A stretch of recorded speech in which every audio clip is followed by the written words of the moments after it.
The beautiful Summerlee Raceway in Larkhall, Lanarkshire, Scotland. It's round 2 of the 2022 Wera Tools Motorsport UK British Kart Championships for the Rotax and Honda classes. We've got 165 drivers across 4 categories: Honda Cadet, Mini Max, Junior Max and Senior Max in action this weekend.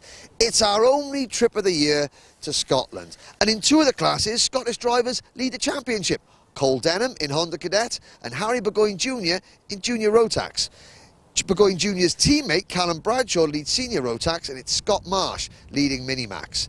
Now, the opening round at PFI is a totally different affair to this. PFI long, flat, gaps between corners. Here, it's corner after corner after corner. The drivers get no rest. It's action all the way on one of the bumpiest, most physically demanding circuits that we visit. This is the British Championships annual Highland Fling. You can watch it all on Motorsport UK social media channels, powered by Alpha Life.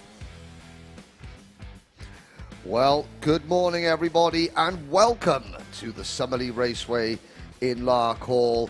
Round 2 of the Motorsport UK Wera Tools British Kart Championship for the Honda and Rotax classes. A happy Jubilee weekend to everybody. My name is Henry Baudet, and joining me as always, Anthony Jordan. Anthony, sun shining. Look at that.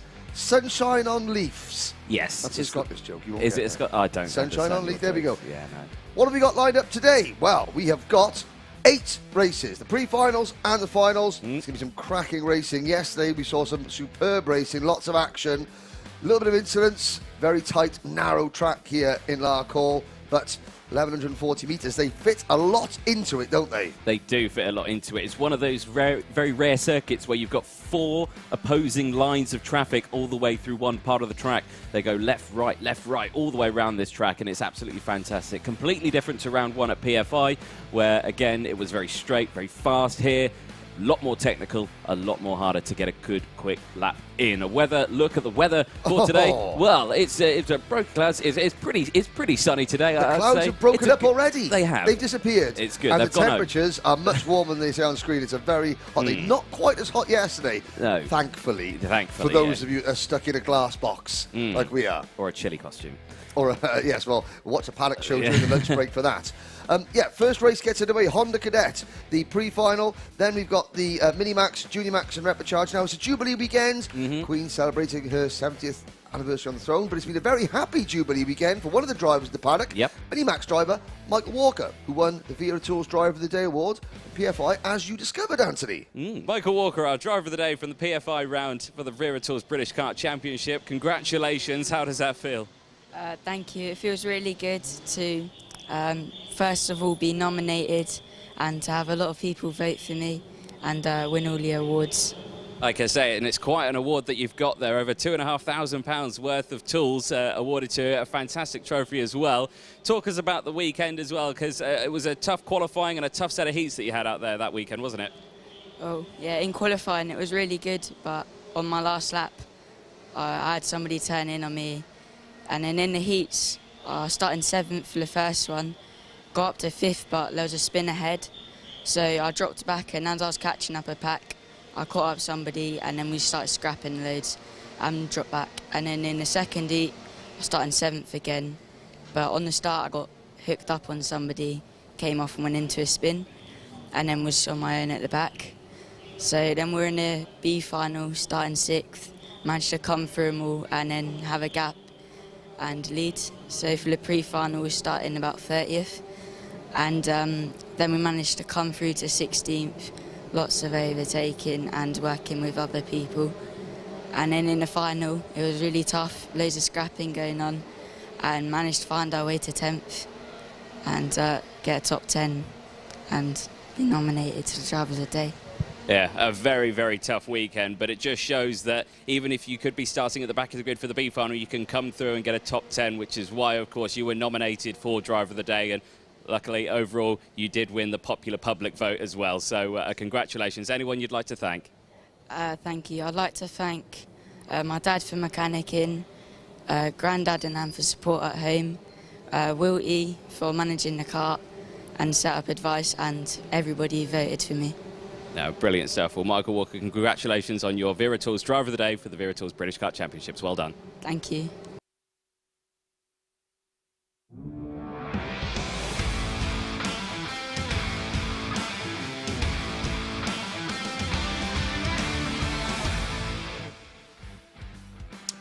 Well, once again, thank you to Wera Tools, and of course the prize package for the Wera Tools Driver of the Day. It's a big toolkit. It's worth about £2,500. There is a look at our first race, Anthony. It's Honda Cadet. Once again, if you're watching on the Alpha Live YouTube channel, please keep your comments coming in on the live chat. We'll get to you as many as possible. There's lots of people already saying hi to us. But Anthony, a quick recap as the drivers in Honda Cadet are getting their briefing from Ken Potter. What happened yesterday? Well, lots happened yesterday, I have to say. I mean, in the races that we saw on Saturday in Honda Cadet Heat number 1, Cole Denham took the race win from Albert Friend. Noah Barham took third. Kai Clark, Charlie Wolfett rounded out the top 5. In terms of penalties, Rocco Shenton received a penalty in that race. Jarrett Clark also a penalty. Alfie Mew and Mason Brooks, so a couple of penalties in that one. And Kenzo Craigie with a DSQ as well. So he's got a lot of work to do today as well for that one.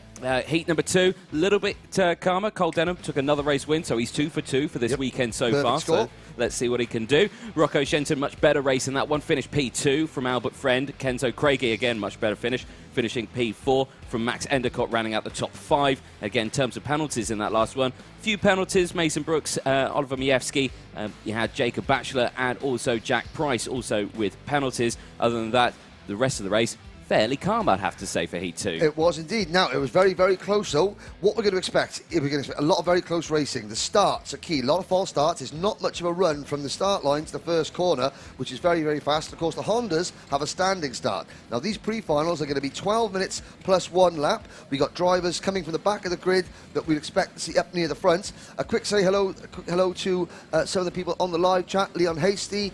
Well, we've got Stuart Wiggins, come on, Ellis Bell, the Honda Cadet. Yes, Ellis Bell, one of the privateer drivers, really, really nice young lad. Charlie Ellis Motorsport, big hello to Charlie, who's not racing with us this year, but I'm sure he'll be back in the championship. Lots of people supporting the Mad Croc team and the Argenti team. And also from Australia, Michael Burke. Hi, Anthony from Bathurst, Australia. Morning, Michael. Jan Echterman from Germany as well already. So we've got a multinational view. Now, there is a look at some of the back markers. There's Sam Mott, number 88, the Zip Kart driver. It's his first time here in the British Championship. It's been a tough baptism of fire. Kieran Stewart there, going through one of the Scottish drivers. And, of course, we've got Scottish driver Cole Denham starting from pole position. As a look up the grid, there is Charlie King, number 74. There's Evie Davidson. We had an interview with Evie. Now, she is the niece of Paul and Stefan de Resta. There we go. The 19 is Rio Licata. There's the number 66, Hayden Gray. Moving up through the thing. There's the number 55 of Jarrett Clark. And let's have a look at the starting lineup, I think. We should, really. We should. It's a good idea. Yeah, let's have a look. Well, Cole Denham, who could fault him? Perfect race weekend so far, starting on pole position. Albert Friend alongside Noah Barham. Charlie Wolfett will round out row number 2. Row number 3 is Kai Clark and Rocco Shenton. Recovery from Rocco after being disqualified at PFI. Then it's Max Endicott and Max Cuthbert on row number 4. Row number 5, Finlay Lines and Jarrett Clark. Ellis Bell and Joshua Griffin on row number 6. Ellis Bell leading privateer in the field. Charles Kitely and Hayden Gray start on row number 7. Oliver Mievski and Rio Licata go from row 8. Ethan Griffiths and Luca Ballack on row number 9. Lachlan Johnston and Evie Davidson will round out row number 10 of the top 20. Kenzo Craigie, he'll be looking to make moves for Ambition Motorsport from row number 11. Charlie King starts alongside him. Then Alfie Mew and the youngest driver in the class, 7-year-old Mason Brooks for the Synergy Race team. He starts 24th. What can he do from there? Jack Price, the Canadian driver, starting on row 13 with Jacob Batchelor alongside. Leo Anya and Harry Taylor will round out the top 14 rows. Row number 15, Ellis pulling them in from France. And Kieran Stewart, local driver, Ashley Haas and Ralphie Granger. Running out the back of the field, Sam Mott and Albie Lapper. What can they do from the back from row 17? It's a busy old grid. It's a tricky old circuit. And it is an old. Since 1961 they've been racing here. Oh, look at that. They're nearly old as you. Nearly as old as me. I can say, well, again, we're in Lanarkshire in Scotland. It's a beautiful, beautiful part of the world. You know what? It's a long way for me. But Anthony, I'll tell you what. I would walk 500 miles to get here. I'd even walk 500 more. Just to be the man to be able to commentate to you. Absolutely but terrible. not fall down at the door to the circuit. Yeah, no, okay, very standing good, start. There is Lee Manchester straightening down the grid. Eagle-eyed viewers will have seen on the cameras yesterday that Lee Manchester, an Olympic hurdler. Oh, yes. Hurdling go-karts yesterday. But standing start. And again, bright sunshine. Karts look absolutely fantastic. 12-minute race. Cole Denham in kart number 10, the Synergy Racing Developments driver. He won the opening round at PFI, leads the championship at the moment. Leads it by 13 points from Albert Friend. So Albie Friend starting alongside in kart number 91. Now, turn 1, it's a three-part corner. Well, it's a two-part corner, really. Well, yeah. Double apex, left-hander, very fast. If you run wide on the apex, you can have a big off. Then you go downhill through the kink at turn 2 into the new section down at the boot. Very close to cameras down there. The Alpha Live cameras are going to get a really good action from there. There's the number 38 kart on your screens. That is Leo Anya. Just getting adjustments to make sure. Kenzo Craigie, watch the number 9 Ambition Motorsport kart. His dad took his tyres out of Park Fermi after the first heat yesterday, Kenzo was telling us. So, naughty boy, Paul. Yeah. But giving Kenzo a little bit of work to do. I'm sure Paul won't mind me. Me reminding you of that. And at the back of the grid, there are some drivers. So the problem are 34 karts on the grid. How many grid markings are there here at Larkhall? Well, looking 32. 32, yes. So a little bit of confusion. Yes. Couple of confussed drivers. But there they go. There's at the back of the grid the 88 of Sam Mott and the 29 of Albie Lapper. The Callum Hargrave driver developments team there in line. So, for the first time today here at the Summerlee Raceway in Larkhall, round 2 of the Wera Tools Motorsport UK British Kart Championship is about to begin.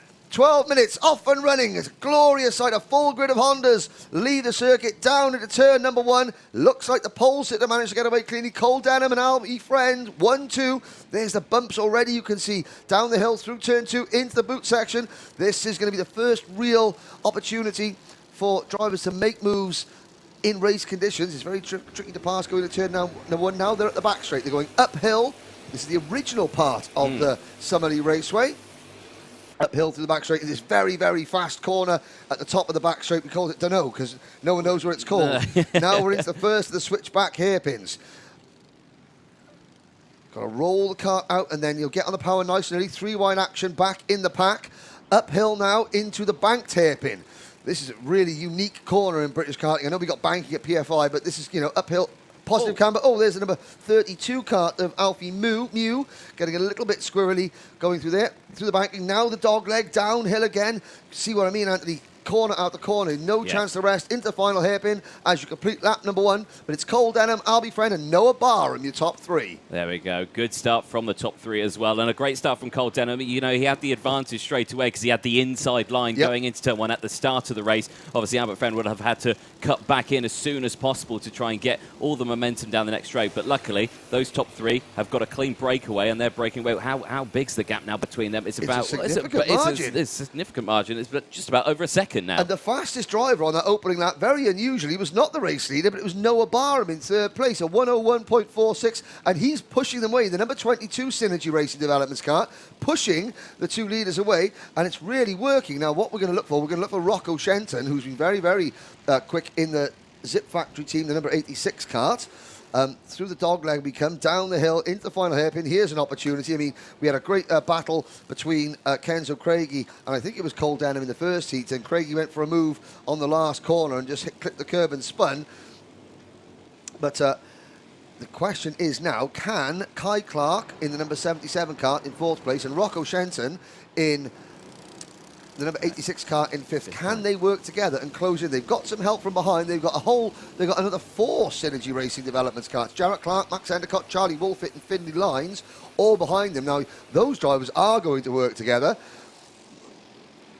to try and push up. So Rocco is now the only non-Synergy driver in this group, so he's got to be a bit wary. Ooh, the kart gets a little bit unsettled. It does look a bit unsettled, the kart, I have to say. Well, that's just a bump on that curb. That curb, sort of where the track was extended, that curb on the inside going into that second hairpin was the outside curb for the old hairpin. It was, but and also backup of that statement is also he ran very wide at the exit of the final corner as well at the end of the last lap. Well, let's watch it through this time around. So you see the kart with the black nose cone there, just Splits out the shot. Well, yeah, DJ, loose is fast, loose is fast. Loose is sometimes fast, loose sometimes is slow. Yeah. Well, you know, you've got to work it out. These three, they're fantastic. Now there's another breakaway. There's another breakaway of 3. Who is that? That's Kai Clark, Shenton, and Jarrett Clark. So they're now also going to work together. So you've got an SFR and a Zip Factory in just a sandwich of synergy cards, really, haven't you? It's a bit of a nightmare. And again, the fastest lap of the race goes to Jarrett Clark. So again, you can see Clark in kart number 55. He's got that pace, so he's able to just push. Charlie Wolfett, number 95, found out in the paddock show last night. Oh, too many spoilers, the paddock show. If you haven't seen it yet, that's going to be going on the lunch break. It's a doozy. Under investigation, start line, that's Sam Mott. First time in the British Championship, so maybe a little bit of a jump start. He was keen to get away, and Sam has made it up quite a few places, up to 27th. All 34 karts still running, with 8 minutes remaining. As you come through the dogleg section, the final hairpin, you're looking at the midfield battle here. There's number 46 on your screens. Briefly, that's privateer driver Ellis Bell. There's number 18 of Max Endicott. Now, Endicott, he runs down in 11th place. He's pushing Joshua Griffin and Max Cuthbert along. So, to the SFR Motorsport drivers, Charlie Wolfett, fastest lap of the race, 7th position in the number 95 kart. Lightning McQueen's biggest fan. Oh yes, indeed. Runs that 95. Loves the movie. I have to say, good movie. I like the movie as well. I'm quite a Lightning McQueen fan as well. I can almost. Ciao. Yes, I can recite. Having watched it about 712 times with my son, I can recite it pretty well. All. The lyrics, the words, and look at that now. The 4 Synergy Racing Developments karts sandwiching Rocco Shenton's Zip number 86. The gap is 1.7 seconds between the top 3, and this battle you're looking at on screen, 4th, 5th, 6th, 7th, and 8th. Shenton, well, he knows that if he starts making moves, if he moves offline, he'll just get shuffled straight to the back of this group. Yeah. So he has got no choice but to push at the moment. No choice at all but to just push the number 77 kart of Kai Clark along. Although he looks to the inside now. Well, that's a smart move because there's no way he can get pushed offline. Yes, There's no way he can get pushed offline. Will he make the move at the top end of the back straight? Oh, it's 3 wide. Look at the slipstream section, and Clark gets shuffled back to the 4th place in that battle. And that looks like Jarrett Clark and Charlie Wolfett now moving to the front of this group. Yes, indeed. So they're going to have to try and really work together now. Yes, they did that overtake. It was at quite a fast part of the circuit. It doesn't look like they've lost a lot of time. It was probably the best place to get an overtake done. So, but now they've just got to stay in a line. They've got to close that gap. There's still 6 minutes left to go, plus that 1 lap. So there's plenty of time to close in that gap. And of course, there's only 2 real areas of this circuit where you can get a draft. The first of them is here, coming out to the first corner, down the hill towards the boot section. That's where you can get a good slipstream in these Hondas. And the second part of the circuit where you can get a slipstream is coming out of this corner. Oh, there's a big problem. Oh, that's a big crash. And that is the number 77, Kai Clark, riding up over the back of Rocco Shenton. And Clark went right over Rocco. Rocco is okay. Rocco is in the kart. And you can tell he's okay because he's turning around and he's gesticulating quite angrily at Kai Clark. But that, Kai Clark literally drove right over the top of not just Rocco's kart, but of Rocco. So Denham continues to lead. Friend second, Barham third. It's now Jarrett Clark, Charlie Wolfett, who are 4th and 5th. 6th and 7th. Finley Lyons will be up in the 6th position. Max Endicott is 7th. I wonder if we've got a replay of that on the live stream coming out of the boot last lap around. We'll see if we can. 5 minutes to go. Denham, Friend, Barham, Clark, Wolfett, and then it'll be Lyons, Endicott, Cuthbert, Griffin, Kenzo Craigie up into 8th place. So Anthony, Kenzo Craigie has made a huge move. Fast lap of the race. You can't see the number 9 Ambition Motorsport kart. There's Evie Davidson, number 27, going through. Now, Shenton and Kai Clark have got going again, have they? No, I can see there's one driver off. No, Kai Clark's kart has stopped. Ashley Haas has also retired. Yep, they've all 3 pitted. Well, now. no, Kai Clark and Rocco Shenton are still running. That's remarkable. Remarkable. But they're down in 32nd and 33rd place with 4 minutes to go. I'm not sure if we have got a replay of that incident, but I mean, it was obviously just Just we'll have a little look now. Kai Clark running up over the back of Shenton. So here we come out of the boot. Now you can see Shenton looks as though he's trying to make a move, but the drives in front get him slowed down, and then just up over the back and literally drives right over the top of Shenton into the barriers. Clark almost comes out of his seat. They both instantly look at each other. They're going to be a bit sore and stiff after this one once the adrenaline runs off, as Ellis Bell sets the fastest lap of the race. 58.260. Ellis Bell, 10th position as a privateer. Fantastic job. Yeah, great start then for everyone really in this race so far. I mean, yeah, you have to imagine they're going to be quite sore and bruised after that one, I have to say. I was out the room when that incident happened. I heard you screaming and shouting. I ran back in with such force. But yes, it's, yeah, hopefully they are okay. Now, Denham and Friend have broken away from Noah Barham. Noah Barham is now in real trouble because he's got a trade of 3 karts. So in 4th, 5th and 6th, Clark, Wolfit and Lines are working together. They are about, let's have a little look, they're 2.1 seconds behind Barham, but Barham on his own, no help. He's got no one to slipstream off, and he's got no one pushing him along. So these 3 karts on your screen now, the 55, the 95 and the 94, they will catch Barham in the next 2 3/4 minutes, I'm sure. Kenzo Craigie puts in another fast lap. He's up to 7th. So behind the 3 karts on your screen now, these 3 Synergy karts, Craigie on his own is coming like an absolute freight train. Absolutely so. 2.5 minutes to go then, plus that 1 lap. Plenty of action, and off the track there goes the 55. Jarrett Clark from 4th place. He's going to tumble down a couple of places there. He's not lost too much time. He's slotted back in. But yeah, that's not what you need, because it really unsettles you, and it takes you out the zone. That's when inter-team slipstreaming goes a little bit wrong. Just a tiny miscommunication between the drivers there. Jarrett Clark slots back in. He loses 1 place, but look at how much closer Craigie and Max Endicott now are in 7th and 8th. So 2 minutes to go. It's Cole Denham leading from Albert Friends, then Noah Barham in 3rd. Wolfit is 4th, followed by Jarrett Clark, Finley Lines, Kenzo Craigie and Max Endicott. Max Cuthbert and Ellis Bell round out the top 10. Josh Griffin, Ethan Griffiths, Oliver Majewski, Charles Kitely, Alfie Mew are your top 15. The top 20 rounded out by Rio Licata, Charlie King, Lachlan Johnson, Hayden Gray and Luca Holmes-Ballock. Then it's Jacob Bachler, Mason Brooks, Sam Mott, Jack Price, Albie Lapp are your top 25. The rest of the field, Henry Taylor, Ebby Davidson, Ralphie Granger, Ellis Pullen Memmin, Kieran Stewart, Leo Anya. 31 karts still running. Kai Clark, Rocco Shenton have since retired, and so has Ashley Haas. There we go. Well, there's been no changes at the front for the time being while you were running through that. Everyone stayed roughly in position. A couple of chopping and changing in the sort of mid-pack section, but Denham still leads comfortably. Well, I say comfortably. He's not really comfortable, because he's got Albert Friend still absolutely super glued to his rear bumper at the moment. Comfortable as in someone else is hugging him. Yeah, comfortable. Quite tightly. Wow. Now, there goes Kenzo Craigie, the number 9. Oh, he made short work of this pack. He's gone past the number 95 of Charlie Wolfit, like Charlie Wolfit was sitting still. Yeah, just got it down the inside through the boot section. Now he's got the slipstream down the back straight.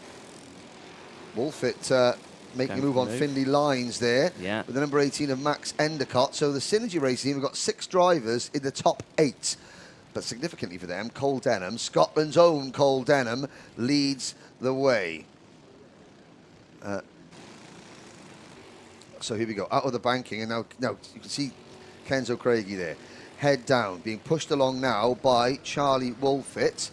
And, Kenzo, I don't think he's got enough time to make up any more positions unless drivers in front of him slow each other down. Oh, Wolfit there gesticulating, not happy with that. And again, it's great when the teammates work together, and sometimes when it comes to crunch, the clock strikes 0, it's every man, woman and child for themselves. Yeah, you just got to pull the pin really and go for the move. If you feel like you're not gaining the time, you are going to want to get past, and like we say, time quickly running out, as the last lap board will come out this time for your 2 race leaders coming into the midsection pack. And I have to say, Cole Denham has started to go defensive. Yes, so for the first time now, Denham really has to think about that. He's looking over his shoulder at Albie Friend. Here's a midfield battle coming through the first hairpin, the number 5 car in the mix. That's Max Cuthbert up in 10th position. Ellis Bell still the leading privateer in 11th. Here are your leaders. Now Denham begins to defend. They'll get the last lap board this time around. Albert Friend has got a good run. Denham has the inside line. Oh, what a crossover from Albie Friend, wheel to wheel, flat out through turn number 1. Denham on the outside holds him off. Yeah, great stuff. Just didn't have the momentum to continue that move, but it was a great attempt. And keep an eye on the group behind, because Kenzo Craigie has got now into P3, up 18 positions, is now leading that train behind. I know it's only the last lap, but we have seen a gap like this can close in 2 corners. Oh dear, that's the number 74, the Passion Motorsport car to Charlie King off, and now Denham into the top bends, having to defend. Now Friend has got a good run, but Denham on the inside. Watch the crossover. Friend gets hung out a little bit on the outside line there. Now 2 opportunities, Anthony. One into the banked hairpin, this next corner, then one into the final corner. Here comes the crossover. A little bit of wheel-to-wheel contact. Has that ruined Friend's momentum? Yes, it has. He's going to have to... Really, it's going to be a banzai move into the last corner if it's going to happen at all. Denham checks his shoulders, but no, Cole Denham has done enough, and the first race of the day, the Honda Cadet pre-final, goes to Cole Denham. Who's going to be third? It's Kenzo Craigie from a 3-wide, all Synergy Racing, blanketing the circuit. Jarrett Clark finishing 4th, Noah Barham finishing 5th. After running 3rd most of the race. Then Max Endicott in 6th, Charlie Wolf at 7th, and Finley Lyons in 8th. Max Cuthbert comes home in 9th for the SFR Motorsport team. And Ethan Griffiths, the only Welshman in the field, and a big day for Wales, rounds out the top 10 for the Vixit Factory team. Very, very strong performance for Ethan. Crucially. Again, from Landau. Yep. What are we saying? Landau International Raceway, dear. global home of World Motorsport, birthplace of champions. Top 10 for Ethan Griffiths. Ellis Bell, leading privateer in 11th, and Joshua Griffin, the 3rd SFR Motorsport driver in the top 12. There we go. Well, a clean sweep for Cole Denham in that one. 3 for 3 so far. There's the rest of the results. Yeah, Oliver Majewski finishing the top 13. Charles Kitely finishing the top 14. Alfie Mew, good recovery drive, finishing P15 for the Callum Hargrove driver developments team. Lachlan Johnstone, again, another great result there from Luca Ballack. Riola Carter finishing in the top 18. Hayden Gray finishing 19th place. Jacob Batchelor finishing in the top 20, up 6 places for himself. Mason Brooks finishing in 21st place from Sam Mott. Like I say, up 11 places, so a good drive from Sam Mott. Jack Price finishing in 23rd place from Albie Lapper. Finishing 24th, up 10 places, so another great result. Evie Davidson finishing 25th. Harry Taylor, Ralphie Granger, Ellis Pullen-Memon, Kieran Stewart and Leo Anya round out the top 30 karts that finished the race. We had 4 retirements: Charlie King, Kai Clark, Rocco Shenton and Ashley Haas. So, Honda Cadet pre-final, and there's a bit of a rear number plate issue. Harry Taylor, that's not going to... Was that number 53 or was it number 35? Well, actually, yeah. Well, no, it was Harry 53. Taylor. It was Harry Taylor. It was Harry Taylor. There we go. But a very good start. You expect more action like that as the day progresses. So 1 pre-final down. Minimax will be up next. And yeah, what we're looking at that, you know, the drive up here is sensational. We're in Lanarkshire in Scotland. We're about 20-30 miles south of Glasgow. It's a long way up here, but a very beautiful, beautiful part. The little hillocks and glens of Lanarkshire reminds you of that famous W.H. Auden poem Night Mail, which was inspired by the overnight postal train, which went in the 1930s from London to Glasgow. Well, we could yabber on about that all day long. Poetry but we've got all more day. Races. More racing. Indeed. Minimax is coming up next.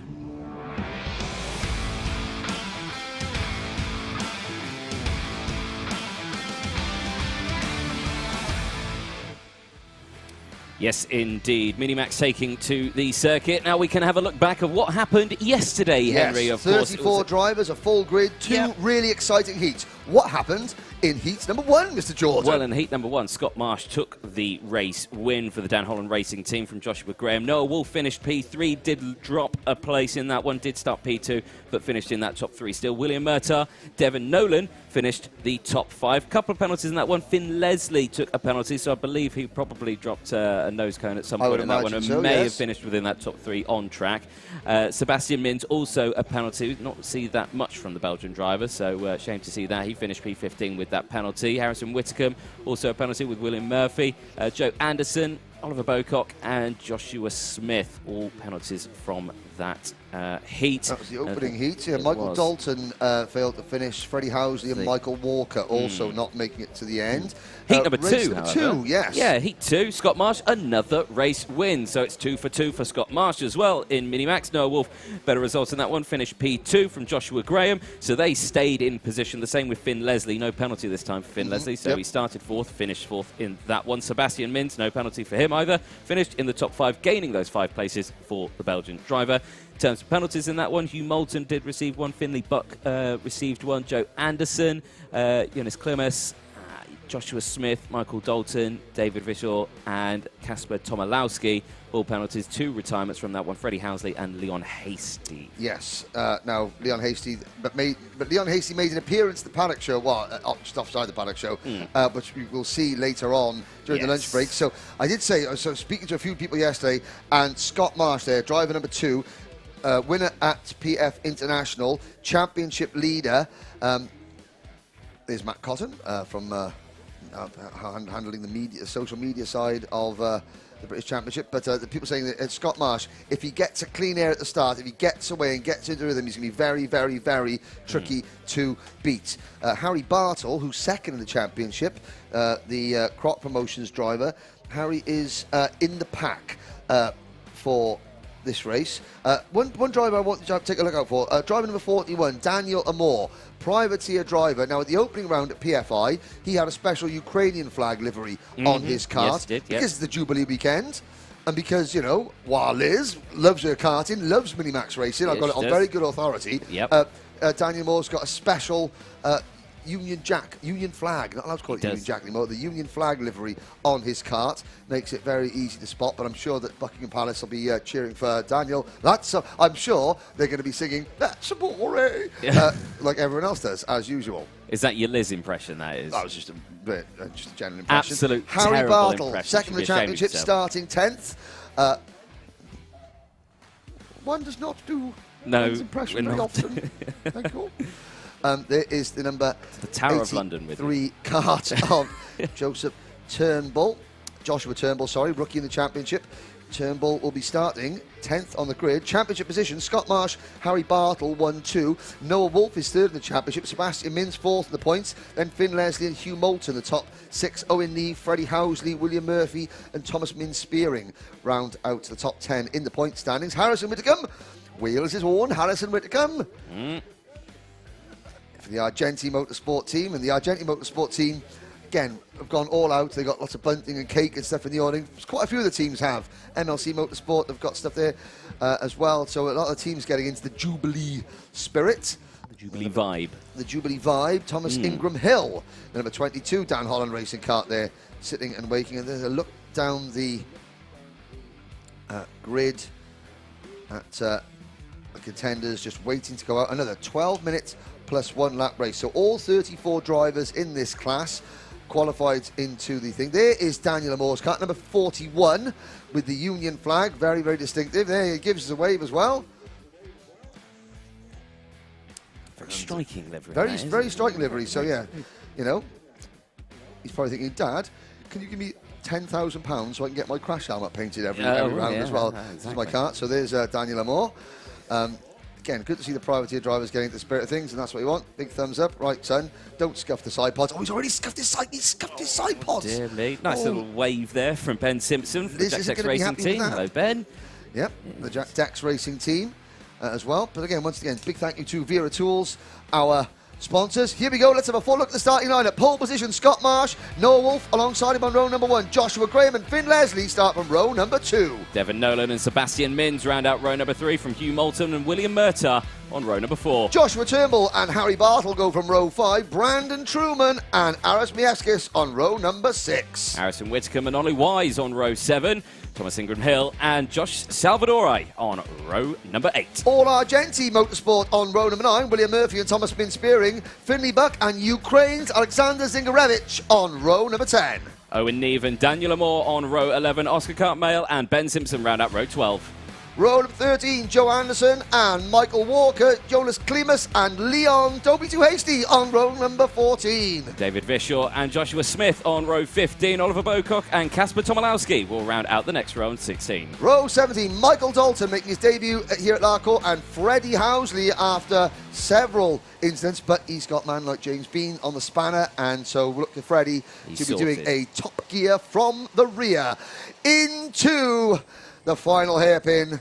Are we going to get a clean start first time around? Now, the rolling starts are quite tricky. There's not much room coming out at the final corner, but it's a green flag to go at the start. And through turn number 1, the lead is through cleanly, and it's Scott Marsh who has the lead. Oh, and there's again, you can almost think there's drivers making contact there because the karts are jumping up and down, but it's just how bumpy this track is. Hard on the brakes, down for the boot section. Marsh has the lead. Harrison Whittaker there in the red crash helmet on the inside, losing a little bit of ground, getting bogged down there. And up the back straight, it is Marsh with Joshua Graham in the number 88 Argenti Motorsport kart right behind him. Then it's Noah Wolf. Now, Noah Wolf and Joshua Graham are going to need to try and drag Scott Marsh into a fight.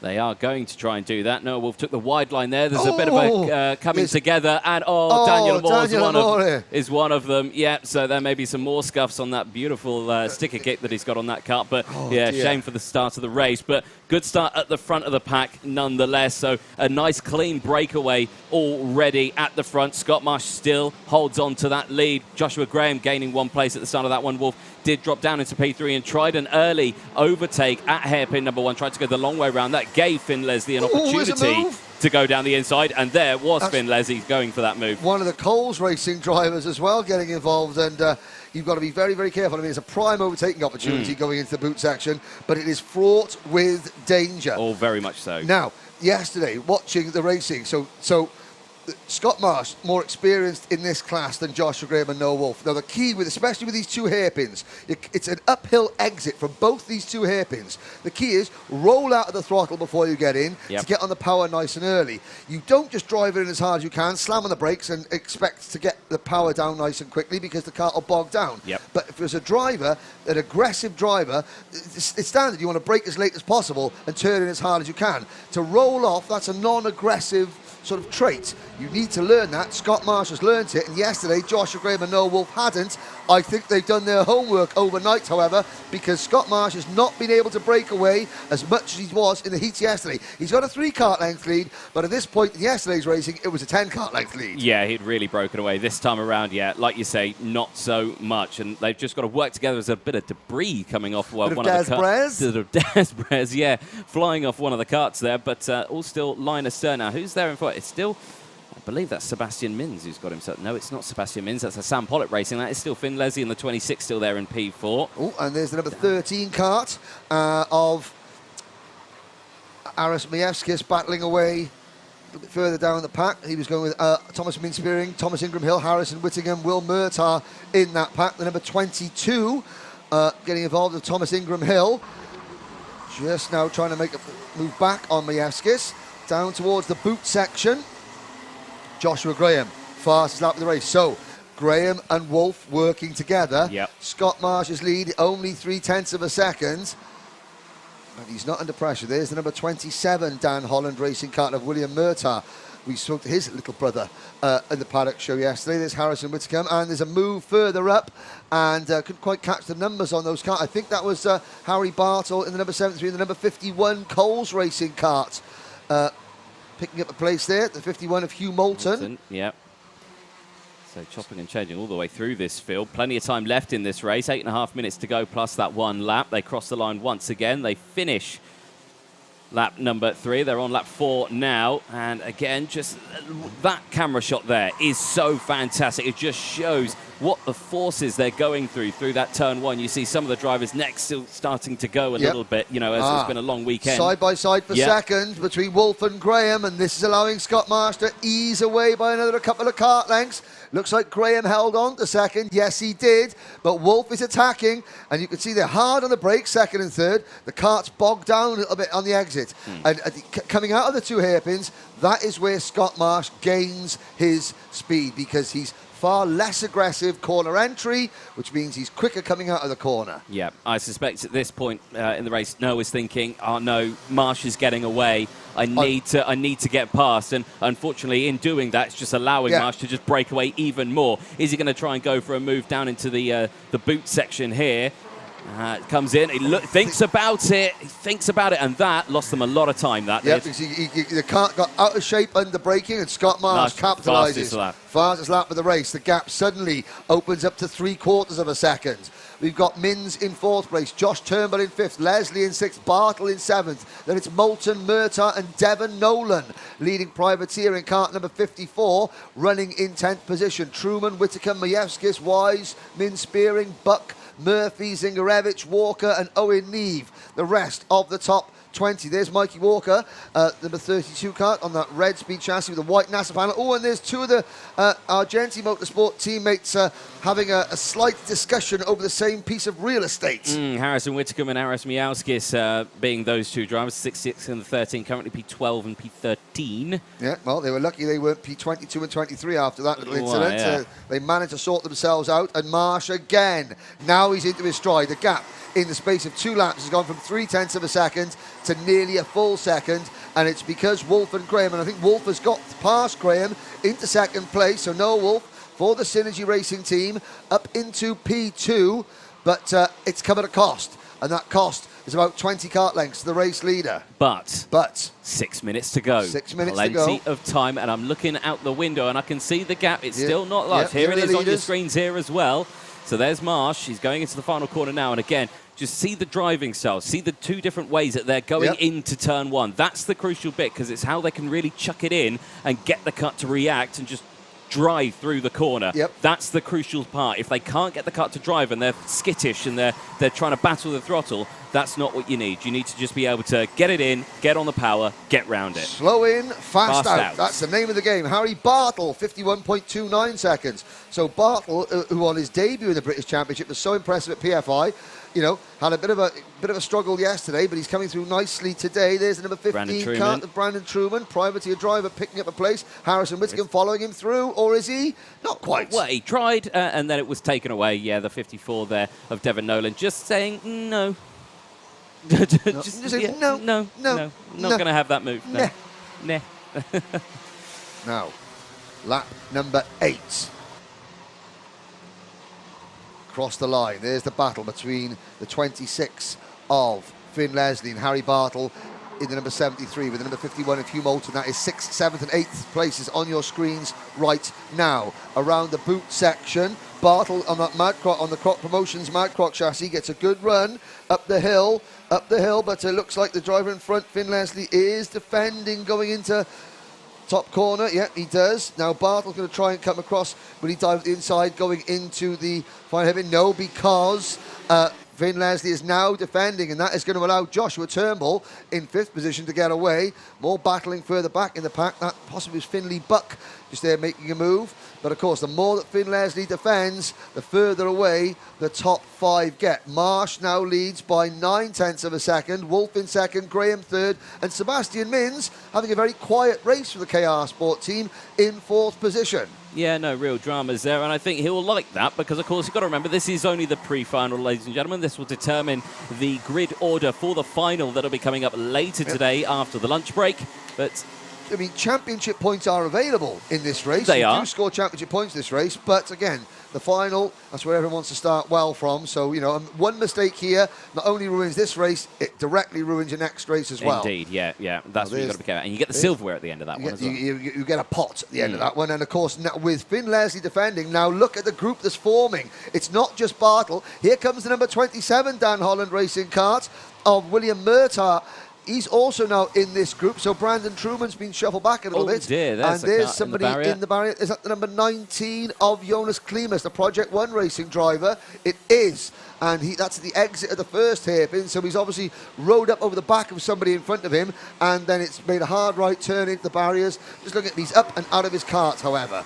But this battle is now growing. It's numerically growing as Noah Wolf in 2nd place sets a fast lap of the race. So Scott Marsh's lead is just under a second, but this is Finn Leslie for the Sam Pollock Racing Team, defending 6th position from Harry Bartle, William Murtaugh, Hugh Moulton, Harrison Whitcomb's in this group as well, so is Brandon Truman and Devon Nolan, and Tom Min-Spearing. So this is 6th through 13th position. Yes, indeed, a big, big group now. Like we were saying, that battle at the front, Scott Marsh, he's holding on to it. He's got a good battle buffer. He doesn't need to battle anyone. He's feeling comfortable. The gap as they cross the line there has gone up a little bit more. It was now just under a second. Fastest lap of the race, though, has gone to Sebastian Mins, the driver in 4th place, the Belgian driver for KR Sport, and that's like another Mikey car. Walker in the barriers. That's Michael Walker in the barriers. So last round's drive of the day, that's the exit, the final corner. Right, 2 minutes to go, a quick rundown. Scott Marsh leads from Noah Wolf, Joshua Graham, Sebastian Mins and Josh Turnbull. That's your top 5. 6 through 10, Finn Leslie, Harry Bartle, Will Murtaugh, Harrison Whitcomb and Hugh Moulton. Then it's Brandon Truman 11th, Devon Nolan 12th, Thomas Min-Spearing, Finley Buck and William Murphy rounding out the top 15. Ukraine's Alexander Zingarevich is 16th, followed by Aris Majewskis, Owen Neve, Freddie Housley and Ollie Wise. Josh Salvadori runs in 21st place, followed by Daniel Amore, Oscar Cartmail, Joe Anderson, Leon Hasty. That's 21 to 25. 26th is Joshua Smith, followed by Ben Simpson, Kaspar Tomilewski, Oliver Bocock, David Vishaw and Michael Dalton. Sadly, Michael Water, Jonas Keemless and Thomas Ingram Hill out of the race. Harrison Whitcomb had a bad exit out of the banking section there. Hugh Moulton, Brandon Trupan and Devon Nolan managing to get past, so that's dropped Whitcomb back down into P11. Still up 2 places, though, from his original starting spot. Less than 2 minutes to go. And again, trains starting to form. That gap now for the race lead. Over a second now. That's crucial. And Joshua Graham has closed right onto the back of Noah Wolf. And look, Sebastian Mins, he's closed in as well. That number 77 KR Sport car, keep a very close eye on Sebastian, because again, this driver knows how to get past when he needs to. Yep, and again, Sebastian Mins running 4th in the championship coming into today, and had a quiet day yesterday. And again, now you realise, now Harrison had a trampoline accident and broke a bone in his neck, which is now fully healed. It's healed, but that's why you see that very unique driving style. Oh, and the number 8 there, Josh Graham, runs very wide there. That's going to open the door for Mins. Mins makes the move.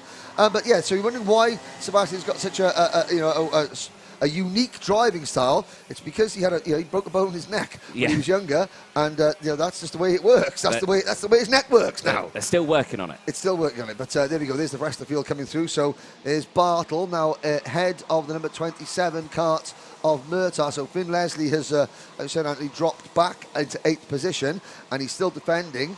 So obviously very quick at the start of the race is the number 26 Sam Pollock Racing kart, but then he's having a little bit of a struggle as the race goes on. The clock strikes 0. Scott Marsh 1.1 seconds in front of Noah Wolf and Joshua Graham. Then it's Mins, and I think Mins is Mins into 3rd place now. There's Bartle now making a move. Oh, and getting hung out to dry there. That was very close to the outside barrier there for Will Murtaugh or Hugh Moulton getting hung out to dry there? I think so. Bartle's full defensive mode as we start the final lap. Yeah, he's going to have to. He's got a big train that's formed behind him. It's going to be an absolute mission to keep everyone behind. There's your race leader, though, the number 2, Scott Marsh, who's going into hairpin number 1 now. He's got all the free air he could want for this pre-final. Can really coast to the line now at the end of this one. Wolf can't really respond. Sebastian Mins looks like he's backed off as well, and so is Joshua Graham. That's allowed Joshua Turnbull for Coles Racing to close in, but again, not going to be close enough for a move. And here comes the next battle. This is 6th place down to about 15th. Checker flag goes out for Scott Marsh. He takes the race win from Noah Wolf. Sebastian Mins, no dramas for them. They will start 1, 2, 3 for the final later on today. Joshua Graham, Josh Turnbull, but who's going to lead this pack as they cross the line? It's going to be Bartle. Managed to pull away from the massive train behind. Yeah, and the number 53 kart running very, very wide coming out of the final corner. That was Josh Salvadori for Coles Racing, but I think he lost the position, but he,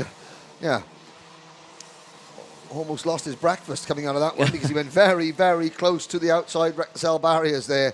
But Scott Marsh continues a perfect weekend. So, perfect weekend for Cole Denham in Honda. Perfect weekend so far for Scott Marsh in Minimax. There is a look at your top 12. A quick check to see who's when a junior Rotax on, says LMR 67. The answer, LMR 67, is next. Then Ellis Bell getting even more support from Ashton Backup. Josh Graham from Bradley Lahr. Luke Bates, one of our TKM drivers. Come on, Josh Smith. And Will Proud to come on to the Argenti team. And And there's a look at the running order for those that didn't quite make it into the top 10. A lot of work to be done, and of course a few drivers there, Michael Walker, Jonas Klimas and Thomas Ingram Hill failing to finish. So 2 pre-finals down, 2 pre-finals to go. Next one is Junior Rotax.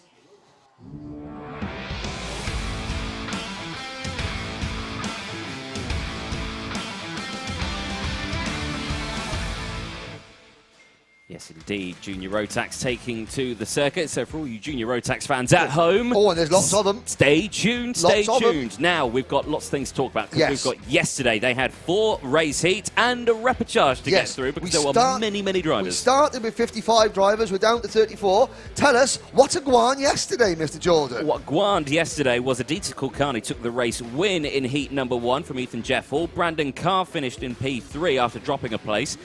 Charlie Hart finished in P4. Macaulay Bishop, after a penalty, finished P5. So I'm guessing Bishop and several other drivers coming across from IAMI to Rotax. They're going to start doing double duty. Yes. And of course, with 1 round to go, they can use PFI as their drop round, so they've still got a chance at the championship. A couple of retirements in Heat 1 as well, Tommy Harfield and Ted Bradbury. Heat number 2, though, as well. Jez Williams took the race win from that one. Yes, go on, lad. From Gabe Fairbrother and Neo Clark taking the top 3. Harry Linden. Go on, the Welsh. There we go, finishing in the top 4. From Ewan Charman for Argenti Motorsport. That's the top 5. Any retirements in that one? Again, a couple of retirements. Danny Shield and Aidan Hassan retiring from Heat number 2. Heat number 3. Charlie Hart. Yeah, he was happy with that. He was quite happy with that. Yeah, Sam Pollock racing driver. Gustav Uzakos finished in P2. Vinnie Phillips finished in P3. Jez Williams, another good result, finishing P4. Dropped 2 places in that one from Ethan Jeff Hall, finishing P5. In terms of retirements, we did have a couple. We had Ben Folland, Charlie Pritchard, and Archie Clark, and Harrison Crowther with a DSQ. Yeah, I don't know what he was disqualified for. I can find out a little bit later on. Last race of the, last heat. Last heat, Brandon Carr took the race win from Harry Linden, Gabe Fairbrother, Gabriel Stilp, and Stephen Duncan, the top 5. In terms of retirements, 4 retirements, we had Gracie Mitchell, Holly Meow, Ollie Stevens, and Ben Cordingley. Neil Clark went out from pole, started from pole, clutch fell off on the rolling lap. Yeah, not good. But I mean, he made out of the repechage. So the repechage yesterday, again, we had nearly a full grid of 26 drivers in the repechage. Ben Folland, Ted Bradbury, Ollie Stevens, Angus Scrivener, Evie Poulane and Sam Longley make it through. But it means that we've had to say goodbye already to following drivers. Lewis Bird, Ollie Goodyear, George Donald, Gracie Mitchell, Tommy Harfield, Tyler Harris, Jay Kennedy, Jay Lawrence, Holly Meal, Harrison Crowther, Reg Hayward, Isabella Franklin, Charlie Pritchard, Mikey Porter, David Thompson-Mack, Deacon Russell, Danny Shields, Ben Cordingley, Isaac O'Shea and Aidan Hassan. Archie Clark failed to start. So 27 drivers started the repechage. Those drivers, sadly, we're not going to see them today. A couple of surprises in there. I mean, Ollie Goodyear getting a lot of cheering. Sorry, LMR 67. Ollie Goodyear didn't make it out of the repechage, and he's not in this race. And won't be in any more races, sadly, this weekend. He's out of the weekend. Harrison Crowther, Reg Hayward, Tommy Harfield, very quick yesterday, but got involved in an accident. And Aidan Hassan. Now, Aidan Hassan's parents were on holiday with Mark Baines earlier this week, so I mean that says it all, really. Yeah. So that's sadly the drivers that we're not going to see. But who are the drivers we are going to see? Well, there they are on your screen. Pole position man Brandon Carr. Now in the championship, Anthony. Yep. Have a look at some standings. Harry Burgoyne Jr. leads the standings. It's his home track. It is. He's from Scotland, but he's had a bit of an off-colour weekend so far. He has. Only starting from row number 6, there's Chris Williams and Jez Williams there on your screen. Nice legs, Chris. And oh dear, there's more legs there. That's the number 10 car. That's Charlie Hart. And nice sunglasses. I mean, today's a perfect day for kart mechanic bingo. The sun's shining, but the Sam Pollock racing mechanic there is a little bit more, understated. Cargo shorts, opposed to team shorts, and a little hoodie, not a full-on team T-shirt. Yes, indeed. Well, there we go. I have to keep a close eye on that one. But yeah, like you say, Burgoyne Jr. Home track, but yeah, he has had like you say, an off-colour weekend. Last year, he won here. Yep. No jumps. Just shows how incredibly competitive this field is. And of course, adding to the likes of number 79, Macaulay Bishop. Macaulay Bishop has done 2 Rotax races in his life. Yes. The first one was the 2019 Micromax qualifier at Forest Edge. He won. He got a ticket to the Rotax Grand Finals. There you go. In Sarno in Italy that year, represented Team UK, finished 2nd in the world. There we go. So 2 Rotax races, not a bad record so far for Macaulay Bishop. He's done all right there. There's a nice shot of everyone It's walking like, down. that's like the karting bridge of Reservoir Dogs, isn't it? Dun, Dun, dun, dun, dun, dun, dun, dun, dun, dun, dun, dun, dun, boom, boom. I don't know who that is. Mr. Stilp, not Mr. White. Mr. Ginger, there, that's Ted Bradbury. There's Mr. Clark. Now he's quite happy. He's got, he's like, got a bit of trouble after retiring on the rolling lap yesterday, but he was like, I'm a bad boy now. I got points on my licence. I think they're going to get a quick briefing. Well, it's about the start line procedure. Right. So there they are. Look at that. Many pounds worth of helmet painting. And lots of iridium visors. There we go. So there we go. There's Daniel Sabula on your centre screen there. You're all on this grid. You've all earned your right to be on the grid. All I'm going to say, and you've probably heard it before, none of you are going to win this race or get the position you want on the first 3 corners. But any one of you could end up sat out on the grass with a damaged car and you race over on the first, second, third corners. You're all experienced drivers. You've got this and then you've got your final. Yeah, go out. I know you're going to race hard, but just a reminder, you've also got to race fair and use the experience you've got so that you're going for moves that you really believe you're going to pull off. Yeah, so have a great race, yeah, and good luck to everybody. Thank you. Wise words from Ken Potter there. Will they listen? Probably Debatable. Right, so we've got people supporting Macaulay Bishop. Reese Lomax getting some love. Now, Harry Hannam, Harry the Lion, over from Dubai. Mummy Hannam is watching this time. There's no couch here in the paddock for her to hide behind and watch. So I know Dan Hannam is cheering on from back home. Well, he's cheering on from back home. He's probably down the pub going, great, I've got a weekend karting. The missus has taken him. Good luck to you and Charmer and the Argenti crew. Alex Duncan getting an Argenti from Uncle Guy, the Spinning Wheels podcast. Oh, there you go. We've got a podcast, haven't we? We do, We have the Alpha Line podcast. There we go. It's good. It's really good. Check it out. Apart from the hosts. Hosts fair to middling. Well, Content, excellent. Tremendous. There's the number 33 cut, Gabriel Stilp. Again, another driver coming over from Rotax, from Miami to Rotax, getting used to the Mojo tyres in the Rotax. And he's the last one to put his crash helmet on. He's starting down in 20th position, rather. Yeah, but again, 20th, such a Rotax. really good quality. Michael Burke from Bathurst, Australia, you are correct in your comment saying you've got such a high quality field. Harry Burgoyne Jr. leads the championship from Harry Linden, but Linden's gained points on Burgoyne Jr. during the heats. Vinnie Phillips, third of the point standings. Brandon Carr, fourth. Reg Haywood, now this is significant. Reg Haywood at the PFI was fifth in the championship and did not make it out of the repechage, so he's not going to score in the finals. He's not had a good weekend this weekend, which is a big shame for Reg. Joseph Rippin in the MLC Motorsport team, sixth in the championship. He's got Lewis Malin on the spanners for him this weekend.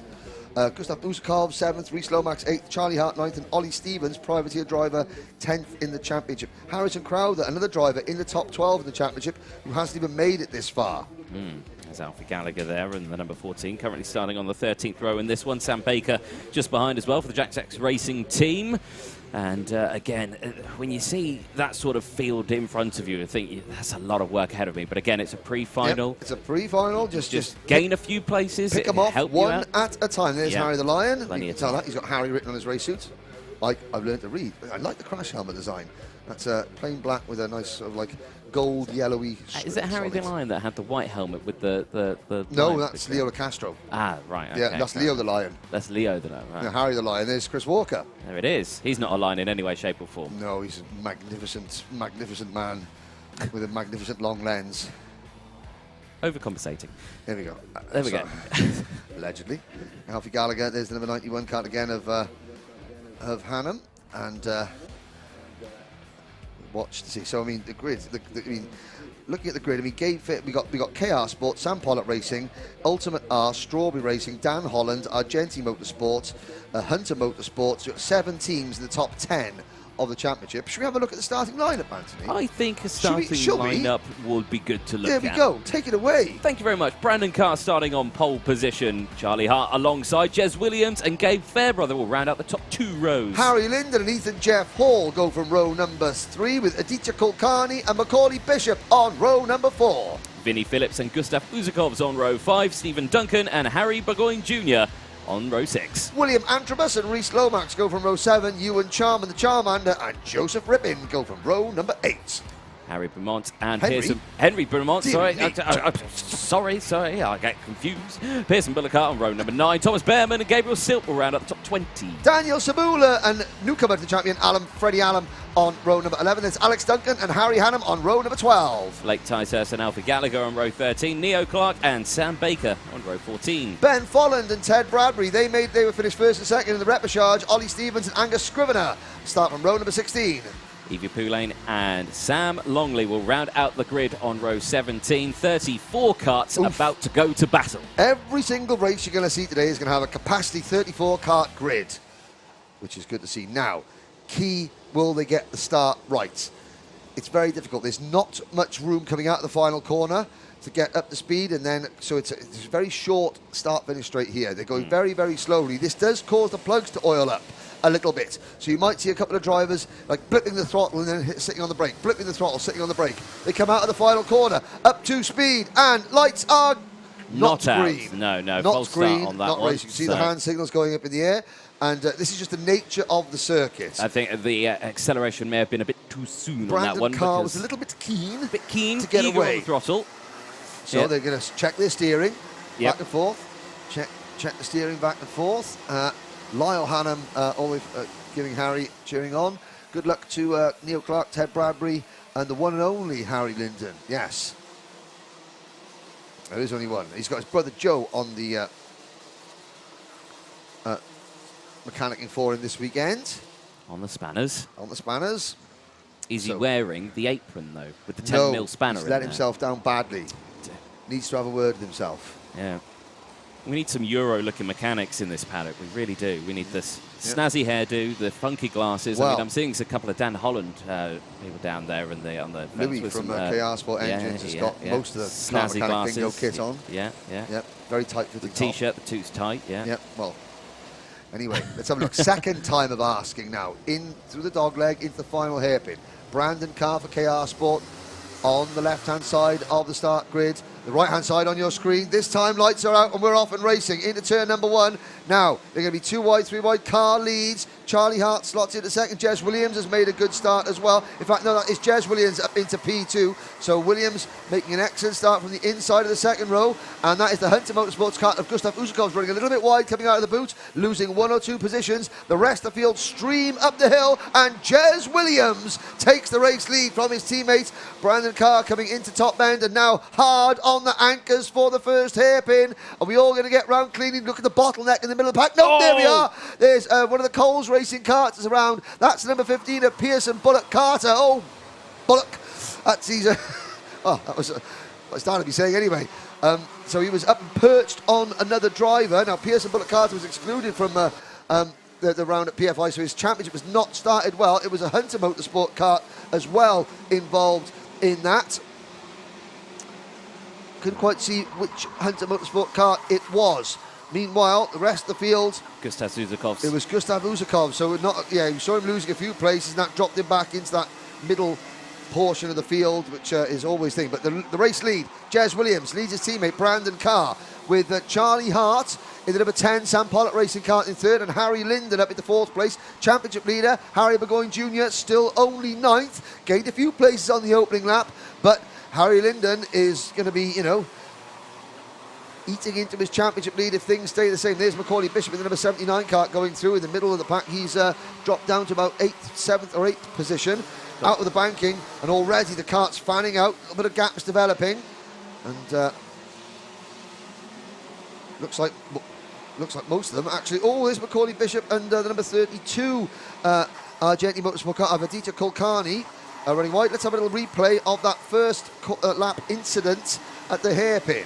Yeah, so again, just a bit of a concertina effect, really. And like you said, the bottleneck that comes in, and you just think, pop, Just wheel-on-wheel action there. Yes, it was. I think it was up over the Pearson Bullock Carter. I think he clipped the number 46 kart of Stephen Duncan. Yeah. And that sort of put Bullock Carter sideways, and Usakovs was just there, and Bullock was the mountee, and Usakovs was the mounted. There's a move. As Jez Williams, who was leading the race, has fallen back. He did fall back to third position. Brandon Carr leads, and side by side through turn number 1. Oh, and there's Harry Linden getting wheel to wheel with his countryman Jez Williams.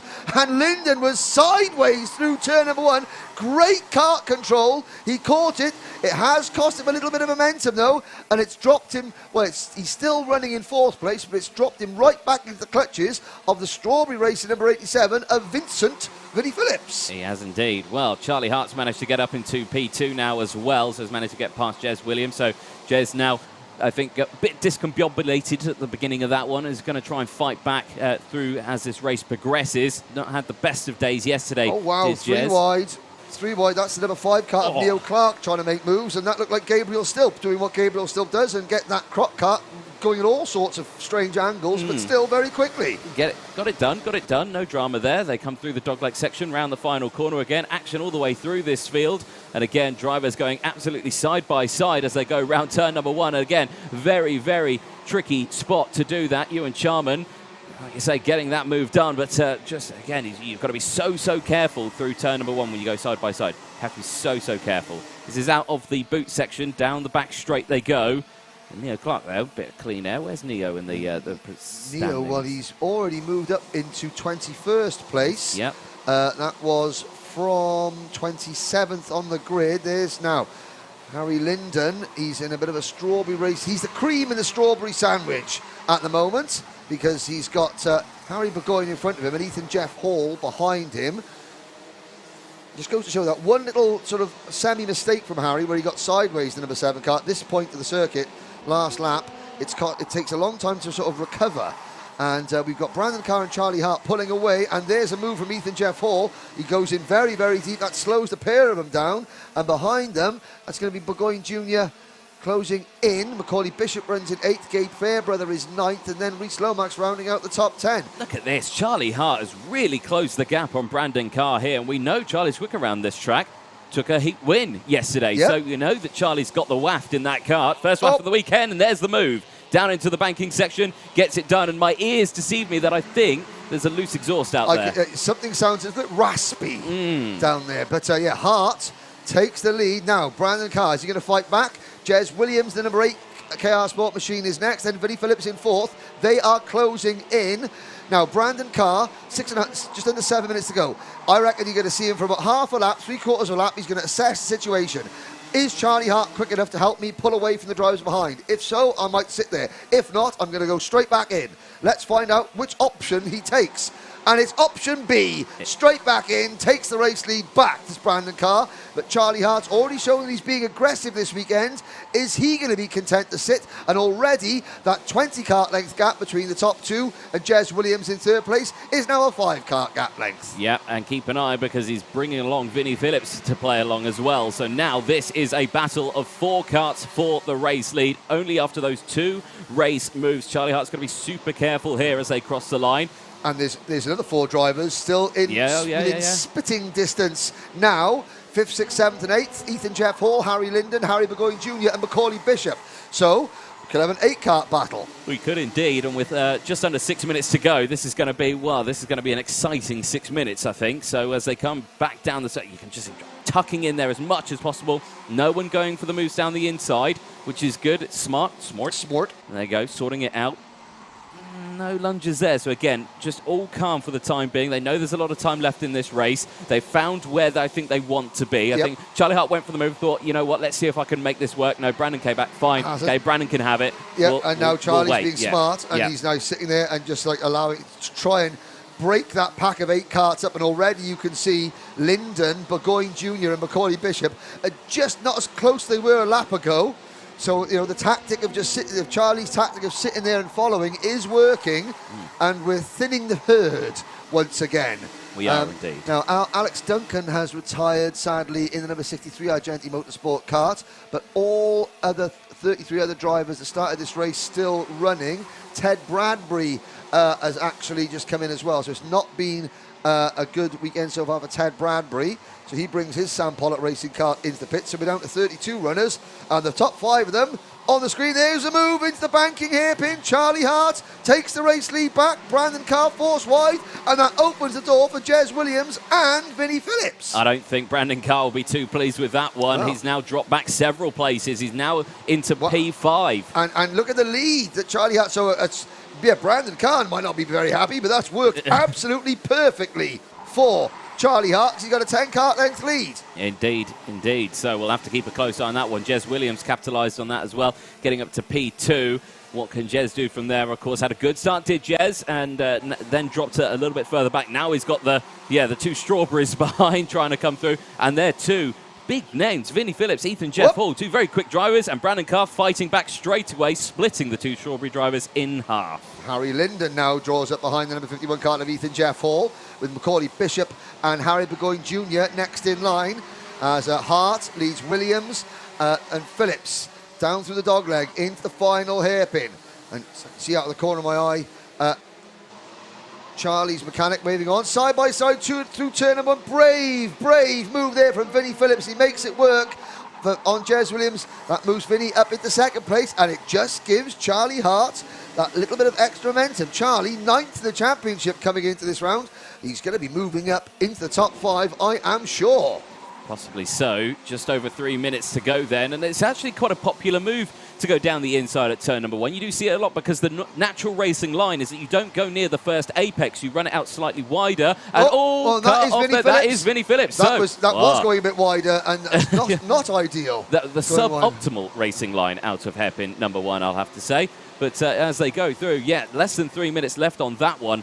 But, it just shows how much pressure these drivers are going through in this class. You know, they've really got a lot to prove to themselves. A lot of these drivers have moved up from the lower divisions, you know, Mini-Max from last year, even Honda Cadet and things like that. So, you know, just go straight out of Cadet. Oh, and there's Jez Williams under pressure, though, from his teammates. Now, Brandon Carr up the inside. They're going to be side by side for second place, coming up the back straight, up the hill. Carr's on the inside, Williams on the outside. Flat out corner now. This is such a fast corner, and Brandon Carr makes it work over the bumps. Now will Jez Williams fight straight back? He can't, no, because Carr covers his line. Charlie Hart, with 2 minutes to go, leads by 0.8 of a second. So these 2 KR Sport teammates. Oh, there's a move from Ethan Jeff Hall on Vinnie Phillips for 4th place, and Harry Linden capitalises. Now can Linden take 2 positions in one go? The answer is yes, he can. Yep, nice run there from Linden. Gets to the front of that trio of strawberry carts going through. Macaulay Bishop's just behind as well, and it gets the switchback. Championship leader, Harry Burgoyne, no thanks, out you go. Runs him wide, Bishop making move. So a nice inter-team battle between Dan Holland Racing, and of course they're on the Lando Norris chassis, and then Strawberry Racing on the Tony carts. So 2 different coloured OTK products, and behind them, closing in, is Gabe Fairbrother, Reese Lomax and Joseph Rippin. And another move, Ethan Jeff Hall goes back in on Linden and hangs him out to dry like yesterday's washing. Bishop goes through as well, capitalises on that as well. So close, and now the rest of the pack's closed in. Look at all of this. Who's this that's come in? That's Gabe Fairbrother, Lomax. Yeah, Joseph Rippin also in that. They've all closed in, so Rippin now back past Harry Linden. It's all chopping and changing there as there's carts side by side going through the dogleg section. Again, this is getting a very fierce battle, but Bishop leads it with 1 minute to go, and side by side the 2 strawberry drivers. Oh, they nearly wipe each other out as they go out of the final corner, but they close in now, and the 87 of Vinnie Phillips gets the advantage out of the 2 of them, goes into the second of this group. This is the battle for 5th place you're watching on your screen. So Charlie Hart still leads by half a second with Brandon Carr, although Carr is closing.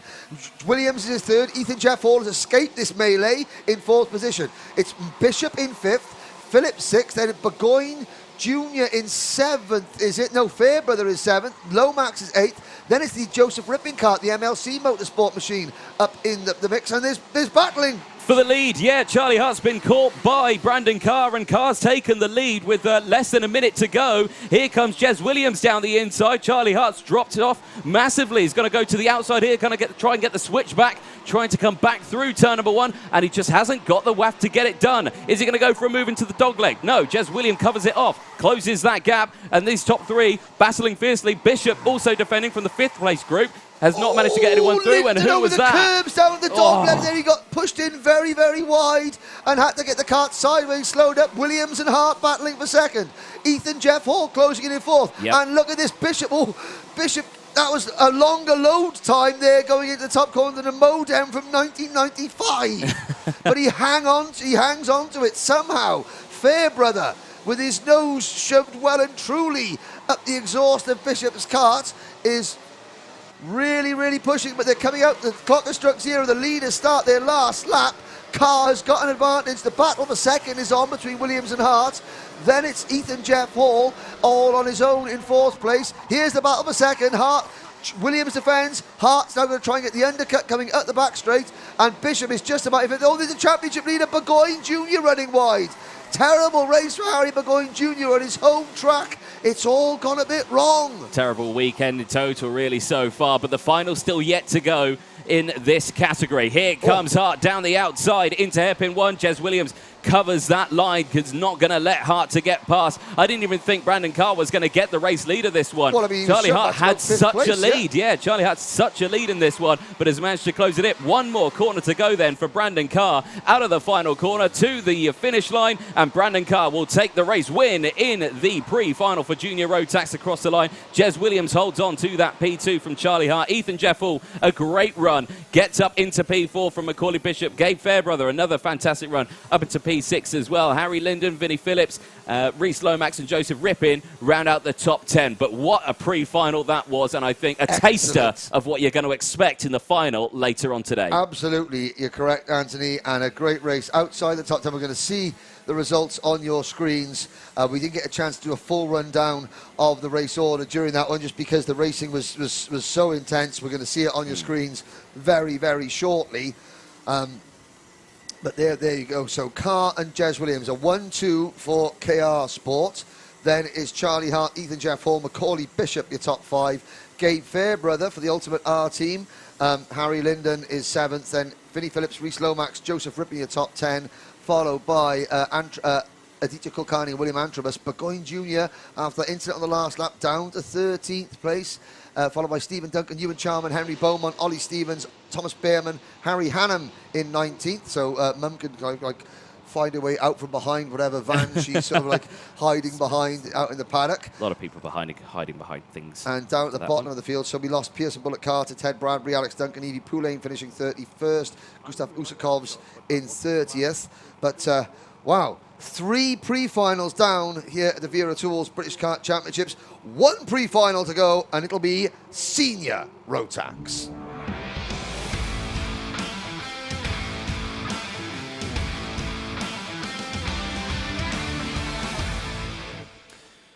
Yes, indeed. Senior Road Tax about to take to the circuit for their pre-final. Let's have a look at what happened yesterday, though, because, again, another very busy day. 3 heats plus the repechage. Heat number 1 at the end of that one, Kai Hunter took the race win from Guy Cunnington. Matthew Higgins rounding out the top 3 in that race. Lewis Gilbert, the Scotsman, finishing in P4 from Thomas Fleming, who's another driver who's also come over from the IAM Yes, he has. Who was at Warden Law a couple of weekends ago. Retirement in that race. A couple, Theo McCurris and Scott Lapsley with a DSQ as well. Heat number 2, Callum Bradshaw, Kai Hunter, Thomas Fleming, the top 3. Caden McQueen coming through, gaining a position, finishing P4 in the heat number 2. James Lowther finishing in the top 5. Lucas Ivaskavicius on Ivaskavicius, I should say. I'll get it right. I spoke to him earlier on. Yeah, I spoke to him. He said, yeah, you're getting close with it. You're well done. Oscar Hall as well. Also a retirement from heat number 2. Heat 3, though, saw Callum Bradshaw take a race win. He started on pole for that race, and he held on to that one. Guy Cunnington gained 2 places in it. Theo McCurris gained 5 places. Theo has had a nightmare with the car this weekend. But when it's running fast. Yes, it's quick. Yeah. Watch for Theo to come through. Exactly. Sean Butcher finished in P4 from James Lowther, rounding out the top 5. 4 retirements in that heat. Jude Ferrenho, Matthew Higgins, Will Ellswood, and Jamie Perilli. Now, we've been mispronouncing Jamie Perilli's name, but we'll talk about it. So, the repechage. the 6 drivers that went through for the repechage: Ryan Willis, Jude Ferneyhough, Will Ellswood, Daniel Armstrong, Lucas Iviskavicius, and Jamie Perilli. Out of the racing now, no more for Scott Lapsley, Drew Perry, Oscar Houle, Harry Barlow, Thomas Liatukis, and Australia's Gabe Balanka. So commiserations to our Australian fans. James Jackson also excluded for being underweight. So sadly, we're not going to see Lapsley, Perry, Houle, Barlow, Liatukas, Balanka, or Jackson. There's Callum Bradshaw, who will be starting this one from pole position. Now, it's got to be the hair for Guy Cunnington. It's beautiful, isn't it? It's a well-manicured barnet. There he is. Now Lee Taylor looking quite sophisticated in the mechanics. He's got. Oh, it's not a branded apron, Lee Taylor. Shame on you for not having a strawberry mechanic. Do better next time. But is there a 10mm socket or spadder in those pockets? Is there have you got a 10mm? Have you got a socket in your pocket? Not sure. No, he's just blanking us, really. No, he's not playing ball. No, he's going to batter me later on. There's Bradshaw going through there. Nice barnet. So yeah, championship standings. Bradshaw leads at the end of round 1 from Sean Butcher, Caden McQueen, Sam Gornall, Guy Cunnington, and Matty Hingley. Ben Hingley's brother. There is Kai Hunter. Now, for those of you, after this race, we're going to show you the paddock show from we recorded yesterday, and Kai Hunter is an absolute star in it. And he knows already shaking his head. So you've got to watch it for a Vice British champion. Kai Hunter, the most successful driver in the modern era of the British Championship in terms of race wins. Watch it. He's an absolute star in it. Starting to think that this paddock doesn't really like us anymore. They never like me to start with. There's Thomas Fleming. Now, what is it with the fringes of these drivers? The fringes. Everyone's doing it's a Harry Platten fringe competition. Give us a flick. Give us a flick. Go on. Flick the fringe. Apologies for everyone watching at home. That's one way of making sure you're not going to be on camera. There we go. He's just saying he wants to be number 1 . He's going for first. He wants to be T1. He's going for first. There's Caden McQueen, who also played a part in the paddock show last night. Need to get him much back. to your disappointment, Mr. Jordan. And he doesn't even know why he did it. Apparently, you gave him an excuse to do it. No, I didn't say anything. I said nothing. You just looked a bit hot while you were dressed. Yeah. Because you weren't dressed in your normal attire in the paddock show yesterday, as you were. So should we have a look at the starting lineup? I think let's have a look at the starting lineup. Is it a bit early to have a look at the starting lineup? Oh, we've got no grid. It's a little bit early. We can have a little glance down at some of the drivers waiting to go out. There's Sean Butcher. Again, another very quick driver here. Sean, again, second in the championship. 12 points behind Bradshaw coming in. But again, Butcher starting on the outside of the 4th row of the grid. Anglo-Australian. Well, Gabe Balanka's not here, but Shorty Butcher, Anglo-Australian driver. There's someone for the Aussies to cheer for. There is Teddy Williams. Now he's got the 18. Super Teddy Pritchard Williams. That's Mr. Rippin, his mechanic. They put the 18. So Mr. Rippin, he's downgraded his own son Joseph. He said, I'm not mechanic of you. I'm going to form the 18 with Teddy Pritchard Williams. He's got Super Ted on his. His dad's from Aberdare. That's why he's honorary Welsh. There we go. Look at that, Super Ted, which is a Welsh cartoon. Made in Cardiff. Back in the 80s, Super Ted. And for the MLC Motorsport team, the MLC team, again, they've got a lot of, Jubilee-rated paraphernalia in their awning. Now, at the back of the grid, number 40, we must... Oh, hello, sorry, yes. That was Ben Hingley's brother I saw there. That was Ben Hingley's brother. Ben Hingley's brother, who was 18 years old yesterday. We'll see that in the paddock show. Ben Hingley's brother starting on the 5th, 9th on the grid. Now, at the back of the grid, the number 40 kart, you just saw the Project 1 kart there. For the last 3 years, we've been calling him Jamie Perilli. Yes. It's actually Jamie Perilli. He didn't think to tell us at the end of day one, 3 years ago. So it's Perilli. Like Illy, we have been a pair of Illies by mispronouncing Jamie Perilli's surname. Yes. Apologies, Mr. There we go. Perilli. Well, what a silly Illy we are. Will Ellswood, the number 6. Watch for Will Ellswood to be coming through in the number 6 kart. Had to make his the repechage, 6th in last year's championship. His dad Stefan there, keeping the head nice and covered from the sun. I've got the same problem, Stefan. Early sunburn issues on the top of my head. Keeping his cap well there, but again, he's got something to smile about this weekend. He's in. Yes. Again, we say we didn't even have mean, obviously, we're doing this today, ladies and gentlemen. We did a lot of races. There's Jamie Perilli in the number 40 car. We're doing this today. We're doing the racing today because we're trying to get everyone a chance to get home. We're in Scotland. It's a beautiful. It's the end of a 4-day Jubilee bank holiday weekend. Yep. We don't want people stuck on the motorway for 12 hours in the bank holiday traffic. So that is the reason why. Now, Anthony, it's time to look at the starting lineup. Take it away. Yes, Callum Bradshaw starting on pole position for the Strawberry Racing team. Kai Hunter alongside Guy Cunnington and Thomas Fleming. All the hairs and all the fringes starting on the top front. James Lowther and Caden McQueen start on row number 3. The Diamond of Dalry, Lewis Gilbert, the O-Plate champion, and Sean Butcher on row number 4.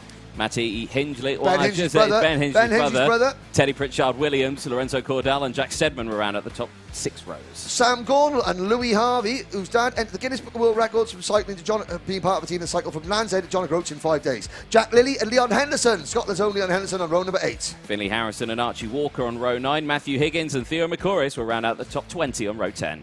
Row 11, Brandon Clyde Nagelball and Nicole Sutherland. Good to see Nicole making the A final. Tristan Rennie and Alex Baker on row number 12. David Al-Lejeune and Jamie Rogers on row 13. Ronnie Smith and Nathan Smith on row 14, the two Smiths. Ryan Willis and Jude Fernehow, they finished first and second in the repechage yesterday. Will Ellswood and Daniel Armstrong go from row 16.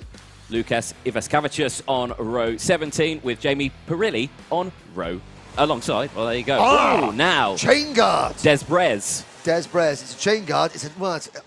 Could that be a privateer's chain guard because it's not branded up team logos? Well.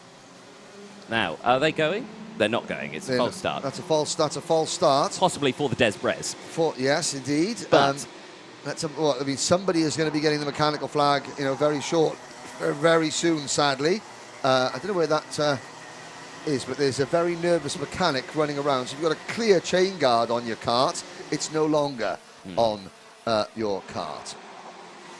So, Bradshaw, the 2020 FIA World Karting Champion, current European Senior Rotax Champion.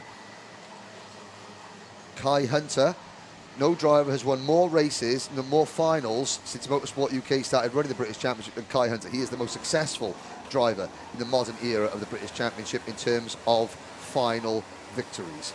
Guy Cunnington, the 2020 Senior Rotax Champion, starts third. Thomas Fleming, moving over from multiple race winner in Iami, bang on the pace in Rotax already. James Lowther, Caden McQueen, Lewis Gilbert, Sean Butcher, Ben Hingley's brother, and Teddy Pritchard-Williams round out the top 10. Are we going to running second time of asking? Harry Phil says good luck to Caden. Hope you've had your McMuffins. Plenty more available. Green flag is out. Away we go. Good start from Bradshaw. Gets the jump early. Guy Hunter dropping back into P3. Guy Cunnington to the GP plate. Managed to get an early start. Get into P2. But here comes Kai Hunter back down the inside. 3 wide down the boot section. So Hunter back into P2. They're all through the boot cleanly. Up the hill now towards top bend. Hunter having to defend from Guy Cunnington, but he needs to do that because he needs to get up to Callum Bradshaw, set about him early doors. But he has to defend into that first hairpin. Now watch the concertina effect, potentially in the middle of the pack. 3 wide, somebody doing an M&M going round the outside. And there's somebody on the grass coming out of that corner. Who was that? I'm not quite sure who it was. It might have been the Dan Holland racing car. They stayed out the barrier, crucially, so they're all still running as they go through. Nice start then from Senior Rotax. Another one dropping off the edge of the circuit and falling to the back of the grid there. Again, couldn't quite see the number as they went past. It was the number 77 by the looks of it, of Nathan Smith for the Ultimate R team, dropping right to the back of the grid at the end of the lap number 1. 11 minutes to go and more moves. Just being kicked up at the back of the pack there. Someone runs wide coming out of turn number 1. But Hunter still having to be a little bit defensive against Guy Cunnington coming into the top bend there, looking over his shoulder.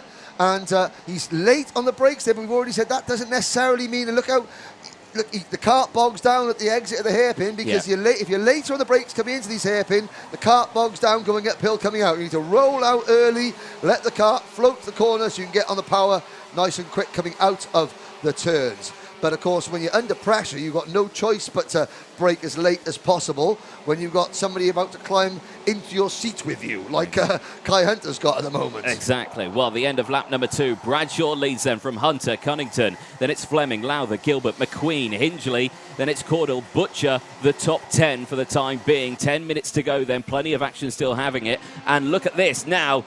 Oh, he looked like he was going to go for the move there, did Guy Cunnington. We found the owner of the chain guard. Ah, there we go. The owner of the chain guard was Cato Motorsports' Lorenzo Cordal, sadly.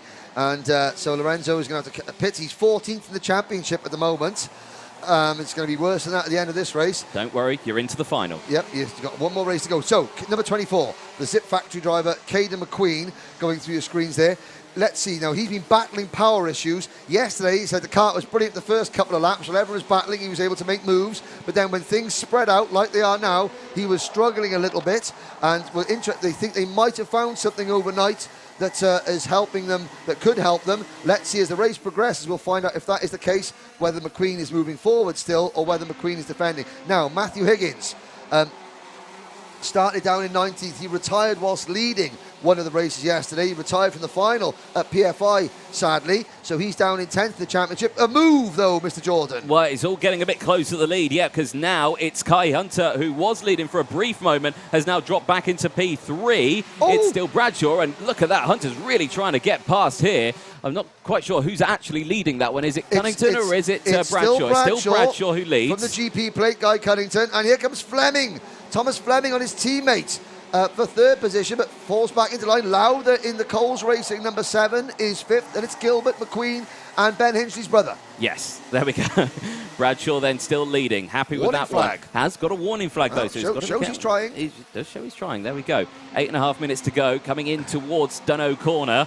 And everyone gets through. No, again, late lunges down the inside there. They're all just thinking, but they're so close. And this is the battle for the lead, ladies and gents. Oh, Caden McQueen gets run a little bit wide there. So Bradshaw is backing them up. Yes. You could say, there's a spin there, 360. That's the number 3 kart. Watch out there. Oh, and that was great avoidance there. Sean Butcher. Change of underwear to KR Sport after that one. Yes, I think that's going to be needed. And that's Lorenzo Cordal coming in, minus his chain guard. But now, Bradshaw is backing them up. People say, well, he's hitting the white lines, he's defending really too early. No. That's deliberate tactic. Let's slow him down. Obviously, there's the setup of the kart. He's been through it with his mechanic. This is a tactical thing. He's backed them up, and now he's going to pull the pin again, and already he's done that as Kai Hunter takes second place from Guy Cunnington, but suddenly Bradshaw 5 kart lengths in front again. Yep, exactly that. Got to keep a very close eye on it as they go through again. It looks like every time someone's just going to quickly send one down the inside, but then they always think against it, slot back into place. They're all testing the waters, I think, in this sort of time. Still 7 minutes to go. Plenty of time left in this race. And it looks now that Bradshaw's got a nice little buffer now as they go through. So, yeah, like you said, back them up and then could just accelerate out the corners. Let them trip over each other and then wave. And then wave, say, sayonara, bye-bye. Yeah, exactly. Further back, so behind this back, Lewis Gilbert 6th, Ben Hinchley's brother in 7th, Caden McQueen down to 8th, Teddy Pritchard Williams is 9th, Sam Gornall now rounds out the top 10, with Finley Harrison up to 11th, Matthew Higgins is up to 12th, from 19th to the grid, then Louis Harvey is in this group as well, in 13th place, so the Argenti Motorsport kart number 74 of Louis Malmesbury's own Louis Harvey at the back of this group, he's just going through there, but stretching them out again now, there's a gap behind the 27 kart of Gornall. So this group on your screen, the top 10 pretty much in one train, and then a little gap back to Harrison, Higgins and Harvey. Leon Henderson only 14th, then it's Rogers, Rennie, Aulejna, Nagelvort, Will Ellsworth on a mission, up 12 places to 19th, followed by Alex Baker, Jack Lilly, Archie Walker, struggling a little bit down in 22nd, and it's Steadman, McCouris, Armstrong, Sutherland, Butcher, Smith, Willis, Fernihau, Perilli, Smith, Ivaskavicius, and Lorenzo Cordal sadly out of the race, and more changing. Well, no, it wasn't changing, so it looked like Guy Cunnington tried to get down the inside of Kai Hunter there, couldn't quite get it done, slots back. There's the O-plate of Lewis Gilbert making moves. Now, Lewis, usually with a pink helmet. I know, but the Diamond Dalrai is he's switched it up one time for this. He's flipped the script. And the O-Plate, the British Open champion, the Potenza Racing engines, and again, the whole family here, the Gilbert family, several caravans of them just enjoying the summer weather here. They got the puppy as well in the paddock. But Bradshaw, 2/10 in front of Hunter. So now Hunter's managed to break away. So Hunter's closing in. Now, for the first time, Hunter has got Bradshaw all to himself because there's a 5 or 6 kart length gap back to Fleming in third, and Cunnington has faded to 4th place. So now Kai Hunter, who was defensive at the start of the race, now we'll start seeing some moves. So the tactic that Bradshaw used to back them up and pull away, it worked for a little bit, but he's still got 5 minutes to go as McQueen makes a move on Ben Hinsley's brother. Yes, he did indeed. There we go. Teddy Pritchard-Williams as well just latched onto the back of Ben Hinsley's brother, so he'll have to try and see if he can get past. Now, this is still very, very close here at the front. Kai Hunter's not going for the move as of yet. Still 4.5 minutes to go. Staying behind, they want to try and open that battle because I suspect he's looked behind and has seen his teammate Thomas Fleming is behind. So. And if Kai Hunter knows he's under pressure, this is where he's going to make the move. I don't think we're going to see Kai Hunter sit now. I think he's going to go for it because if he sits there for too much longer, what's say that Bradshaw won't back them up again? Well, yeah, exactly that. He's got to be super careful with that one. Now is the time. There he goes. There we go. Kai Hunter takes the race lead. Side by side, wheel to wheel with Bradshaw and Hunter. And Hunter hangs on around the outside. Now, can Bradshaw go back in? No, he can't. And this has worked well for Guy Hunter because it's brought Thomas Fleming and Guy Cunnington. So 2 Dan Holland karts, 2 Strawberry Racing karts, 2 Lando Norris chassis, 2 Tony Kart chassis, battling it out at the front of the British Championship. 1, 2, 3, 4, 4 minutes to go. Exactly. Good stuff then from Senior Road Tax, giving us an absolutely fantastic pre-final. It's race 17 of the weekend, but race 4 of the day so far. Finals are coming up after the lunch break after this one. 3.5 minutes to go, plus that 1 lap, and a clear breakaway for the top 4. Absolutely fantastic stuff. Lewis Gilbert, also P5, closing in on this group. But I have to say, looks like Kai Hunter is starting to break away a little bit. Yeah, Bradshaw having to defend going into the first hit, and that allows Hunter to get the drop on Fleming for P3. Yeah, Cunnington getting that done. Nice move there. Flemdog now back down into P4. He's going to have to fight back fiercely to get back up those positions. 3 minutes to go, and look at that advantage here. Was that a bad education reference? Oh, what? Sorry? Was that a Flemdog? Was that a bad education reference? Maybe. There we go. And there's Fleming chasing Bradshaw. So Cunnington up into P2. Here comes Bradshaw. And oh my word, Bradshaw up over the curves. This is going to back everybody up. Fleming gets bogged down. Here comes Lewis Gilbert. Looks like James Lowther was able to capitalise and move up. Lowther in the number 7 Coles Racing car. Yeah, Lowther now up into what is 4th position. Kai Hunter has waved goodbye to the field. He's got this from the back. There's Teddy Williams, but Caden McQueen in this scrap as well. Williams up the inside of McQueen. Oh, McQueen's gone off the track. Oh, dear. So the MLC Motorsport driver, Teddy Pritchard Williams, moves into what is now 7th position. There we go. So only Teddy's 5th race of the year. I said, why is that? Exams? You went, no, money. Oh, there you go, there you go. Well, 2 minutes to go then, down the inside. If Dad spent lots of money going to watch Aston Villa, Teddy could go racing a little bit more often. Yeah, Matthew Higgins getting the move there through P1. And, oh dear, that is the number Jamie 40. Perilli. Yeah. Again, finals coming up. Yes, well, the final's coming up later, so it's not the end of the world. He can get it back on the trolley, get it back in the tent, get it sorted, get it on. Hit it with a hammer. Hit it with a hammer, get it back works. on. Yep, exactly. So Kai Hunter, with 90 seconds to go, leads by 2 seconds. Really, really strong performance. Very, very tactical. I mean, the cat and mouse games that have gone on, and this race has been a great show of how karts are set up differently. Some karts working better at the start with the tyre pressures, and the set of other karts working better at the end of the race, and what the drivers have got to do to kind of counteract their setup compared to their rivals. Yep. Really good example in this race of how drivers have got to drive to their setup as much to the track conditions and as much to their rivals as possible. Well, while that race has been happening, your race leader, Kai Hunter, has disappeared. 1.8 seconds now as Fleming comes back down the inside there. Lowther. Got to say, Lowther left the door wide open there. Yeah. And he's going to caught sleeping, caught napping. Caught napping, and he comes back at him now. And round the outside goes Gilbert.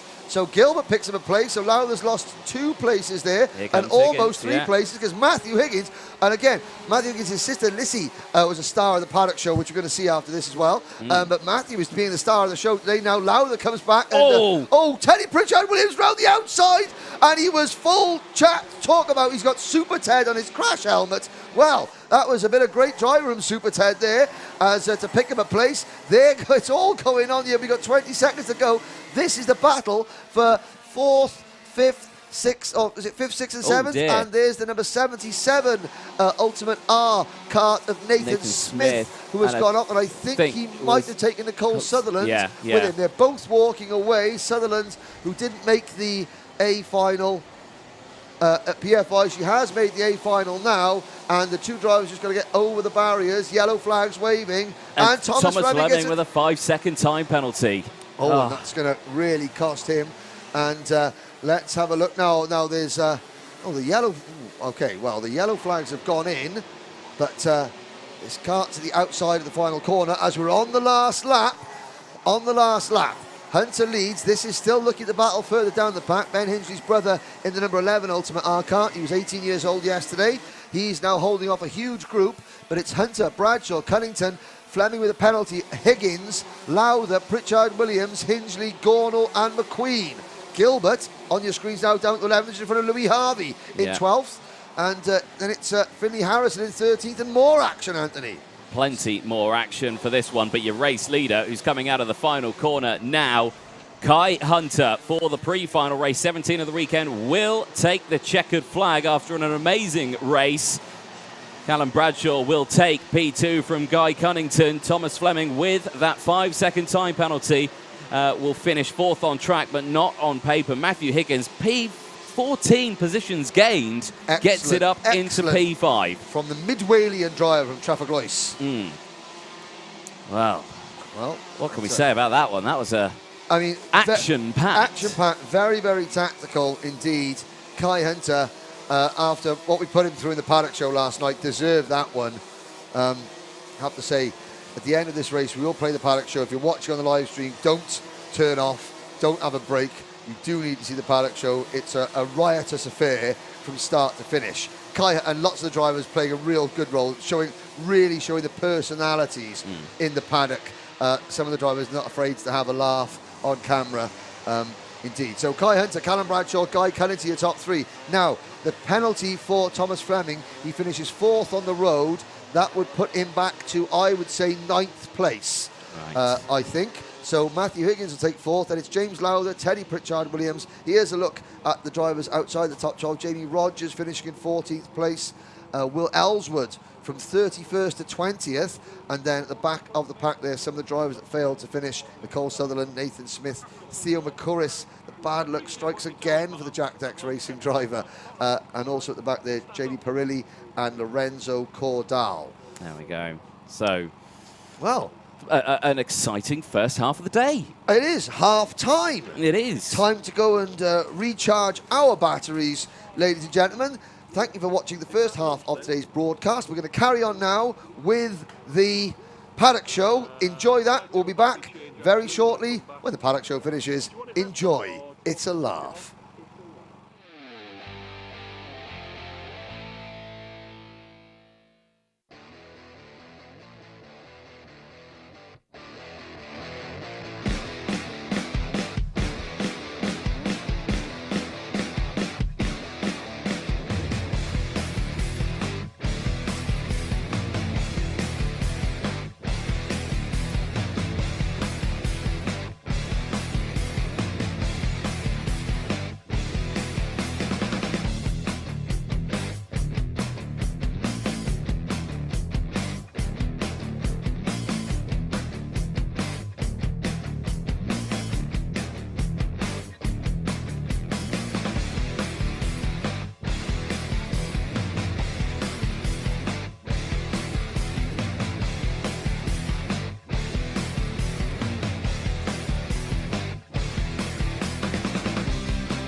I was going to say, these are almost as good as the best restaurants in the UK. You know what that is, don't you? What? Burnley Mega Chippy. You're a Burnley disaster. Mega Chippy. If you know, you know. Hello! I hate you already. Welcome! I hate you Welcome already. to the Paddock Show here at Larkhall in Scotland, in case you couldn't tell. And it's the Jubilee weekend. It is indeed. I've got to say, Anthony, Your crown's a bit wonky. My crown's a bit wonky. My crown's slipping. I've got to say, it's so nice of the British royal family to dedicate an entire 4-day bank holiday just for the Wera Tools British Kart Championship to come to Larkhall. I know. Really good, nice. Good old Liz. Good old Liz. God bless her. And they're going to say, we're in the Argenti Motorsport awning, and Argenti have really gone all out with bunting and cakes and cinnamon pastries. Lovely. I might give them the crown back, though. But this is the second round. It is. Uh-oh. There we go. Second round A bit better. of the Rotax and Honda classes. We've got to put their decorations back. There we go. Like a boss. Boom. I wouldn't touch them personally. And I mean, but yeah. we've still got racing going on. It's been a very, very, very busy day here in the paddock. I mean, look at that. Argenti, all their karts safely in the A final. So on track at the moment, you've got the repechauges for junior. And I just coughed a little bit of a hiccup there. Dear me. Oh, that went down the wrong pipe. We apologise to anyone who was currently having their dinner that may have heard that. Sorry. No, and again, but this is a good sight for Argenti. All wagons under wraps because all their drivers safely through to the main final. No drama, no issues. He's gone again. Now he's sneezing. Now, out here, so that's good. And the Argenti team, and again, they've had such a tough start to the year, and it's really, really good to see them in fine spirits. It is indeed. And what a day it's been. Do you know what? For Scotland, it's absolutely beautiful. Well, Last year, exactly the same weather. And they say, oh, it always rains in Scotland, it always rains. I've come here twice now, and it's been absolutely beautiful. I know, and I mean, the drive up here, so we're in Lanarkshire. Now, you know, Third Lanark, one of the original football clubs in Scotland. Don't start talking about football. We can. The Summerlee Raceway, it's been here since the early 1970s. Yeah. It's undergone a bunch of sort of restructures, extensions. Like the last extension was 2 years ago. It's now up to 1,140 metres. I mean, the track, I mean, it's narrow, it's bumpy, and it's corner after corner. It's one of the most physically demanding circuits the drivers have to cope with all year. Yeah. You know, it's corner. There's no room to rest whatsoever. We have seen, as a result, a lot of false starts and quite a few incidents just because of the nature of the circuit. Now, all the heats have happened today and the repechage as well. So tomorrow, finals day, it's got just the pre-finals and then the main finals, and that's going to allow everyone to get home a little bit earlier because it's the end of a bank holiday weekend, you know, and even though this is beautiful, no one wants to be stuck in 12 hours of traffic on the way home. No, get home, get the Barbie on. Yeah, it's going to be fine. And time to watch the Wales game. 5 Wales. No, I mean, I don't care about that. Well, we'll have a look at the some of the results. We're going to go around, we'll take you around the paddock. Now, first of all, we have a presentation to make. Now, I do the Rotax Grand Finals every year, and every year the Norwegian team give me a Vikings hat. And Scott Marsh, who was racing the Grand Final, said at PFI, the first round, said, if I win, can I have one of your Vikings hat? And I said, bet taken. And do you know what he did? he only went and won it, ladies and gents. So, first things first, I'm a man of my word. Now, come here, Scott. First of all, Scott, let's talk about the racing today, because Scott, 2 wins out of 2 today. So you put you on pole for the pre-final. It's been a really successful day for you, hasn't it? Yeah, it's been a great day. I've got a bit of crumb. Hang on, that's terrible, that is. I was doing a cinnamon roll on top of my microphone when I went on the wrong pipe. So, you're looking good tomorrow. I mean, the weather is not supposed to be quite as nice tomorrow. A little bit cool, a little bit more cloudy. Do you think that's going to have any effect on you whatsoever? Not at all. Well, very, very confident. So, on with the presentation, Anthony. For winning the first round now. This is the budget one, isn't it? Now, that's yours. You've won that. But if you have a little look over there, I mean... Gotta get it on. There we go. There you go. Fancy an upgrade? Fancy an upgrade? There we go. Oh, the crowd go wild. There we go. The Zip Cadet team go absolutely crazy. But I mean, if you want a better crash helmet, if you want a better Viking helmet, I think, you know, maybe we'll give you a minute, or we'll talk to some of the Zip drivers.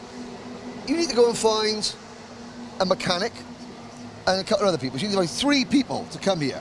Any 3 people just to come here and help you upgrade. Okay? Have to be 3 people. Has to be There's 3. 3 people. 2. No. No. 2 people. Just 2 people. Any 2 people. Anyone who you think will help you out into upgrading your helmets. We'll give you a couple of minutes. Go. Right. Zip drivers, Cadet Hondas. How are the Cadet Hondas going? Oh, dearie me, what's going on there, Ethan Griffiths? Right. It wasn't me. So, Ethan Griffiths and Sam Mott, the Zip drivers, Cadet Hondas. Let's have a look. Anthony's going to have a look. How was your day been, Sam? Horrendous. Horrendous, okay. Would you care to elaborate without swearing or insulting any other driver? So I got taken out in the second heat, and in the first heat the setup was completely wrong. Oh dear. Okay, so where do you Light and start breezy. the pre-final Light and then? breezy. No clue. No clue, but it's only way is up. Yeah. What do you think compared to PFI? What do you think of this place? I wasn't at last round of the British. Okay, so you're just starting this is your first round of the British then. It's very hard. It is very hard. Well, Ethan was. Ethan, how has your day gone? It was all right. First session wasn't very good, but second heat started to go all together. The grip, it just gripped up completely and just went flying after that. Oh dear. So I mean, Anthony, have we got what are we saying results-wise? Ethan Griffiths starting 17th in the intermediate classifications. 17th, right in the thick of the action. What do you think of that? It was all right from where I qualified. Okay, good. And Sam Mott 33rd, so lots of work to do. but there's 34 on the grid, so you're not last. No. Woo! There we go. That's it. Positivity. Oh. Now we have a couple of winners here. Oh, So hello. Sam has returned. Now Scott has returned. That's the Sam. Scott has returned. So Scott, Sorry, Scott. we've got Kai Hunter. Now tell us who have we got to help you out? Leslie Higgins. So this is Matt Higgins' Lovely. sister, and Kai Hunter, Vice President. Kai, how's it gone today? Yeah, all right. Now, who would you like to help you first? I think Kai, personally. Yes? Yeah. Right, Kai. All we're going to do, we're going to ask how your day went. Now, young Scott here, he's got this Viking helmet, but he wants a better one. He wants to upgrade. So, You don't know what you're in for. He wants this one. And you want to help him, don't you? Okay, Yes, you do. Yes, you do. Listen, All you can't you've go got anywhere. to You've got do, to stay. You've got Kai, to stay. You've I been mean, selected. You've got to stay. Let's just talk about your day. It's not a chance on earth. Go on. Go on. Look, No chance. I'll put the glasses on. I ain't too now. pardon? I'll put the glasses on. Look at that young man. He wants to He win. wants the helmet. Come he on. doesn't get the helmet. Look. He needs the helmet. He needs the Viking helmet. Go on. Not a chance. Come on. Sorry, you didn't buy me That's a That's Britney Spears. Chance. No way. Go on, Scott. Come on now, Reese would do it. There we go. Right. Excellent. Beautiful. I mean, it's on So, completely wrong, but we'll I'm not go going to with ask it. you to do Britney Spears. Yeah. Go. There we go. So, look at that. Vice British champion Kai Hunter. Glasses, please. How was your day today? Yeah, all right. Yeah. Now, I mean, obviously, there's a rule about crash helmet. You've got to tuck those into your crash helmet. I mean, you got Callum Bradshaw was very quick, but you're right there with him in the first heat. You had a great battle. Tomorrow, what have you got? I'll start in second for the pre-final. So hopefully I can get across and then chase him down and hopefully get him. I mean, it's not going to be as warm tomorrow, so that's going to be the track conditions going to be slightly different. I mean, it's been chewing the tyres up something chronic, hasn't it? No, I don't think it's that bad, to be fair. No, it's not bad. Okay, Yeah. good stuff. Yeah, it's all right. There you go. And so, go and collect. You can take that off now. You can keep it if you want.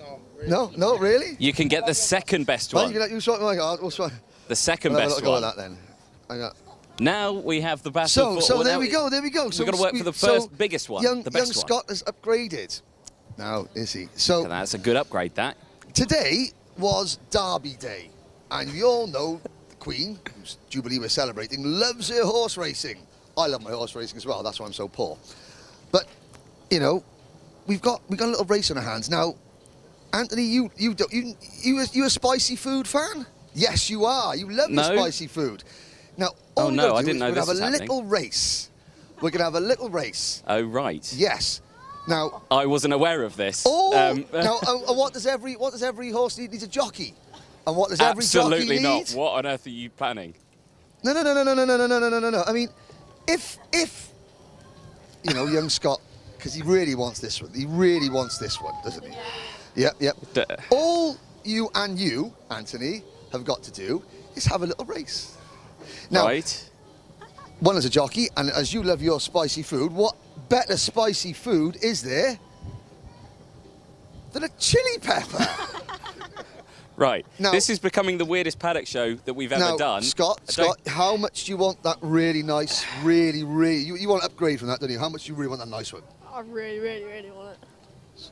It's all down to you, Izzy, and you, DJ. It's got the fluffy bit. Come on. Well, hold on.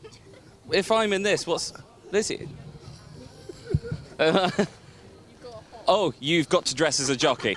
Well, you know, that makes me a little bit more better about me being a red hot chili pepper. We'll chat to some of the other drivers whilst we do that, and then we'll have a little Can I race give you at my the paddock, microphone so you don't hear the and that shuffling? wins Scott the ultimate prize. Someone There take we that. go. There you go. Thank you. Okay, let's have another look. We've got a couple of other drivers here. So, right, who have we got here? This is Jarrett Clark, yes? Yes. How has Cadet Honda gone today? Well, in the first heat, we crossed the line 5th, but a penalty put us 18th, I think, yeah. Okay. Then the second heat, we had a slight issue, but we still managed 6th. And I mean, the Cadet Honda field here, it's so closely matched. But with corner after corner, with the hairpins, the back-to-back hairpins, if you dive into the first one, you lose momentum, and then you're a sitting duck coming out of it. How are you coping with that? Well, you kind of just have to time everything to perfection, and this is a very technical track, and nobody gets away, really. So it's all about the racing, and yeah. Brilliant. Now, look at my colleague, Anthony Jordan.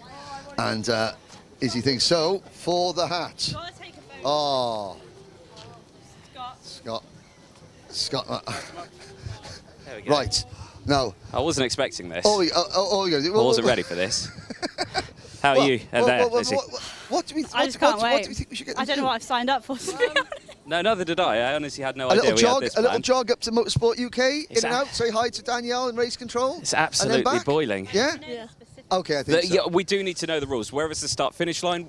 You know, these are Start important. finish line is Kai. Right. There he is. We'll go in there, wave to Danielle, say hi Danielle, our race director, and then come back to the finish line. I don't think Danielle's here, but I'm sure there'll be someone in there that we can say hello Okay, to. we'll do that then. Right. then.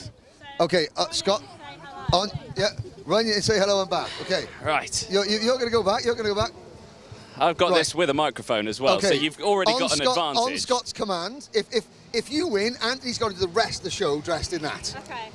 Yep. I don't think any of this is fair. Fun? Fun. No, Ready. let's not do I hold want it me back? back. No, I don't want it back. Ready. So, on starter's command. Right. Go. What? Go! Beat. Go on, Go on. Oh, I'm John, don't not want that. losing this. Right, Right, you've I've got to say hello to sabotage someone. Anthony Hello, when he comes hello. back. Wait, Sabotage no, Anthony. where's she gone? Yes, here we Hold go. on. Excellent. She's not. Hold on. She's left her hat behind. No, She's left her that's hat a behind. win's a win. Well done, And there we she go. didn't say hello to So, anyone. Anthony, you've got to do the rest of the show like dress as that. Behave yourself. Thank you very much. Izzy. First of all, your role, you do a lot of media work for Matty. Now you can give yourself a plug. So I run Accelerate Media, where I do the social media management and PR for loads of drivers, Scott included, and teams, so like Dan Holland Racing, Croc, Do you all have that good stuff. Do you have any jobs going? I don't want to work with these guys anymore. We can figure something out. Excellent. There we go. Don't have to deal with him anymore. Right, come on, Austin Powers. Let's go. Let's go. Do the rest of this. Right, we're going to sort these back. There we go. Thank you. Yeah. Thank you very much. It's absolutely boiling in this. That was 120 euros. It was hot Right, already today. Thank you to Kai. Thank you. Let's have a look now. We've got a birthday to celebrate. Excellent. Right. Oh yeah, we do have a birthday to celebrate, actually, don't we? Yes. Oh, Right, thank you guys. Well done, Sam. Thank you very much, guys. Let's have a look. We've got a couple of cadet drivers there. So Chris Harvey, Louis Harvey's dad. Yep. He was part of a world record-breaking cycling team raising money for charity. They cycled from John O'Groats to Land's End. Right. You know, which is fantastic. Here's members of the KR Sport team. How have KR Sport gone today? Good on the whole, I think, but my driver just crashed out of the B final, so not great considering the pace that he's had to be at the front of the A, but crashes. Who's your driver? Tommy Harfield. Oh, so we're not going to see Tommy in the main event tomorrow? Unfortunately not. I'm really sorry to hear that. Good luck with the rest of the KR Sport guys. He's my hero. Where's you? Mr. Bear. So, Mr. Bearman, how's it? Why? Remember, outside Liddles. Outside Lidl. Outside Liddles. Outside Liddles. Well, he's gonna do me in outside Liddles. Like, you know. Been watching Top Boy. How's it? This is the light. So Oliver doing really well in Formula 3, and now obviously Tom is doing really well in. Yeah, we're making progress. Chipping away at it. Yeah. It's a long journey in karting, as you know, having spent the last 12 years around the kart paddock. So Yeah. I know. But things are looking at least it's sunny. it's beautiful up here today, isn't it? Yeah, really nice. Normally, if we come up to Scotland, it's raining, it's wet, it's cold, but it's absolutely scorchy here. So Perfect. Well, we've delivered on the weather. they have, and Anthony's wishing they didn't. Okay, thank you very much, Dave. Yeah. Bearman. Right, let's. Don't ask. I won't. Good, thank you. We're on the wrong side. What's that? We're on the wrong side. We're on the wrong side. Are we? Oh, I don't know. I don't mind. I- We got a birthday. We do. Now, here's a bunch got- of. Here's some drivers. Excellent. Let's have a I can see. This isn't going to There's go badly at Kenzo, all. Craigie. There's Right. Charlie. All right. Hang on a second. Sorry, Vinny Phillips. What are you Thank you, saying? What do thank you think you, of thank the you. chili pepper? That's pretty naughty, can't lie. It is pretty naughty. Yeah. Brandon Carr, what are we saying about the chili pepper? Yeah. How's your day been? You won a race? Yeah, it was good, and it looks amazing. Thank you very much. Excellent. You won a race. Did he beat you? Yeah. Oh, okay, fair enough. How's it going, Mr. Sam Pollock Racing? I won a race. Hey! I'm starting next to him. Uh-oh. Yeah. Okay. We'll talk about the starts. We've got a bunch of drivers here. We've got Honda drivers, we've got Junior Max drivers, we've got the start. So many false starts here. First of all, why are there so many false starts here? Because no one can speed up at the start.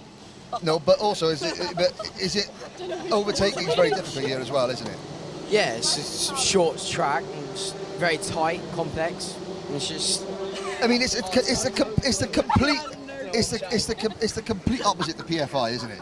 You've got at PFI you can relax, you've got time to plan moves and things like that, but here nothing. It's corner after corner after corner.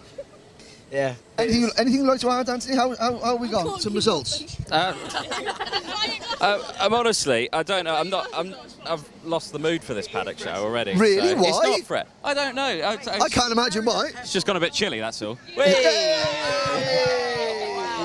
Get that out. Thank you very much. Thank you, Chandler. Who are you, young man? Oh, I don't race. I know that, but I was just asking who you were. Who are you? Oh, I'm Oliver. And Oliver what? Murta. Oliver Murta. And who's your brother? William Murta. Yeah. Okay, and how old are you, Oliver? 7. 7? There's Oliver Murta. There's William Murta. How's it going? Fine. How was your day? All right. First heat was good. Second heat was average. There's no way to describe it. Okay, well, there's one. Kenzo Craigie. Kenzo, really good battle in Honda Cadet. How was Kenzo done in Honda? Anthony? Well, hold on. I'm trying to sort my chili out. Uh-oh. You got a DQ, did you? Yeah. For what? My dad left park firmly with the tyres on. Okay, well, there we go. A round of applause. Sorry, yes? Hello? Nothing. Nothing. We can continue this. Should I'm we- absolutely roasting. Excellent. Should we go and say happy birthday to Matty Hingley? Let's go say happy birthday to Matty 18th Hingley. birthday for Matty Hey? Hingley. Oh, I missed out on that. It's a didn't I? roasted red It was a minute pepper. ago, like before. So what does that mean Yeah. tomorrow for you, Kenzie? We have not got Starting time like for any water P20. fights tonight. You're We're going to starting go now, say okay. happy birthday to someone. Maybe we'll have a water fight later. We'll ask. Excellent. There we go. Orange Tango suit. Right. Excuse me, chaps. Thank you very much. Thank you. It's looking spicy in here. Right. Hi. I hate you so much. Hi. I really do.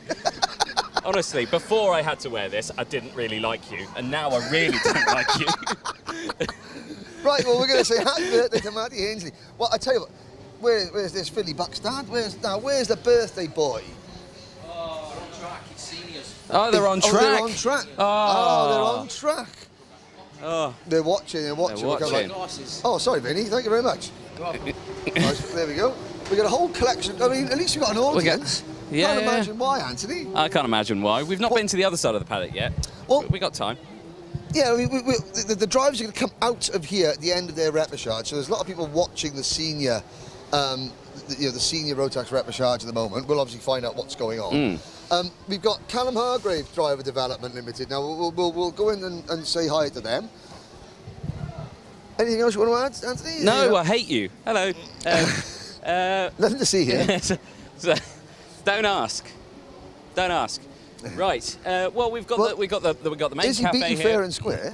Eh? Fair and square. She beat you. Didn't beat. She didn't say hello to anyone. Firstly, by the time I'd said hello, I turned around. She'd already gone. Well, yeah. And her hat didn't cross the line. So technically, not all of her crossed the line. So I feel like I've been fully shafted here. No, there's older brother Sam. Oh yeah. So nice Sam, glasses. how proud of you of your younger bro? Very proud. He's doing a great job. Yeah, I mean, as a former British champion yourself, now working for Hunter Motorsport, you know, he obviously was the temptation to. Is it a deliberate thing not to work with Scott so that he finds his own way?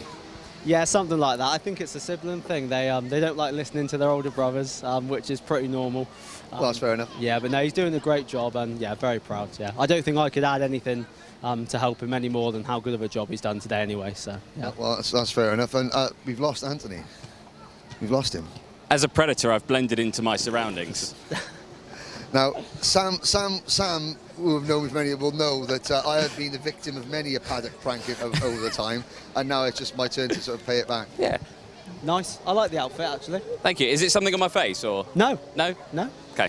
He did it for Scott. There we go. And just been kicked by a ball. Well, there we go. Right, so we'll have a little. Let's keep working. The Synergy team. Let's go and speak to the youngest driver we've got here. So there, Mason. Right. Here he is, Mason. Now, Cadet Hondas, all the drivers are Cadet Honda 8, 9, 10, 11 years old, but you, how old are you? 7. So you're 7, but you're going to be 8 later this year, so that's why you're allowed to race, and because you've got experience in Bambino. Well, Mason, what's it like racing in the British Championship? It's hard. Hard? It is hard, but, I mean, Mason Brooks and Cadet Honda, Anthony, I think where do you finish? We're just outside the top 20, aren't we? Yeah.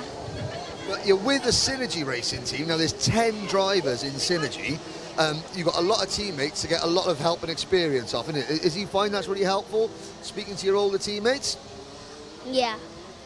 Now, I know I saw your mum and dad, so you got the British flag in your kart and the Jamaican flag in your kart. What's it like representing Jamaica as well as Britain?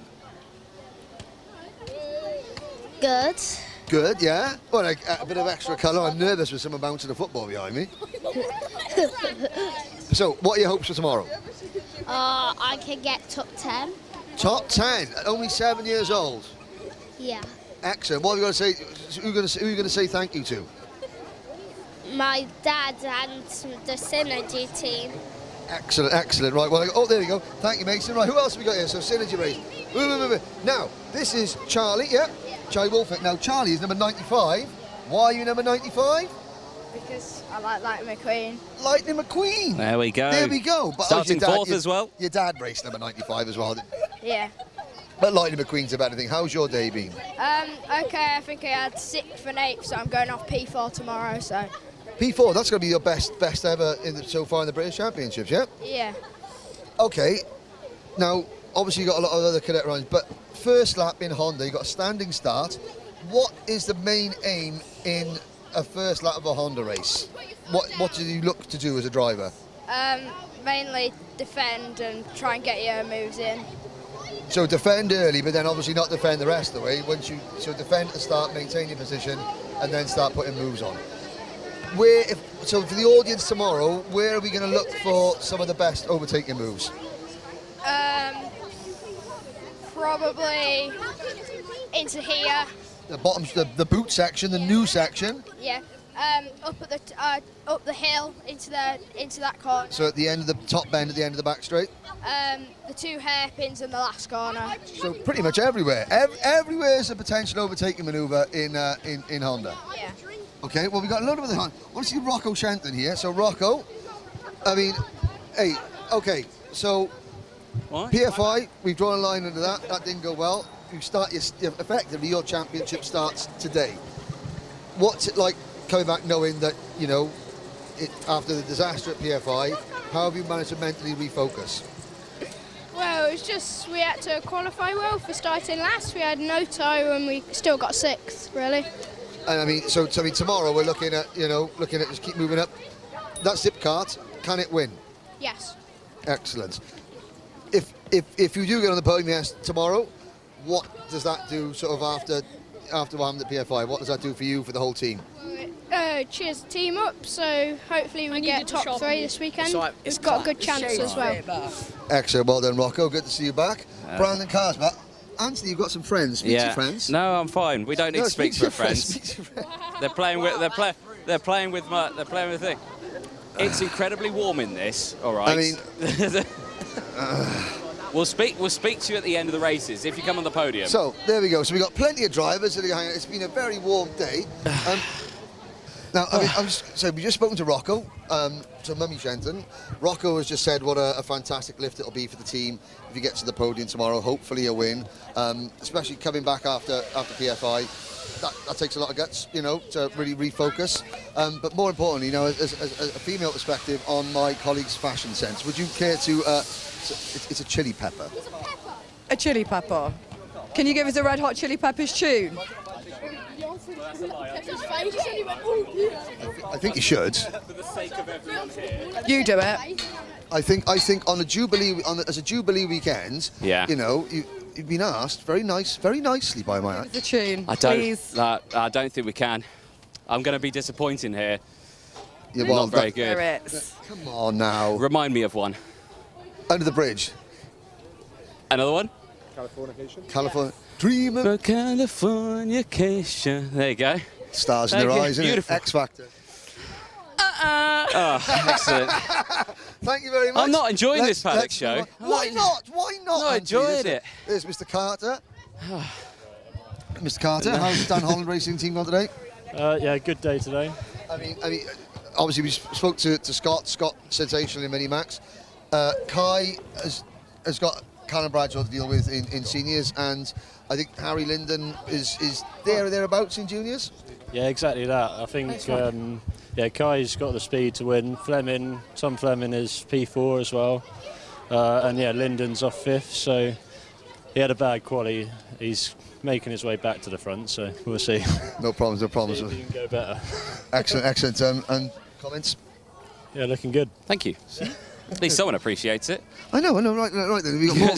I mean, more people say. I mean, again, it's just Saturday evening. You can, and this is to be what karting is about. It's Saturday nights. Yeah. It's everyone's having fun, laughing, joking, nice weather. You can all smell the barbecues.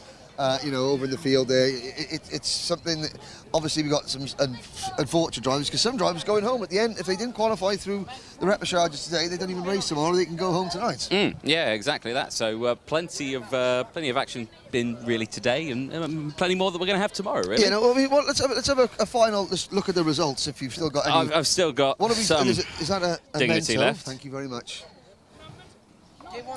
Yeah. So we've been. Right.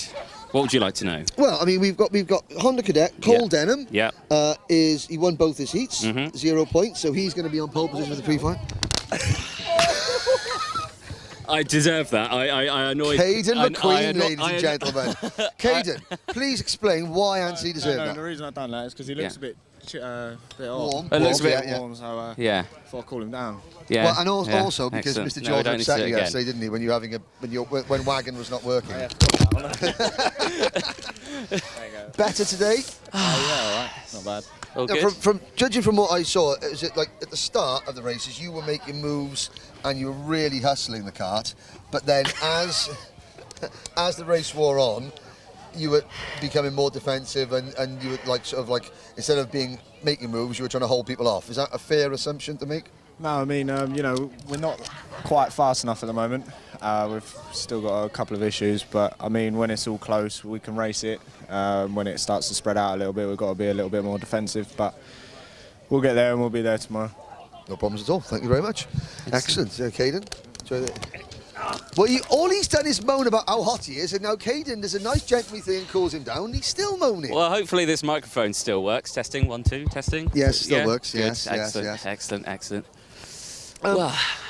So here's the new boot section. So this, I mean, and again, if you're a spectator here, you know, you're looking at this. This is close to the get, action. You get to see the best drivers in Britain, you know, compete here. I mean, there's curbs, you know, you're changing direction. There's a lot of moves going on down here because this is at the end of the very fast first straight. Yeah. So you've got an awful lot of action going on here. I mean, and it's great viewing as well. Yeah, it is. I mean, it is absolutely perfect. You are so close to the action here, and this is the first real major braking zone as well on this lap of Larkhall. You know, turn 1, borderline flat out all the way around that left-hander, and then they come into this section here, absolutely hammer down on the brakes, and it's so tight. It's a direct 90-degree, and that curve on the inside, you don't want to be clipping that. No, exactly. And the racing's over for the day, as you can tell. And this is where the drivers run out. Ethan Jeff Hall doing the hurdles. Oh, and someone's already dead. There we go. They've already killed the driver. Already stacked Look at that. it. There we go. How much have we got left of this? About 5 minutes or so. 5 minutes or so. Well, there's some strawberry racing. Should we go and chat to some people from Straubs? We could chat to Straubs. Yeah, why not? Let's go and the Can't be any, the team in green. Right. First of all, who have we got here? Sam Longley's dad, Damien. Sam Longley's dad, Damien. Who do we have here? Ethan Jeff Hall's dad, Matt. Excellent. So Sam Longley's dad, Damien, and Ethan Jeff Hall's mum. Yeah, there we go. Sam Longley's dad, Figured that Damien. one out. How has son Sam Longley done today? He's not drove the best today and ended up in the reportage. So poled reportage and managed to scrape through in 6 after a bit of a scrap. So yeah, so we're here to live another day tomorrow. So. Yeah, because it would have been a long drive home otherwise, wouldn't it? Yeah, yes. Sunny Scotland needs to another day, doesn't it? So it does. Well, good luck tomorrow. Excellent. My colleague. Yeah, how's Ethan's day been? Who am I talking to first? Yeah. Team boss. Yeah, he's had a good day, thank you. He's had a 2nd and a 5th in the heats, so he's starting 6th tomorrow for the pre-final, so it's good. Excellent, good results. And you on the spanners this weekend or no? Absolutely not. No. Absolutely not, no. Is that why he's done so well? I clean it, that's about all I do. Clean it, well there you go. Your hands are clean, so you must have done a good job. I do a good job, yeah. Excellent, look at that. Anthony, why are you dressed like a killer? That's a very good question. Do you know it's a very what? good point you raise. I didn't even notice. Personally, didn't even notice. I thought it was something on my face. Everyone looking. I mean, because Mum dressed you this morning. No, Mum didn't dress me this morning. And she wanted you to dress like a chili. My second Mum dressed me this morning. No. I mean, so Scott Marsh, he won a Vikings hat for winning the Minimax final at PFI, but he wanted to upgrade to a proper Viking helmet, and part of the deal was that Anthony and Izzy Higgins. Had to do a little race. Izzy dressed as a jockey because it's Derby Day, and Anthony dressed as chili because he likes spicy food, apparently. I mean, I just made that up on the spot, actually. And Anthony lost. So that's the punishment. I think it was an unfair loss. I'm going to actually go to the stewards. A bad workman always wears his too. I mean, you sound unfair. I'm going to appeal the decision, yeah. Terrible. Yeah. But after 2 years of doing the championship, with COVID restrictions, what's it like to be Saturday night? We've got a couple of beverages, the kids are running right on the circuit, the sun's shining, there's food going. What's it like to be back in this kind of atmosphere again? Yeah, it's the best, isn't it? It's a good social element. The kids love it, and just long may it continue, yeah? Yeah. What do we think to it? Yeah, it's lovely. It's nice to be back to normal, being able to enjoy it. Children are all enjoying themselves. It's just how it should be. Yeah, everything normal here. That's the key thing. Children enjoying themselves, which is, again, and I noticed they all hurtling out on the... And this is what gets me. So, on the track, and again, we forget, they are kids. They do an adult sport. They're put under adult pressure, doing a very, very adult thing with, the technology, the speed, the closeness of the competition. And we all tend to forget, and it's like live, live streamed. Anyone around the world watches them do what they do. No other youth sport in the world has the amount of attention focused on it as these kids do. And what they don't see is that you've got drivers from Strawberry, from Ambition, from KR, from Argenti, from Dan Holland playing football with each other out on the circuit, which is the way it should be. Definitely. When their helmets are off, they're as nice as pie with each other and play well. When the helmets are on, it's game on, and that's how they live, isn't it? There we go. That's how we go. That's how we look at do that. So there we are. Lovely. The final shot. So I mean, it's got a lot. And again, good to see all the families back. So Anthony, I think, you know, I think we've got a little bit more time. I think we've got. I said 5 minutes earlier. I think we've got another 5 minutes. Oh, we've got another 5 minutes. Thank you very much, guys. Enjoy your evening. Apparently 7 minutes.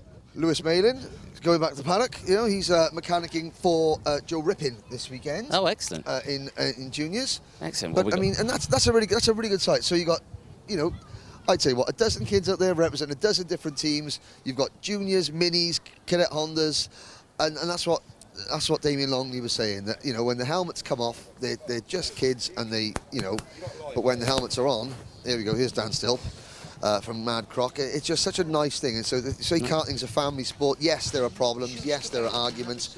That's the nature of this game, because it's so ultra competitive. But, you know, when all is said and done, even this, you know, the standard of this championship, there are still so many good relationships. Anthony Jordan, over to you. Thank you very much. I've got Mr. Dan Stilp here from Croc Promotions. Dan? Some drink and a cigarette, and then you've turned up as a strawberry? Chili. Yeah, close. Yeah, very close. How's the day been? Entertaining. Not quite quick enough, and then we got a penalty, but no, it'll be all right tomorrow. Bit of work to do, but looking forward to tomorrow. Yeah, looking forward to it. Yeah, all the boys, they've all got the speed, but it's so hard to come through here. You know, if you start 14th, 15th, 16th, if it goes really well, you can come through. But if it doesn't quite go well, and you lose 3 or 4 places, no. Yeah. And this circuit, compared to obviously the first round at PFI, completely different set of circumstances in terms of it's not really a straight circuit. There's lots of corners here. Yeah, lots of corners. Yeah, we didn't go to PF, or Caden was there and he drove very well. But yeah, no, this is. Everything leads to something, and there's some really quick turns here, and even the straight's not straight, so it is hard to come through here, and if you go offline, it really hurts you. Yeah, definitely so. Predictions for tomorrow, what are we thinking? Oh, crap. Your team? I think Caden can go top 5, Bartle can go top 5, Gabriel's starting too far down, so I'm not sure about him. We'll see what happens on the first lap. And then little Dalton's never been here before in Mini, so and then Bird, I'm not sure if he's made the final or not yet, so he's got nothing. If he has made the final, he's got nothing to lose. But both Gabriel and Bird, they've not driven on the Mojo tyre before, so I think they're paid the price for it this weekend. They both overdrive the tyre. There we go. I think that was quite a political answer I think we had there. No, leave the man in peace. The man is trying I'll to let you relax at the end of a very stressful day. You're welcome. You're welcome. There we go. Thank you, Dan. Thank you very much. Speaking of driving, one driver's first time here. I'm going to go from one chair to another. Oh. Mr. Michael Dalton. Michael, you wanted an interview. Did you know I'd be dressed as a chili? No, I did not know that. And I can see now just the chili. I thought it was a strawberry, but I can't see any little bits all over. So why do people think I'm a strawberry? It was really... Right, anyway, how was your day today? Well, it was a bit eventful. First practice went all right. Fastest lap I did since Friday, and yeah, we just sort of dropped off a bit. We didn't find any pace, and but yeah, you know, I'm learning the track, and so yeah. Yeah, like I say, first time here. How are we finding the track? Is it a nice track? I do like the track. It's just, you know, you tend to favour the tracks that you're fast at, but no, I do like this. Although it's a bit slow, but no, I do like the track, yeah. Now, Dan was saying predictions for tomorrow. He's not sure because obviously it's your first time here. What are your personal predictions? What do you think you're going to do tomorrow? For me tomorrow, I'm starting at the back, I know that. So I just got to get my head down, carve through. I'd say top 20 would be nice. Excellent. Yeah, I just got to carve through, I know. Well, best of luck tomorrow, and wish you all the best. Heads up. Yes. We're nearly done. Excellent. Anyone else you want to visit? Well, I mean, we've been to see Strawberry. We're going to try and find Matty Hingley. Let's see, yeah, if we can end with cutting his birthday cake let's have a little look. happy birthday to him, I'll be happy. In Welsh and Italian. What? With Scottish glasses. And a chili. And a chili. Right, we're going to cut Excellent, through here. We'll cut through here. Cameraman, look. Right, we're going to go to Can't remember Ultimate where R. Where are they? Is that they're right here. here? There we go. Oh. Massey Right, Henry. I mean, again, look at the racetracks. You don't often see the racetracks. We'll nip in. We'll go in the tradesman's entrance, back door at Ultimate R, to find the birthday boy. Oh, hello there. Well, this is Mummy Hingley. Your youngest is 18. You don't know to interview me today. Yeah, my baby is 18. Oh, where is it? In. I know. I mean, remember Ben racing in Minimax. That seems like yesterday. He was little, I know, all those years ago. I'm not that old. I must have had them when I was about 4. Exactly. I mean, I wouldn't possibly comment. So we're going to see the birthday. Where's Bonnet? Here's Dad. I mean, I'm going to say obviously. Oh, I'm on a diet. Thank you very much. Well, Come for cake. How has his birthday been, racing-wise? Matty? Yeah, it's okay. Here he comes. So now the cake here. We'll sing Excellent. Happy Birthday. Look at that. Did you choose this? No, I didn't. Gabe Fairbrother gave it to me for my birthday, so... Excellent. Nut-free because you're allergic to nuts, I'm allergic to all nuts, yes. So there you go. So good stuff for that one. But, right, are we all going to say... We got everyone around. We get all the mechanics. We're going to sing happy birthday. Well, we're going to come in here so we can see it. Yay. Come on. And we're going to do it in Welsh. We're going to do it in Welsh and Italian. Proud. Well, anyone who can actually speak Welsh, get in here. We can sing happy birthday. Well, no, I'll do it in Italian. Separately. No, at the same time. Big brother wants to be the. He does. Big bro wants to be ready. Right, in Welsh. 3, 2, 1. Happy birthday to you. Happy birthday, dear. I didn't even know it. Oh, beautiful. Right. Wait, round of applause. Wait. So, first things, while Matty cuts his barbecue, oh, there we go. Every 18. Look at this. Is that you and Gabe on there? It looks... Brilliant well, there we go. I put them on. Oh, hang on, we're getting a microphone in there. Listen to this conversation. Are we having a lovers' quarrel, guys? More of a domestic, aren't we? a domestic? Nah, together we shine. So that's Gabe, that's me apparently. But yeah, I do like it, Gabe. Thank you. Oh. There we go. There we go. I think a perfect way to end the paddock show. So, yeah, Matty, you got to. So, tomorrow morning. Yep. We're live. Alpha Live, 9:50, I believe. We've got 8 races, 8 cracking races. Matty Hinsley on your 18th birthday, please tell the viewers what they can expect tomorrow on Alpha Live. Firstly, probably a lot of carnage. A P1 for me, definitely. Yes. And juniors and Minimax. There we go. Let's go. Yeah, hopefully some good racing, and yeah, hopefully we can show strong pace and the whole team can get some good results. And yeah. Bit long-winded that, but yeah, we'll work with it. What you can expect the best kart racing for the best kart racers in the UK here, Larkhall tomorrow. All 8 races, pre-finals, finals, live on Alpha Live. Please stay tuned, watch every single lap because you aren't going to want to miss a thing.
Welcome back, ladies and gentlemen, to Larkhall for the event 4 of the Wera Tours British Kart Championships. Henry Burdett, myself, Anthony Jordan in the commentary box, back for the finals that are coming up in just a moment's time. We're kickstarting with Honda Cadet. Yes, we are. But before we get into that, we've got a couple of minutes now. I've got to... Thank you for watching the paddock show. We had lots of viewers watching that. First things first. Yes. You know, I must apologise. But, Anthony, I am upset. Why are you upset? Because after making you dress as a chili pepper in the paddock show last night, I bought you a care package to sort of, you know, to ease your stresses after being humiliated like that. And do you know what? You haven't touched your care package. You haven't eaten your Kilmarnock pie that I bought you that hasn't got any wrapping on it. You haven't touched your 31 pence premium Scotch pie that it doesn't go up until tomorrow. Oh, still eat that. You haven't even looked at your tatty scones. You did drink a can of hooch. You haven't opened your pack of 49 pence Spa own brand flying saucer sweets that I bought you. And do you know what? You haven't tried your tin of chopped pork that's 90% pork. Or your tin of chicken meatballs in gravy that I so kindly bought you. I mean, that's just not on. But yes, so a big thank you to everyone who participated in the paddock show last night. This is the Summerlee Raceway you're looking at. It's a glorious day in Scotland here in Lanarkshire. 4 races to go, the longest race of the weekend, 15 minutes plus 1 lap. You know, Honda Cadet first. Now, this is the first time that the Hondas and Rotax have been to Larkhall since Motorsport UK, the new era of the British Championship started in 2019. And so you're looking at there now. Now, in the last couple of years, obviously there's been some extensions. The 2 inside hairpins have been extended slightly. It was like just about 900-metre circuit. It's now 1,140 metres.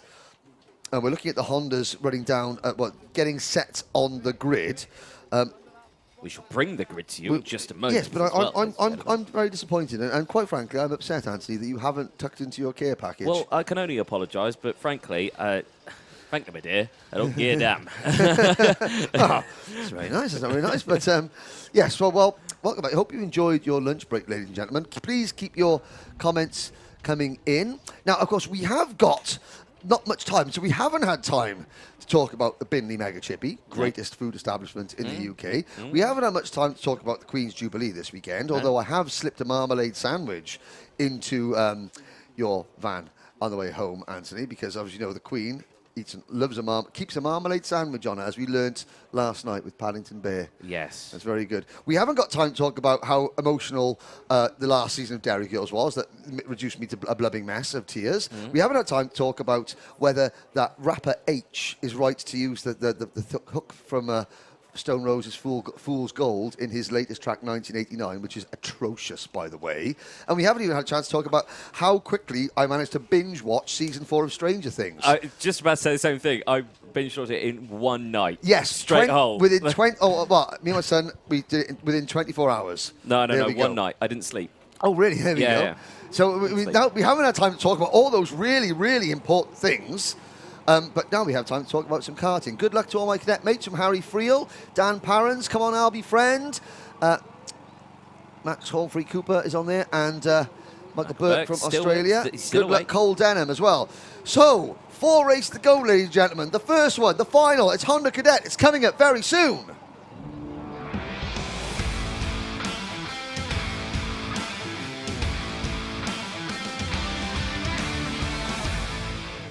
If you couldn't tell, ladies and gents, Henry has had sugar in between now, or the pre-finals and the finals. So well, we're in the home of Iron Brew. Oh, dear. This is where God's drink was made. I'm going to take advantage of it. Are you? Repeatedly, yes. Excellent, good. Well, I'm so glad that you are.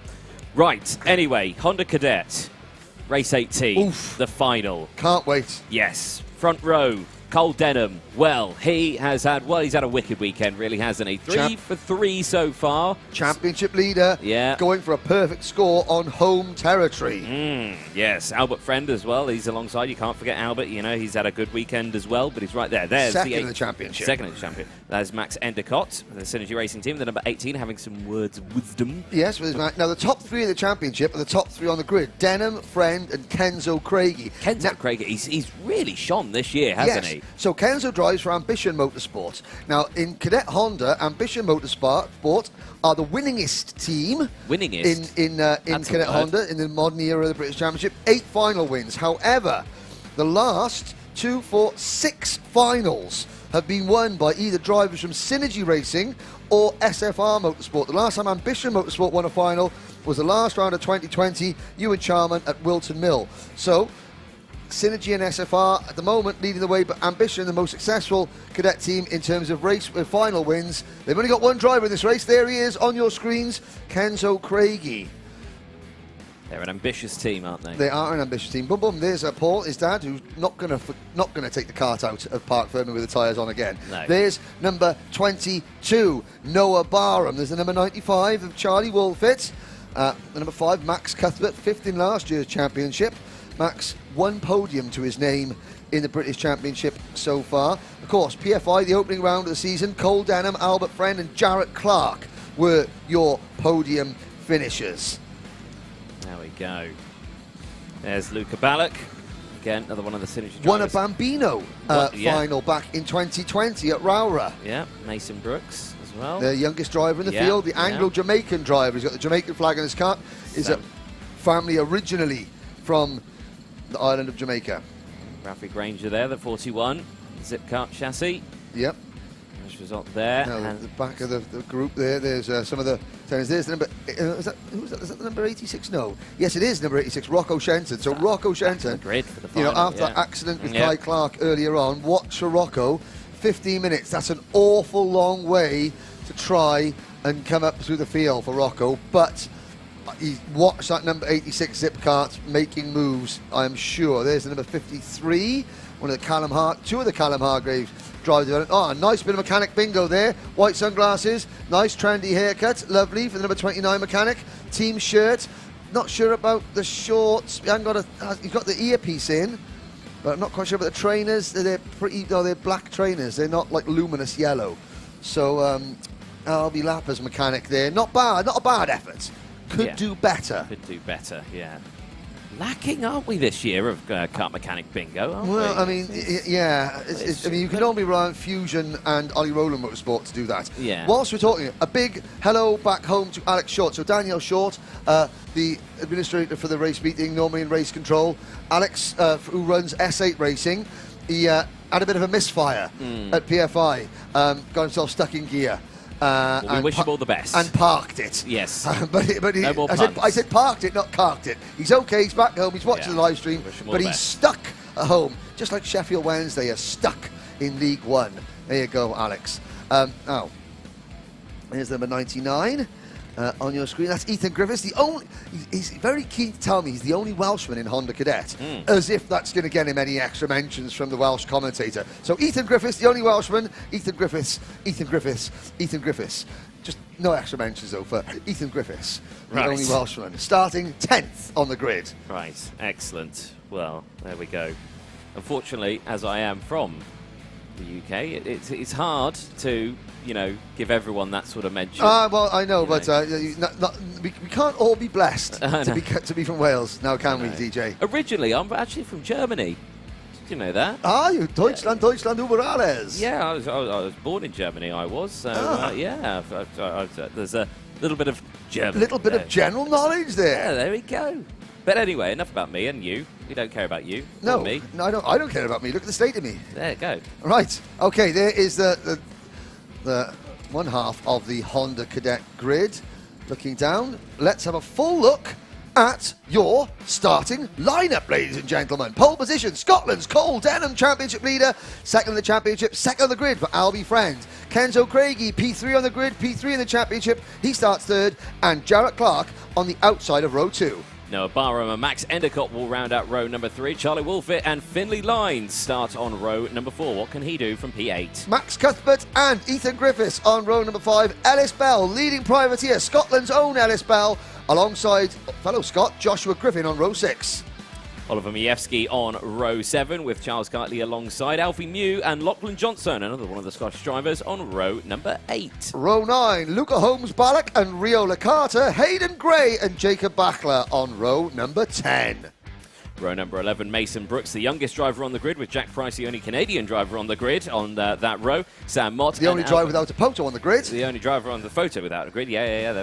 In row 12. And Albie Lapper alongside. Row number 13, Evie Davidson from Scotland, Paul and Stefan DeResta's nephew, niece, Harry Taylor, then Ralphie Granger and Francis Ellis Pullen-Mamin. Kieran Stewart and Leo Anya on row 15. Charlie King and Kai Clark on row 16. Watch for Kai Clark and also watch for Rocco Shenton going off grid 33, and the number 86 kart, Ashley Haas, rounds out the grid. It'll be a standing start, 15 minutes plus 1 lap, 1,140 metres. If the top 3 get away, Denham, Friend and Craigie, they've had the edge on pace. But the Synergy Race Development teams behind them, there's a whole gaggle of them. They tried to work together in the pre-final. Sometimes it worked, once or twice it didn't quite work. If they can hook up and work together, they will be a contender, I am sure. All of them. There's 10 drivers in the grid now. There's a bit of confusion back in the pack. I think that's the number 99 kart. That's Ethan Griffiths, who is in the wrong position. He's got to move across. Yeah, he's supposed to be behind the 94, actually in front, directly in front, adjacent to the number 5 of Max Cuthbert. Well, it's a good bit of early race sponsorship exposure for the Zipkart team by putting the branding side on the side pods there. Whilst we're lining up. Unconventional. But let's have a look. And at the back of the grid, a couple more drivers have got to just adjust themselves and put themselves into the correct starting position. Shimmy on back. There we go. So, the last time a non-SFR or Synergy driver won was December 2020, Ewan Charman at Wilton Mill. Can Kenzo Craigie break the SFR Synergy stranglehold here in Hondo? We're going to find out very shortly as the officials just manoeuvre the number 41 kart of Ralphie Granger into position. There, the number 77 of Kai Clark. And the number 86 of Rocco Shenton, who's I wonder why this. So Kai Clark now moving into position. Rocco Shenton is going to have to reverse. Yeah, he needs to be behind Charlie King. Select reverse. Yeah. He was keen. Rocco was keen to get away. He was so keen, he decided to see if he could try and get an extra spot before the race even started. But now he's being moved across. Yes, he's been sorted out now at the back. So, again, he's at the back of the grid, so there's no grid slots back there. There's so again, 32 grid positions, 34 on the grid. So they're going to move him into position. You can imagine there's a bit of... And a couple of the other drivers at the front starting to look over their shoulders. So the drivers at the front, they've been sitting there waiting a long time. Tyres have got cold. Well, it's the drivers' brains. Have they switched off? They've got to be focused. They've got to, not let their minds wander. Now, finally, I think we're in position. There or thereabouts. Okay. 34 karts now in position, Anthony. The finals, Honda Cadet, race 18. The Wera Tools British Kart Championship here at Larkhall in Scotland is going to be getting underway very soon. Denham on pole. 1 light, 2 lights, 3 lights, 4 lights, lights out. We're off and racing. It's a good start from Denham. Albie Friend tries to come across and slot into second place straight away, and he does. Craigie takes third. And the number 55 of Jarrett Clark slots into 4th place. Good, clean start at the front, Anthony. Yep, very good start then. So Kenzo Craigie again still there in 3rd place, dives through. And again, one of the zip karts getting down the inside. They go round the boot section. A bit of jostling in the mid-pack there. One of the karts getting a little bit wide, but everyone stays on the track. One of the SFR drivers there on the outside with the orange crash helmet. That may be Max Cuthbert, who was getting squeezed wide. But as they head into top bend, the Deneau corner, and now down towards the first hairpin. Let's see. Let's have a look at the concertina effect. The front 10, 12 carts, all single file. Somebody trying to reverse around the corner. It's the number 74. That's Charlie Passion King. Motorsport kart of Charlie King. He gets going, but he's dropped right down to the back. And already Cole Denham trying to make a breakaway. I don't think it's going to work this early. Someone goes grass track. It's one of the Zip drivers going over the grass, kicking up the dust. At the end of lap number 1, Denham leads from Friend, and up into third place, Noah Barham has snuck ahead of Kenzo Craigie. The physical roar as they fly past the commentary box. You really feel it in the chest. They're only small carts, but the amount of them, you do really feel it in the chest, don't you? A bit of the 4-stroke rumble in the jungle. Craigie again up into P3, holding on to that one. And again, he's having a very close battle, actually, with Noah Barham just behind. So Barham trying to get past, but failing to hold on to the position for the rest of the lap as all Kenzo clips that inside curb. And it bounced him clean across the circuit. Yeah. And it's almost, well, it's cost him time. Hasn't cost him position. Now, here we go. So there's 2, 4, 5 Synergy Racing carts now, running in P4, 5, 6, 7, and 8. That would be Clark, Wolfett, Lines, Endicott, and Barham. They've got to play nice and work together if they're going to catch these two and help push Kenzo up the front. Don't worry, let Kenzo drag you up to the front, Synergy guys. Don't worry about trying to pass him now. Work with him, and then when you've caught the leaders, this is what they're doing. Single file, line astern. Denham, Friend, then Craigie. Up the hill towards Top Bend. Good stuff from it again. Craigie looking like he's leaving the door open slightly there. And rightly so, he's not defending. No, he doesn't want to defend. He wants to get in. But he's I got to say, Kenzo Craigie, that ambition kart is Wick with a capital K. Yes. And I mean, you've got to think this time around, he didn't clip that inside curve at the hairpin, so he's got a much better drive out of these sort of corners now. Much better drive going into the final corner, so keep an eye on Craigie. I don't think he'll go for the move. You know, he's going to stay behind. He's a smart driver. He knows what he needs to do. Just keep an eye on it. But like you said, can he break the Synergy SFR lockout of wins in the finals? Well, I mean, look here. Stuart Wiggins has made a point on the live chat. Fact, no Honda driver previously has won all heats pre-final and final of the British Championship. Cole Denham did this at PFI round 1. Can he do it again? Okay, well, fact check that. Yes. But up the back straight they come. And again, the field now beginning to spread out. As we look at the front, I'll quickly bring you up to date where. So, those that started down at the back are trying to move up. Well, already, Rocco Shenton up 12 places to 21st. Kai Clark, biggest mover, up 17 places to 15th. Wow. So watch for the number 77 card. If this race develops into a bit of a bun fight now at the front, Kai Clark is in a position where he can catch the leaders from the back of the grid. And Rocco Shenton not far behind either. However, their chances of a top 5 finish depend on whether Kenzo Craigie, who has moved past Albie Friend into P2, can drag Cole Denham into a battle. Yeah, definitely so. There's Kai Clark. Look at from 32nd on the grid up into, where is he now? Up into 14th place. He's just gone past Ethan Griffiths. There we go. So Man's got moves out there, leading this group here now, and as he goes through, you know, a fantastic achievement. I mean, Honda Cadet is so difficult to get past. You can learn so much in this category. And a change for second as, very that's wide there. That's the number 95. That's Charlie Wolfett getting hung out to dry. Yeah. And this is the problem. So again, the Synergy drivers, Mike Spencer's going to be doing his absolute nuts watching this. They've got to work together. They do indeed. Well, Kenzo Craigie's got up into P2 now as well. Yeah, there's 10 minutes to go. There's plenty of time to battle amongst yourselves. But don't race yourself out of contention at this point by fighting over 6th or 7th place. No, just get in that train. We all know that at the end of a race, Honda Cadet, they can have 20 karts battling for the race lead on the final lap. We know that. So, you know, each one of these drivers has got an opportunity to do it. It's down the inside, looking there at the back. Yep. Is that Charlie Wolfett? It's Charlie Wolfett now trying to... coming back. Well, he's trying to say, look, I'm not happy with you, Finley Lines, for trying to pass me earlier, so I'm going to repass you, and we're going to slow each other down even more. Yeah. You know, there were 8 karts. There's now 5 karts in that battle. Kenzo Craigie running a little bit wide, going through top end there in second place. So it is the number 10 of Cole Denham, the number 9 of Kenzo Craigie, the number 91 of Albert Friend, and the number 55 of Jarrett Clark, followed by number 18 and number 18 Max Endicott. That's your lead group. Then a gap back to Charlie Wolfett and Finley Lines. Noah Barham has also dropped back, and he's dropped right back, Noah Barham has, the number 22. So we're down to 5 at the front. Can Lines and Wolfett work together now and close the gap up to the lead group? 8 minutes, or nearly 9 minutes to go, plus a lap. Craig gets a good drive off that corner. He does get a good drive off that corner. Again, the kart seems to be working well around here. Everyone tucking to the inside. No one going switching to that outside. But again, watch this, crucially, no one's going to go for that move.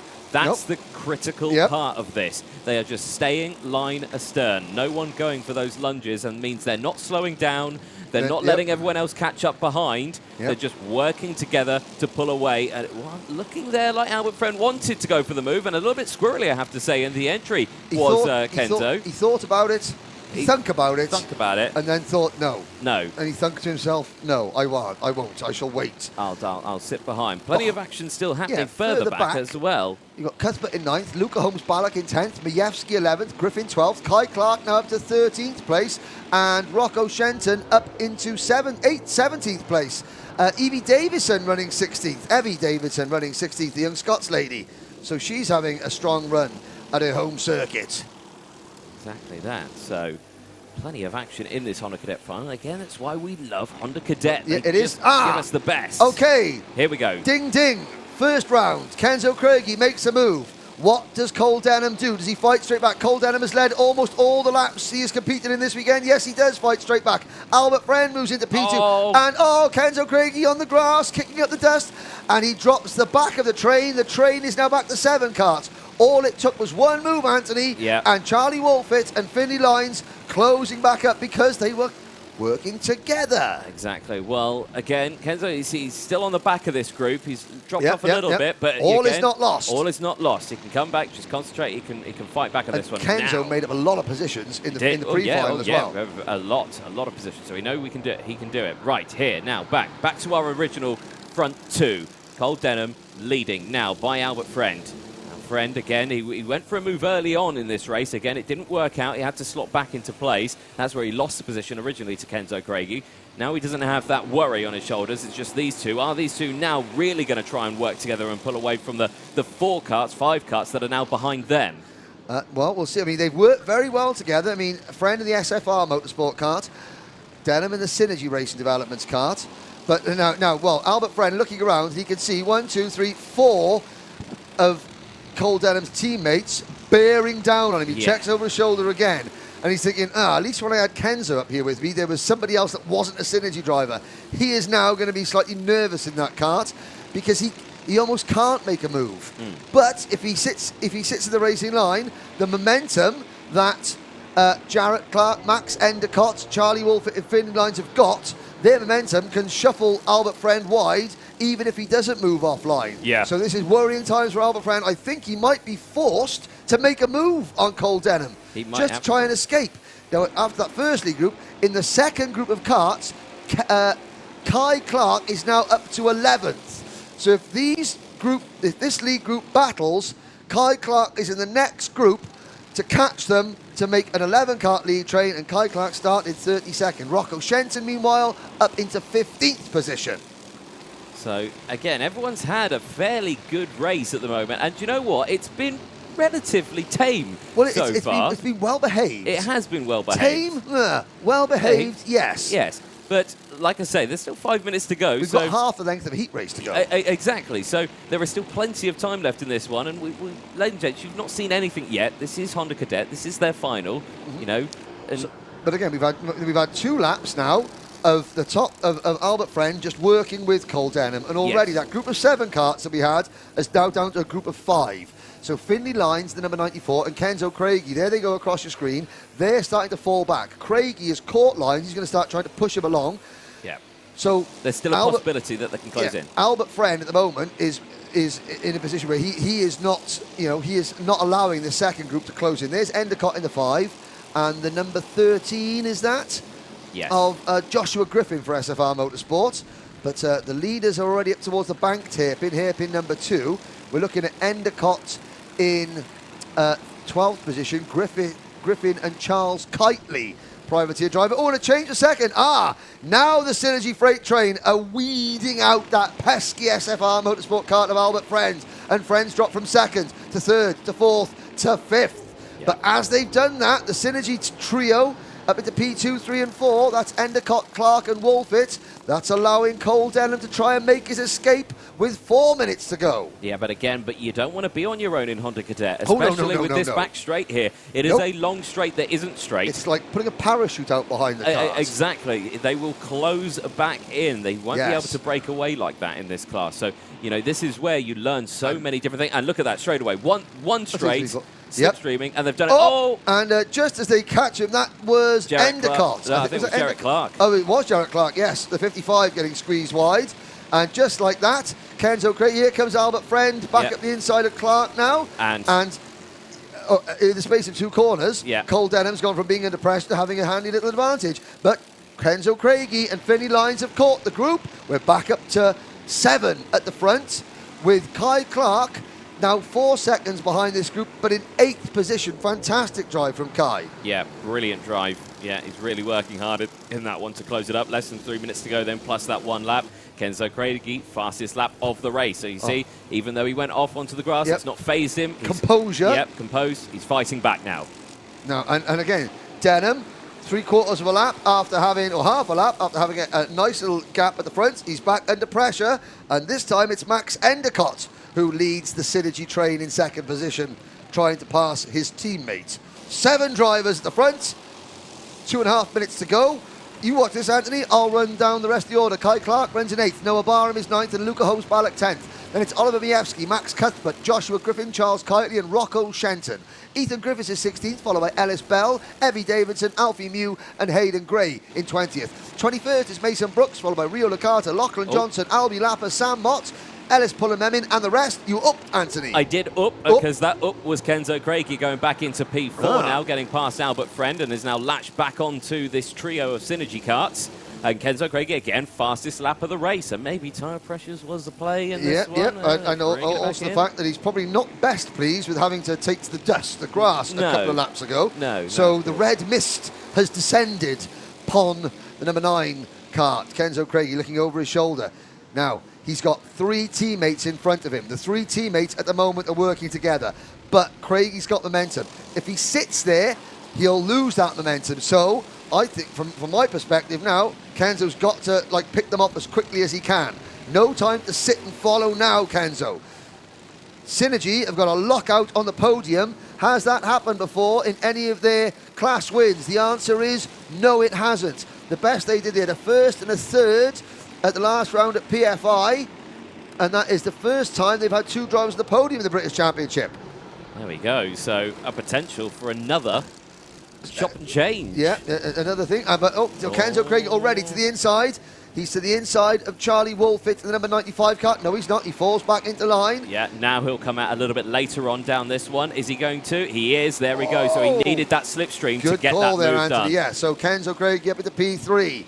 But that one move, now he's got to find 5 kart lengths. Here comes Albie Friend in the SFR Motorsports number 91 into P4. So it's Denham being pushed along by Max Endicott. Endicott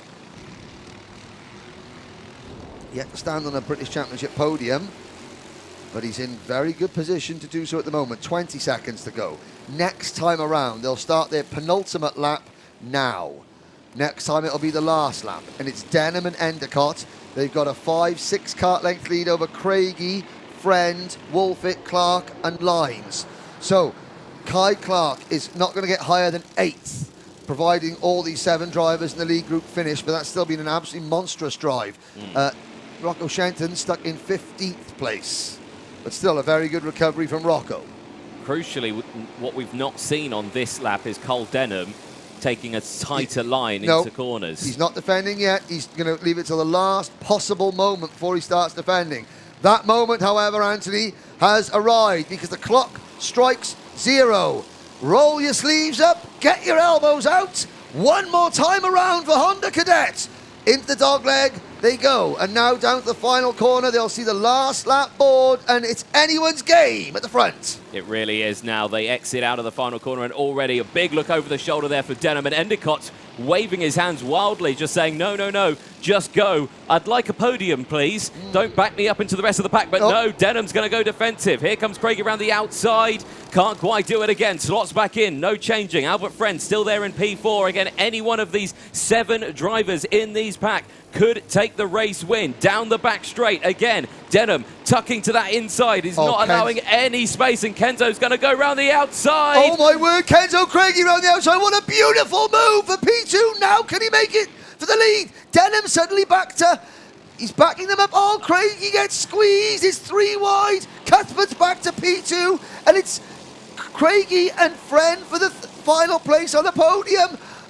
Denham braked so early into the hairpin. He just backed the entire pack into each other. It was a smart drive because it allowed his teammate to come back through into second and out of the final corner in Honda Cadet. Denham's going to take 4 for 4 at round 2 for Honda Cadet, and what a result that is. Endicott's going to take P2. Kenzo Craig is going to take 3rd. What a result.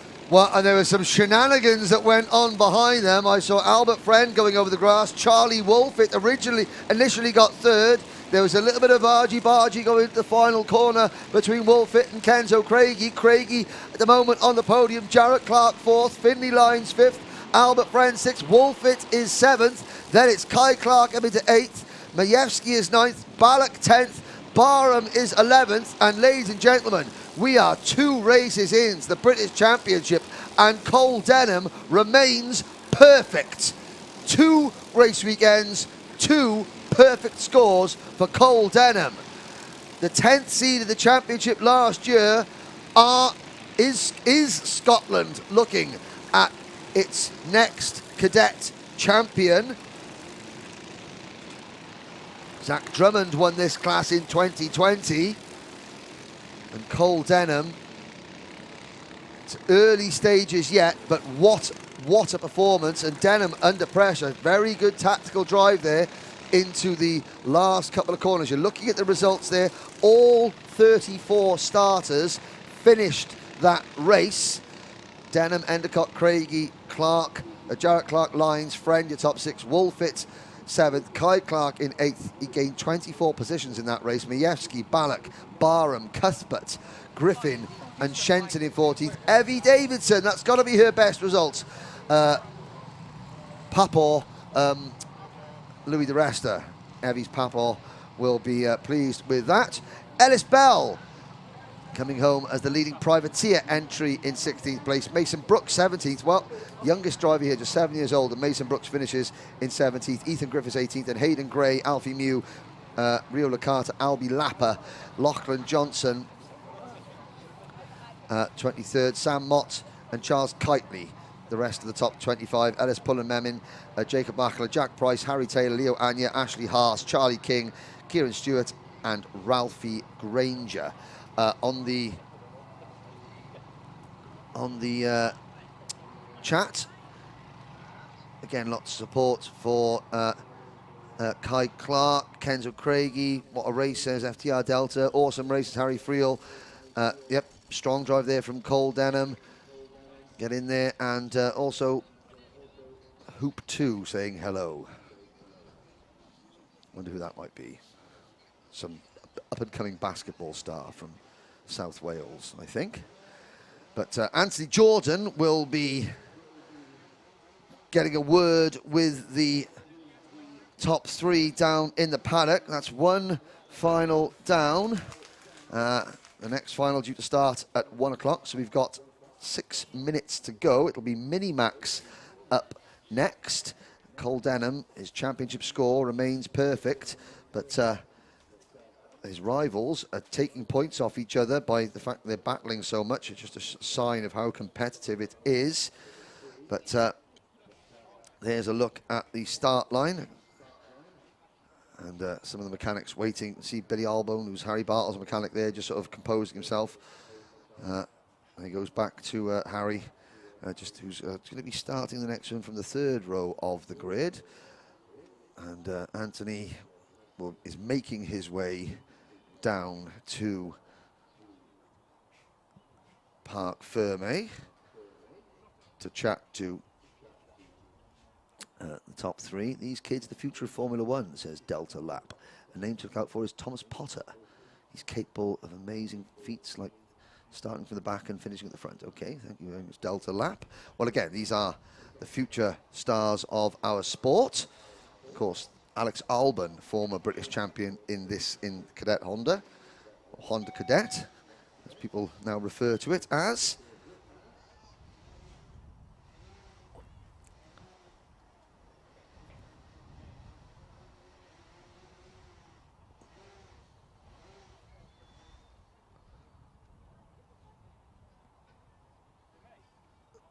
So we wait, Anthony. It's a bit of a track from the commentary position, which is up there, top left. You can just see where the commentator is. Well, where the commentator is, where I am at the moment. There we are. I'll give a little quick wave to the cameras. But now Anthony Jordan is with the top three down in the paddock. Thank you very much, Henry. Yes, down with our race winner, Cole Dedham. Well, Cole, come stand over here a little bit more. What a race weekend that's been. 4 for 4, a nice result. Are you happy with that? Yeah, definitely. 4 for 4 last weekend and 4 for 4 this weekend. Amazing. So a good result for the start of the season. Now, talk us through a little bit through that race. Now, that was, that was quite a challenging race for you. The last lap, talk us through that a little bit. Yeah, well, my teammate was behind me. I wasn't under too much pressure, so we tried to push away, get a bit of a gap in other battles in the last lap. So, yeah, going through that one. I mean, a tough challenge is Honda Cadet, but are we feeling comfortable going into the next round? Yeah, definitely. In the lead of the championship, so just hopefully we can stay in the lead of the championship for the rest of the rounds. Anyone you'd like to thank? My mum, dad, Synergy, kart racing team, and Elite Driver Management. Excellent stuff. Well done there to our race winner, Cole Denham. Well done. Let's see if we can chat to our second place man, Max Endicott. Max, come on over. Max, Super Max. Come on. Well done. So, what a result that was, P2. Happy with it? You feeling comfortable with it? This is your first podium this year, isn't it? Yeah, there you go. You happy? Well, MSA podium. Well, yeah, there you go. About it. That's the important one. Yeah, I'm happy about it. I can thank Cole because Cole didn't mess anything up, so I could just push him away and I could get a comfortable P2. Yeah, no, again, a tough old race in that one. Again, the strategy, was there much strategy in that one? Yeah, I think it was, we started from P6, so it's go to the front, get to a teammate, push him away. That was the strategy. That was the strategy. Well, its strategy paid off and you come away with your first Motorsport UK podium, so that's the most important one. Anyone you'd like to thank? Well, my mechanic, Alfie, the team, Rob and Mike, and my family for paying for all the karting. Brilliant stuff. Well done, Max Endicott, P2. Congratulations. Thank you. Excellent. Well, there you go. We've got a third, Jarrett Clark. Jarrett, come on in. Now, of course, due to a nose-cone penalty, we've lost Kenzo Craig in this one, so you've been upgraded into P3. Are you happy with the result? Yeah, a good 1, 2, 3 for the team, so yeah, happy with the result. This would mean that it is obviously now a 1, 2, 3. I think it's the first time for Synergy that we've had a 1, 2, 3 on the podium for you, so it must be nice. You'll share the podium with your teammates. Yeah, it's really nice to share the podium with my teammates, Cole and Max. Excellent stuff. Well, who would you like to thank? I'd like to thank my mechanic, Scott Gollins, the team of Rob, Mike, Danny, and my family and my sponsors, Build Generation and Broad Lane Leisure. Well, brilliant stuff. Jarrett Clark, congratulations, P3. Thank you. Excellent. Well, there we go. Ladies and gentlemen, the first final is done for the day. 3 more to go. Minimax, it's coming up next.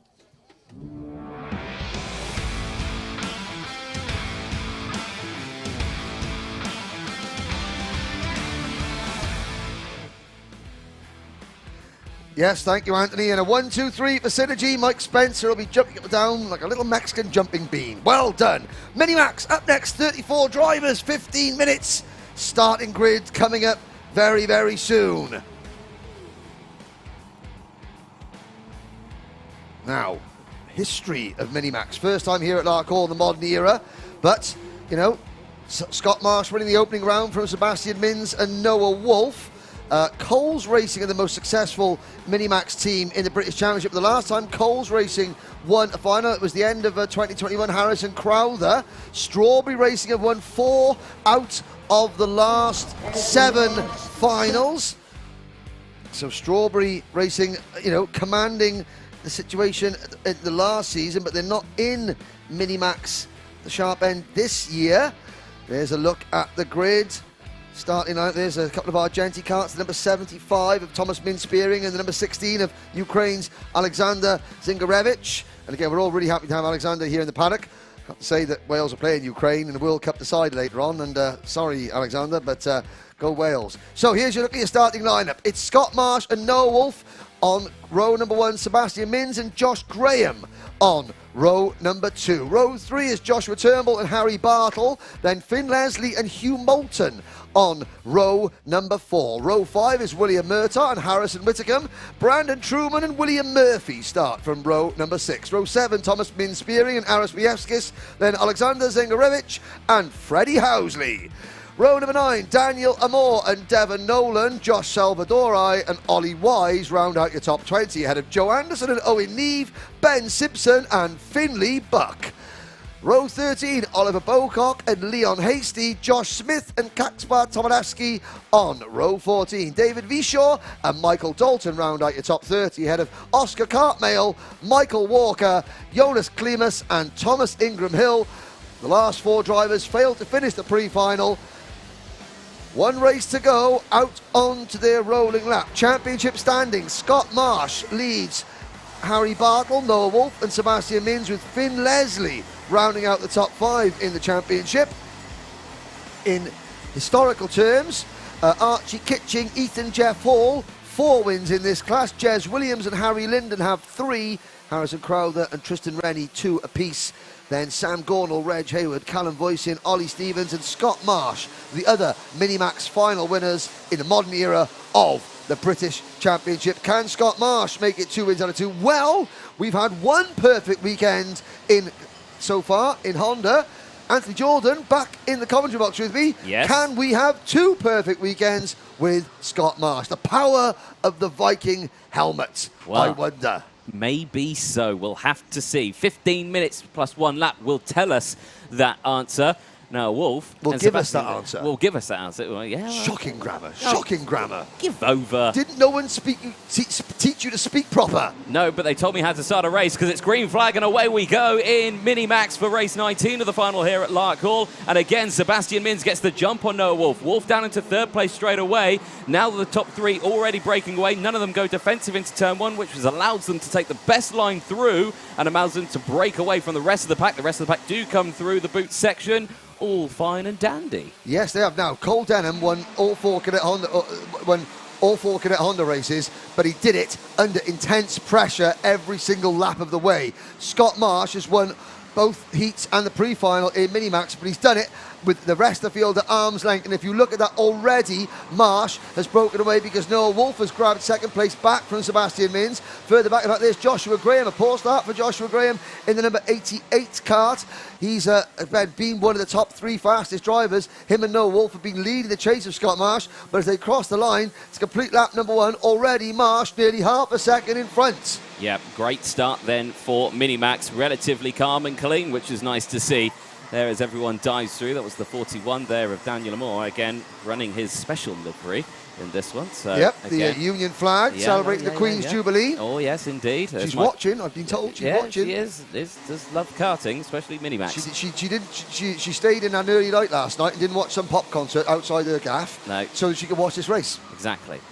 I speak only facts, ladies and gentlemen. Only questionable facts. Anyway, Scott Marsh is still comfortably leading this one, like I say. Now, Sebastian Mins looks like he's got the trouble behind as down the inside there goes William Murtaugh. Gets that done on Brandon Truman. Actually, I don't think it was Brandon Truman. I think that was Harrison Whitcomb who... Yeah, the red crash helmet, the number 66 Argenti Motorsport entry. And again, there's somebody grass tracking a little bit further back in the back. There's Joshua Turnbull in the number 83 Coles Racing kart. Now, the last time, Coles Racing, Josh Turnbull came into this round down in about 20th in the championship, 23rd in the championship, in fact. But he's having an absolutely superb weekend so far. He is indeed, yeah. All of these drivers having a relatively good weekend. Back here at the front now, as Marsh not being able to break away as much as he would like to. Again, there. And of course, we nominate one driver per class for the Wera Tools Driver of the Day award. The rules are if you get any sort of penalty over the course of the weekend, whether it's a nose cone, an exclusion, a driving infringement, a start line penalty, then you're not eligible. I mean, it's hard to look past a perfect race weekend.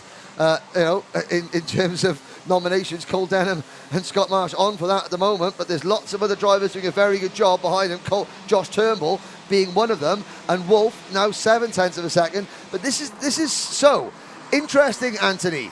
Noah Wolf has broken away in second. All weekend, Noah Wolf and Josh Gray have been nose to tail battling amongst themselves, trying to work together. We haven't seen Noah Wolf on his own to try and match Scott Marsh's pace. We haven't, and at this moment he has got just that, because like I say, he hasn't got Sebastian Mins all over the back of him. Yeah, so and he's just done a purple first sector. He has indeed, yeah, so he's kind of matching the pace, if not better, than Noah Wolf. I have to say, Sector 1 has just gone for the fastest time. William Murtaugh, the 27, currently in P9 for the Dan Holland Racing team. His younger brother Ollie watching on, giving him an extra cheer. Good extra cheer, that. So 11.5 minutes to go then on this lap. Again, chopping and changing still in this mid-pack. Again, not good for them because they will slowly lose the momentum here. And again, it's number 26 there, just getting through. Finn Leslie, Sam Pollock Racing Team. He's having a chop and chail battle with Joshua Turnbull for the Coles Racing Team. And I have to say, it's just causing them to just slowly fall back in the order. And there, a 5-second time penalty going out to, I think that's Joshua Smith. It is, yeah, the Project One Racing driver, the number 23, currently in 27th place, receiving that 5-second time penalty. You're looking at something. I'm looking at, so Uncle Tyrone's been on. Oh, good. Uncle Tyrone wishing Brandon Truman good luck. Albany, Western Australia, we've got people watching from. Good luck to Owen Neve and Harry Bartle, to Dana Moore and David Vishaw, and Alex Goldsmith, fellow commentator. Questionable facts, Alex? No, straight facts. Straight facts.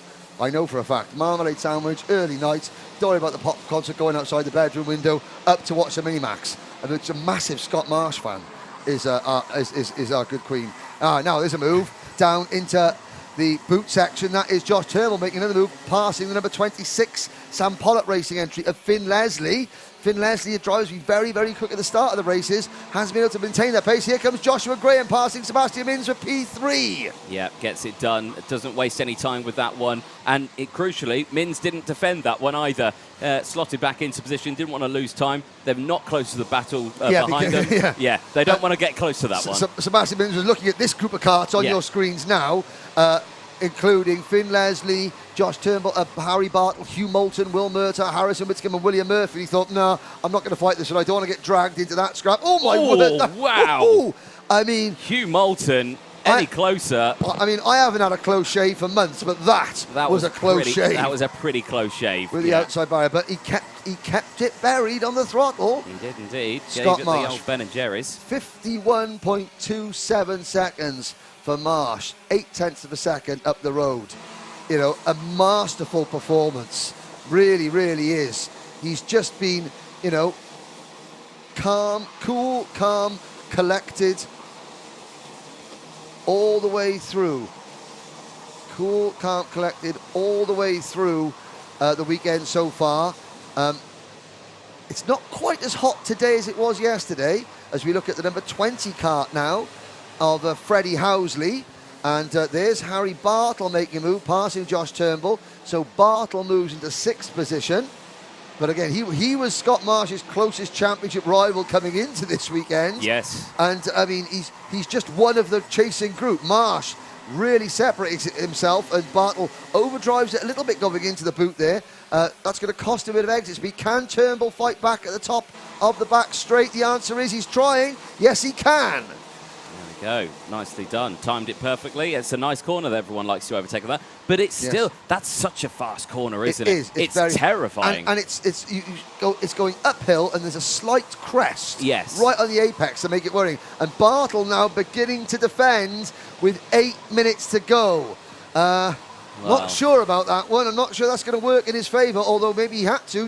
He's lost a lot of ground to Turnbull. Now he's got to get his head down and catch back up as the Mad Croc driver. But he's being under pressure. Great move there from the Dan Holland Racing driver behind. The number 27, that is, of William Murtaugh picking up a place. And now Bartle's getting absolutely freight trained. There goes Harrison Whitcomb.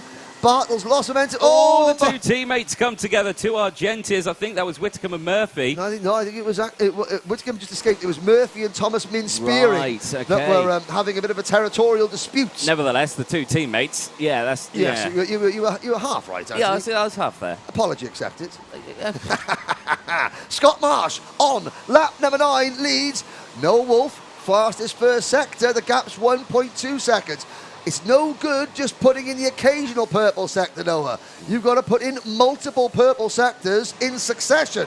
Yes. If you're going to try and catch what can only be described as a runaway leader. Scott Marsh in this one. There is the number 51 car of Hugh Moulton going through. Hugh, the Coles Racing entry, is 8th, and things have calmed down a little bit. 7 minutes to go. We've still got all 34 cars running. Devon Nolan has dropped the back of the pack after starting quite well. Obviously, we didn't see what happened to Devon, but he's obviously who's making a move? Thomas Ingram Hill's up 10 places, the 24th. Michael Walker up 9 places, the 23rd. And Finley Buck, the Ultimate R driver, up into top 15 from 24th on the grid. So that's a very impressive showing from Finley, who's a first-year Minimax driver getting to grips with things. Exactly. So again, lots of things these drivers still need to learn. They are still young. They're the second of the youngest drivers that we've got here this weekend, themselves to the Honda Cadets. So, a lot of these drivers still learning quite a fair chunk, and a lot of these drivers have actually come up from cadets since last year. So, a lot of first-year Minimax drivers. Scott Marsh in his second year, that extra year of experience, I have to say, really showing. Yeah. Really showing. There is the number 83 of Josh Turnbull. Again, can't speak high enough of how well Josh done. Running in 6th position, we've got William Murtaugh in the number 27 car right behind him. They're chasing Sam Pollock Racing's Finn Leslie. Finn Leslie, 5th in the championship. Coming into this weekend, there's Harry Bartle, and there's the 3 Argenti karts in a line. That is Harrison Whitcomb in 10th. William Murphy, Thomas Min-Spearing, and Alexander Zingarevich. That was 12th, 13th, and 14th. There's coming out of turn number 1, down the hill towards the boot section. The battle on your screen is for 6th position. Turnbull, the leaders, quite spread out. So the battle for 6 is the best battle amongst the leaders on the circuit. And I have to say, William Murtaugh, Anthony, just sort of doing a decent job. Noah Wolf, fastest lap, I noticed. Yes, the gap's come down a little bit, only a schmickle, just a schmickle gap. But nonetheless, he is starting to get the hang of it, I think, out there. He's got 5 minutes to go, though, Anthony. It's a long time, and he's left it too late. He's got no one really. He's got no one behind him. He's got no one in front of him. He's just fresh, clear air, and Scott Marsh. He's just taken it back. Responded instantly. 51.04. There we go. I tell you who used to do this quite a bit. Mark Litchfield. Yeah. Mark Litchfield was a master at getting an early lead, and then every time his nearest pursuers put in a fast lap, it was almost like a sixth sense. Litchfield almost sensed it, and then just when there was a glimmer of hope, Litchfield, bang, fastest lap. Yeah. All hope gone. Yeah. And I don't know, obviously, I don't know how he did it, he couldn't tell, but it was just that sort of almost like how a master tactician works in racing terms. Noah Wolf, couple of quick laps, gap starting to come down, and suddenly banging for a driver. That's so demoralising. Because Noah Wolf will be able to see the gap between himself and Scott Marsh, shrinking and going, and he thinks, geez, I've just pedalled my absolute whatsits off to put a couple of quick laps in, and he's gone even quicker. Yeah. It is heartbreaking to see it, but hey, that's racing, and these drivers, they've got to go through this sort of thing in their younger years, but again, they'll learn from this, they'll come back stronger, and when they come back to it, the next rounds they'll be just as exciting as this one. But of course, two very different types of circuits now we've had. PFI, the absolute antithesis of this. That's a big word for me. And Scott Marsh has won on both. And there's Harrison Whitcomb, and Harrison Whitcomb, mirror signal manoeuvre coming through, and he moves Hugh Moulton aside, and now Hugh Moulton getting moved aside for a second time by Harry Bartle, so he's now got to get the dust off his tyres, get them scrubbed back in, and go again. 3 minutes to go. All 34 drivers still running. Looking back a little bit further back, well, Finley Buck still runs in 15th. Freddie Housley has gained a bunch of places. He's up on the fringes of the top 10 for Sam Pollock Racing. Owen Neve up to 18th, and Michael Walker up to 22nd. And he's done it again, has he? He's done it again, yeah. 51.01 this time around for Scott Marsh. Again, increasing that gap as, once again, William Murtagh closes in on Joshua Turnbull just that little bit. Wanting to go for that move, but again, not thinking of it just as of yet. Still 2 minutes to go in this race. There's still plenty of time. Now, the key is it the power of the Viking helmet? Oh, it could You've be. got to ask him that, Anthony. Yeah. Under investigation, Michael Dalton for probably a false start, and Owen Neve maybe. Only under investigation. Yes. No penalties yet, but just letting us know that they're under investigation. Now, there's Hugh Moulton dropping back a little bit further. There's Freddie Housley now closing in the number 20 Sam Pollock Racing kart. So that is now the battle for 10th place. The gap is 1.8 seconds. We haven't talked much about Sebastian Mins in 4th place. Lonely drive. So we've got just under 2 minutes to go plus a lap. Marsh, Wolf, Graham, Mins and Finn Leslie are top 5. The top 5 separated by 5 seconds. Now, that is not something you expect in Minimax, but it's a testament to how well that man there on your screens, number 2, Dan Holland Racing, Scott Marsh, is driving. He has simply worn everybody else out. Yep. He doesn't get much coverage, he's up the lead, but just now we'll watch. We'll see if we can follow Scott for a lap before the race is over, just to see how he's driving it. And when you look at Scott Marsh, when the camera does pan to Scott Marsh, you will see how relaxed he looks. Now, his arms are working because it's a very, very bumpy track. But just, getting down behind the last panel a little bit, not too much. He's still just easing himself forward, eases up, in. Very, very small steering inputs, And now he'll roll off the power early. Get down the power so coming out of the corner so he doesn't bog down.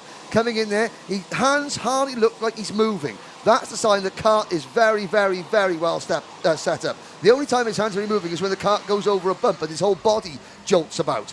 Not using too many curbs, keeping it nice and wide. Late apex there, down the power early, not even running wide.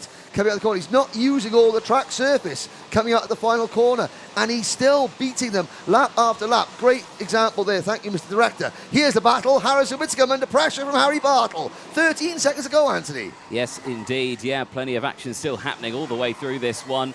Not much time left to go in it either, and as they do go through, again, you just see the massive gaps that these drivers have got. Sebastian Mins going through, Finn Leslie, like you say, under pressure as well from Joshua Turnbull.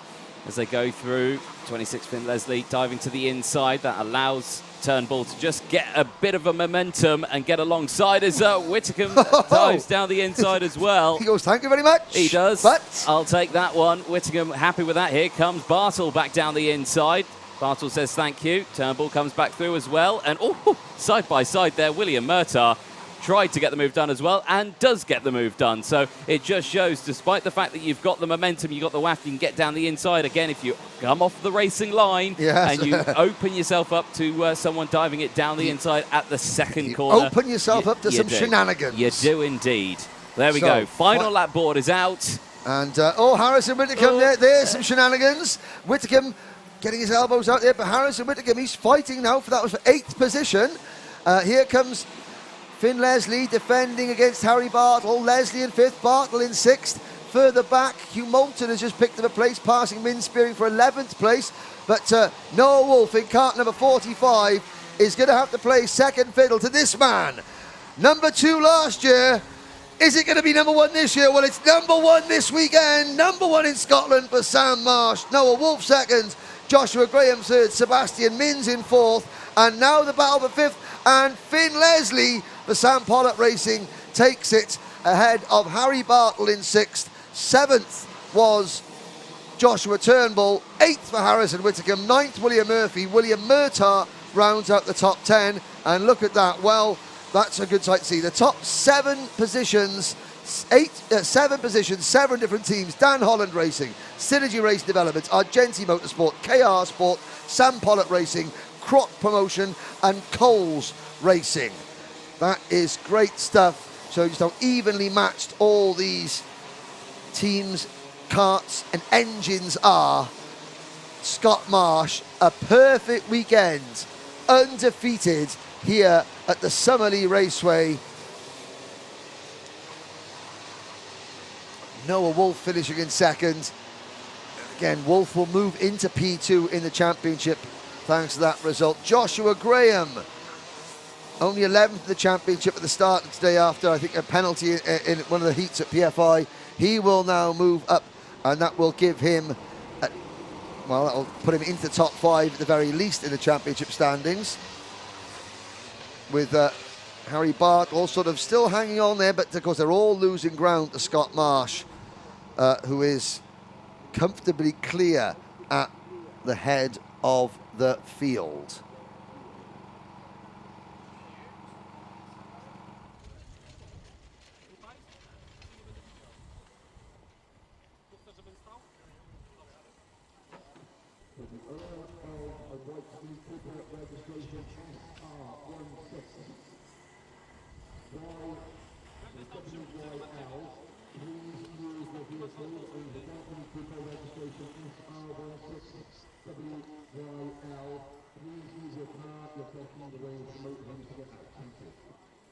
So there is another look at the Summerlee Raceway, the forest surrounding us here in Lanark, just south of Hamilton. It's off the M74 motorway. Behind the circuit, you've got the Seven Sisters of Motherwell, the 7 big tower blocks of Motherwell. There's some entertained spectators taking some shelter. Now, of course, it's fine at the moment, but in about 4 hours' time, about a zillion midges will descend upon that tree line and eat the spectators alive. It's great when it's up here in the summer, but not when it gets to the early evening and the midges come out en masse to feed. And Anthony Jordan has made his way down to the paddock, and she's speaking to Scott Marsh right now. Thank you very much, Henrietta. Yes, I'm here with our race winner from Minimax, Scott Marsh. A fantastic result. Is it the Viking Horns, your victory from PFI? Has this caused another victory here at Larkhall? Yes, I think it has. Yeah, just the Viking Horns. And a bit of driving, but mostly the Viking Horns. Mostly the Viking Horns. Well, a great race on that. We were hoping for an exciting final. Unfortunately, you ruined that a little bit for us because you just kind of drove away. Sorry. Nothing to be sorry about. What a final, though. What a result. Again, all race wins in this one. All wins. Absolutely great result for you. Who would you like to thank? Oh, I'd like to thank all my family, the whole of Dan Holland, Time Racing Engines, and my mechanic Lee. Excellent. And Liam, sorry. Get that out right. Are we going to see the Viking Horns on the podium? Yes. Excellent. That's what we want to hear. Excellent. Well done, Scott Marsh. Let's chat to our second place man, Noah Wolf. Noah, come on in. Well, again, P2. Probably not the result you were wanting, but it's still a good result in the end. Yeah. Struggled with the kart setup, but we got it in the end. Just boring final. A boring final, but hey ho, it is what it is. I mean, a boring final means it was a safe final because you got to the end with no issues. Larkhall, in terms of a circuit, does it rate up there? Yeah, it's a very good circuit, very technical and long straights. Are you feeling confident going into the next round as well? Yeah. Yeah, excellent. Who would you like to thank? My sponsors, my team, KR Engines, my dad, and my mechanic Sam. Your dad, who does none of the spanners. He drives me up here. He drives you up here, that's all he does. And cooks food. Oh, there you go. That's a plus, isn't it? Drives and cooks. Perfect. Well, Noah Wolf, well done. Congratulations, P2. Thank you. Excellent. Let's chat to our third place man as well, Joshua. Josh, come on over. Right, Josh, talk us through that final, because again, I think from your point, you had a pretty calm one as well, really, near the end of that. Yeah, just tried to bring some good points back. Just was left on the outside at the start, and then just worked my way up to third. But didn't quite have the pace at the end, but it's what it is. It's a result still you can be happy with. You come away with the podium. Yeah, talk us a little bit about that start, because it was a bit, like you say, a bit wide. Yeah, I started on the outside and just everyone pushed through, so just had to gain positions back. Yeah, one of those positions when you're on the outside here at Larkhall, again, it is so easily done, despite the fact you did manage to climb back through the field, which is good to see. So it just showed that the wagon's got some waft and your mechanic knows what he's doing. Who would you like to thank? I'd like to thank WSKC Motorsport, Kart Republic Chassis, Ogden Race Engines, my dad, Danny Sweeney and Ron Meadows. We're going to come back stronger in the next round, yeah? Yeah. Top man. Well done there to our third place man, Joshua Graham. And, well, an excellent final from that one. Yes, like we say, a little bit boring, but boring is safe and we like safe. Well, there we go. 2 more finals to go. We're halfway through the finals. Junior Road Tax. It's coming up next.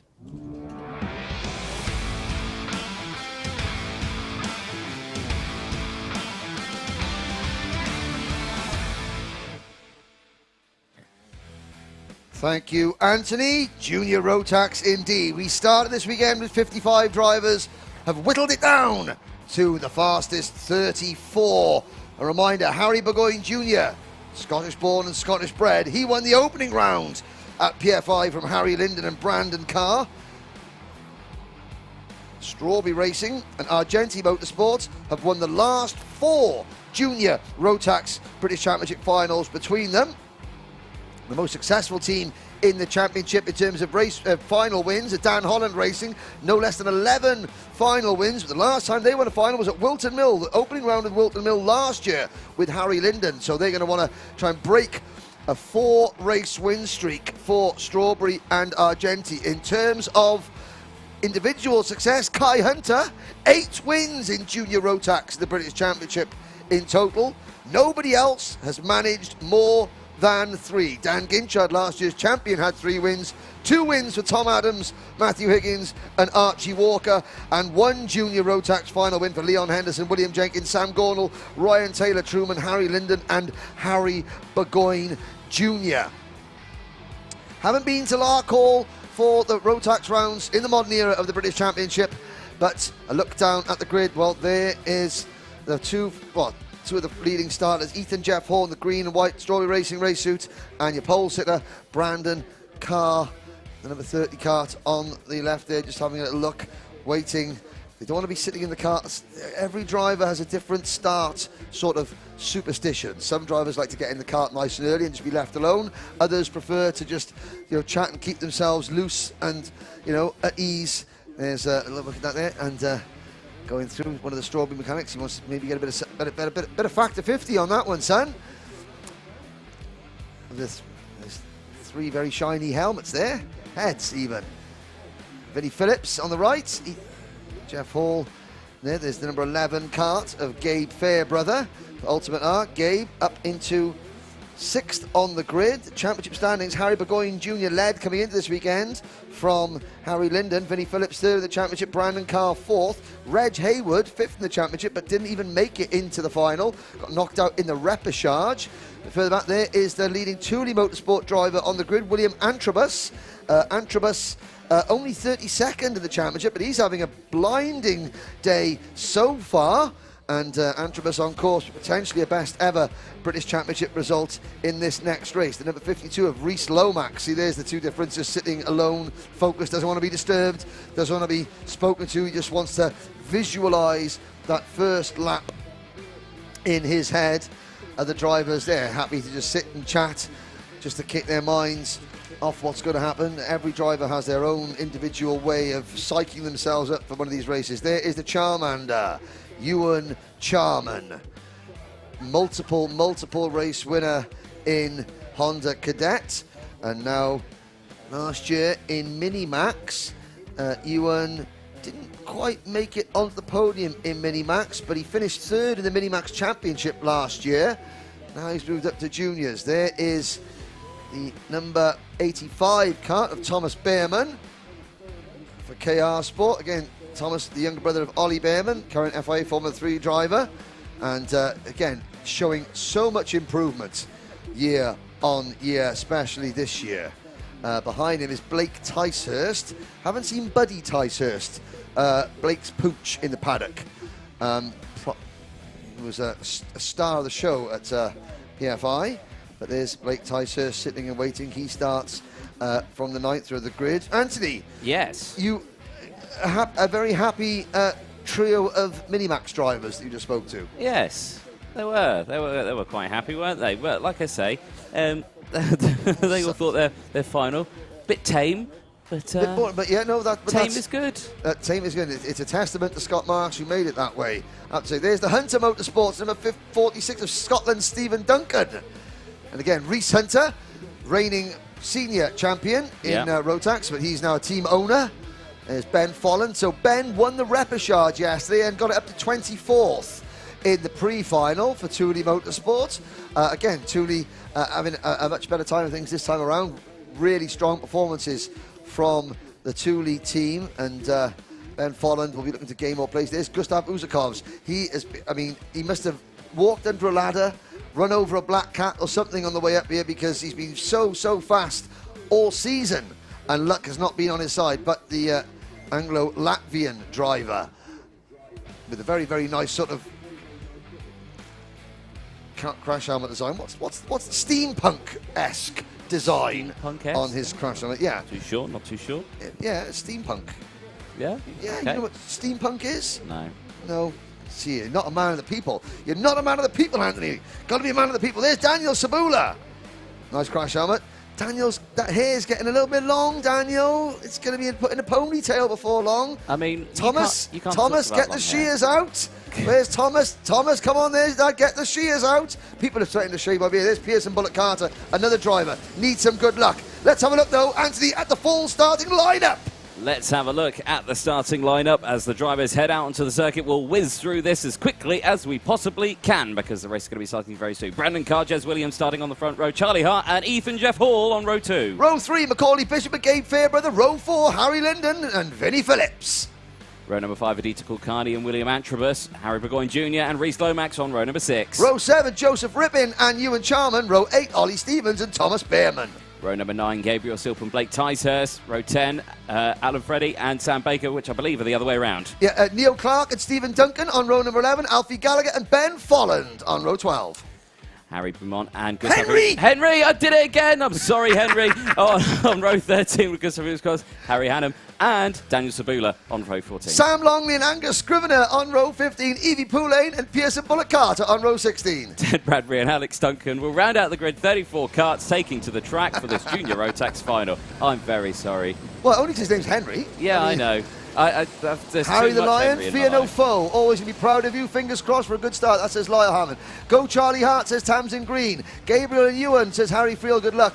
Good luck, Ethan Jeff Hall from Martin Hall. Stephen Earl says, come on, Charlie Hart, you can do this. Well, who could do it? Lights are not out. Oh, there we go. We rushed through that. I was building up all my momentum then, and fell short again. What a disappointment. I know. Reg Hayward. Well, good to see Reg Hayward. Obviously disappointed not being there, but he's still cheering on all his Coles Racing teammates. We'll get him next time, Reg. Get him next time.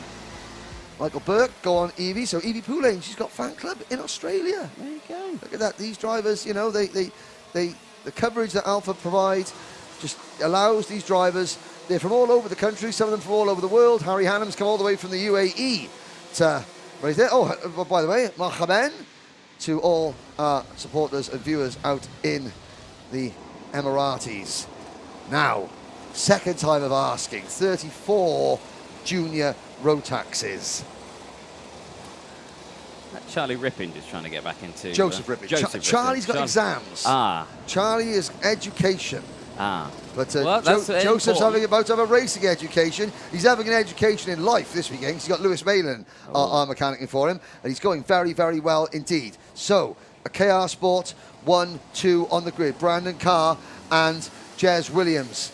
Last time KR Sport won a final was at Mansell last year with Archie Walker. Are they going to win another one? Lights are green. We're off and racing. It's a good start from the pole sitter, and a little bit tame at the back there with a couple of drivers running wide. They're 3 wide in the pack going into the boot, and that's one of the Coles drivers getting almost squeezed into the barriers, and I think the engine may have cut out there. Yeah, well, it's a big curb reference for run over. Oh, it was the number 50. It was Rhys Lomax. Oh, dear. Number 52 from 12th on the grid. So Rhys, is he going to get that kart restarted now? We're going to have a concertina effect into this first hairpin. No, we're all round. Hairpin number 1 cleanly. Up at the front, Brandon Carr is getting away, and it looks like we've got Charlie Hart up into P2, although not for much longer, I don't think. Oh, no, he gets absolutely nerfed out wide at the exit of the final corner. And again, looks like Jez Williams goes through. But again, that's just the concertina effect. That was just the move there. He didn't want to give it up. And yeah, unfortunately, he had to give it up. Yep, Jez Williams moving into P2. Yeah.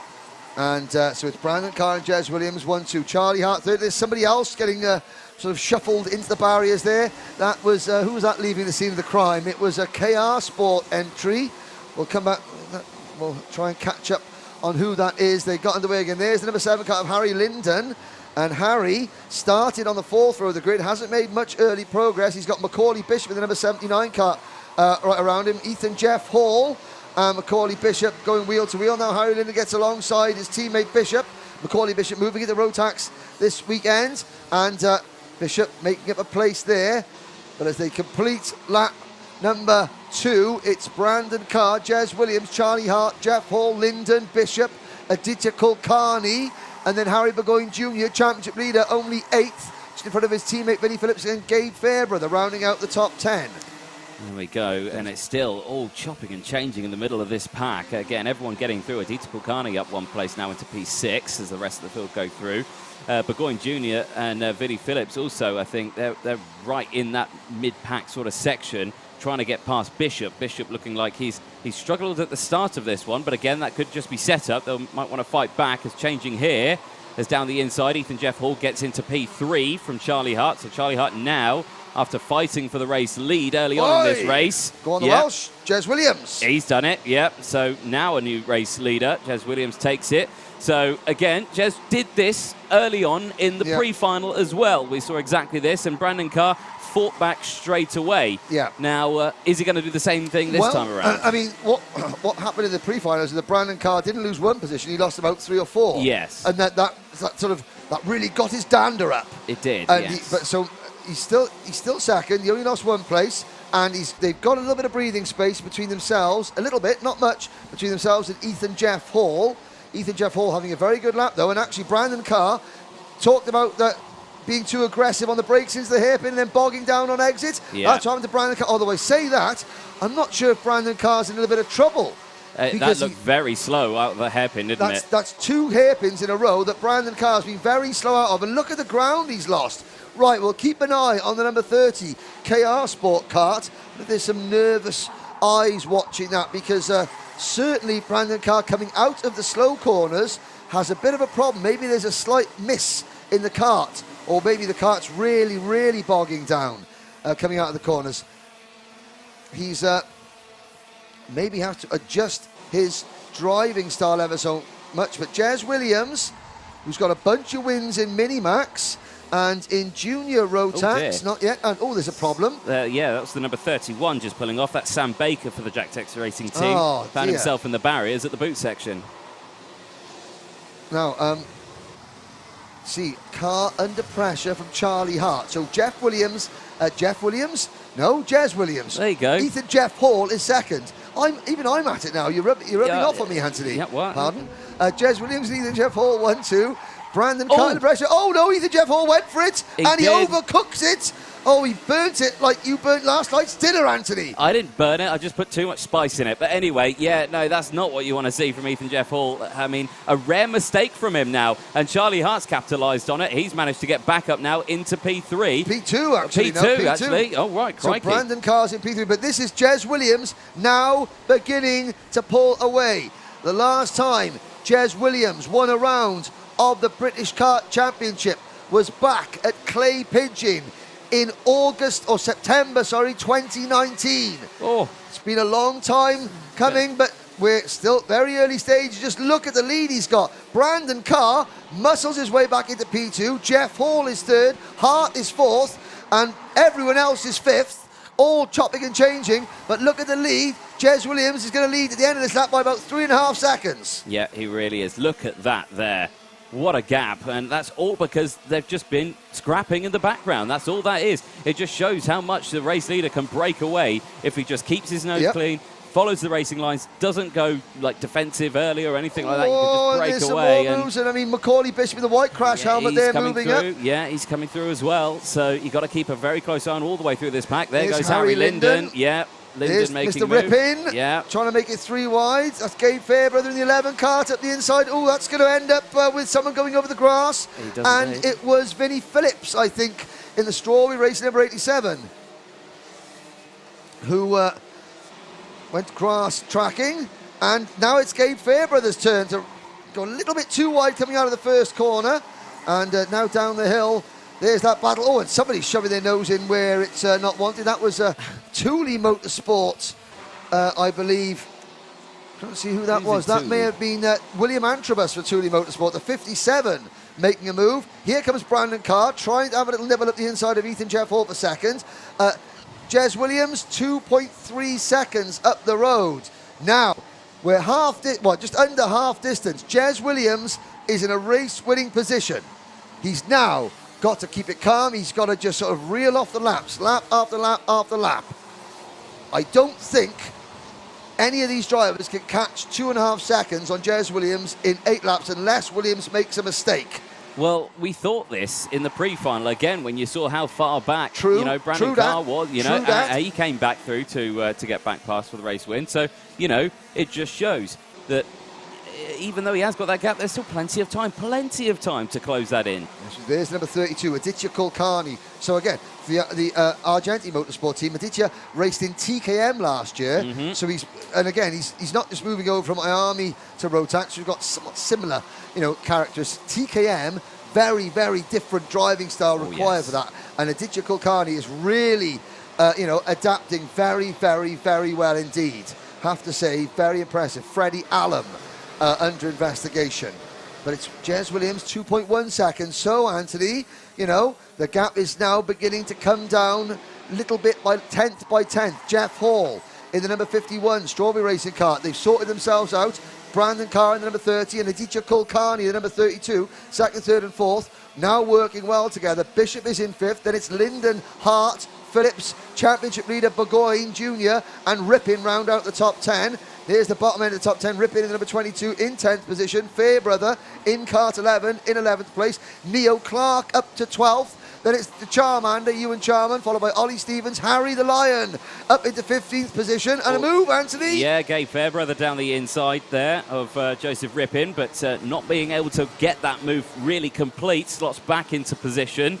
And again, he's going for it again around the final corner. He almost hooks his front bumper on the rear bumper there of Joseph Rippin. So, Gabe Fairbrother, really careful here because now he's got the rest of the pack closing in behind. Who's that? Neo Clark, Ewan Charman, Ollie Stevens. They're all closed in now. And Neo Clark has got the bit between his teeth. Had a clutch fall off the kart before one of the heats yesterday, which he was due to start on pole position. That has brought him right back. And there's Aditya Kulkarni up into P3 for Aditya.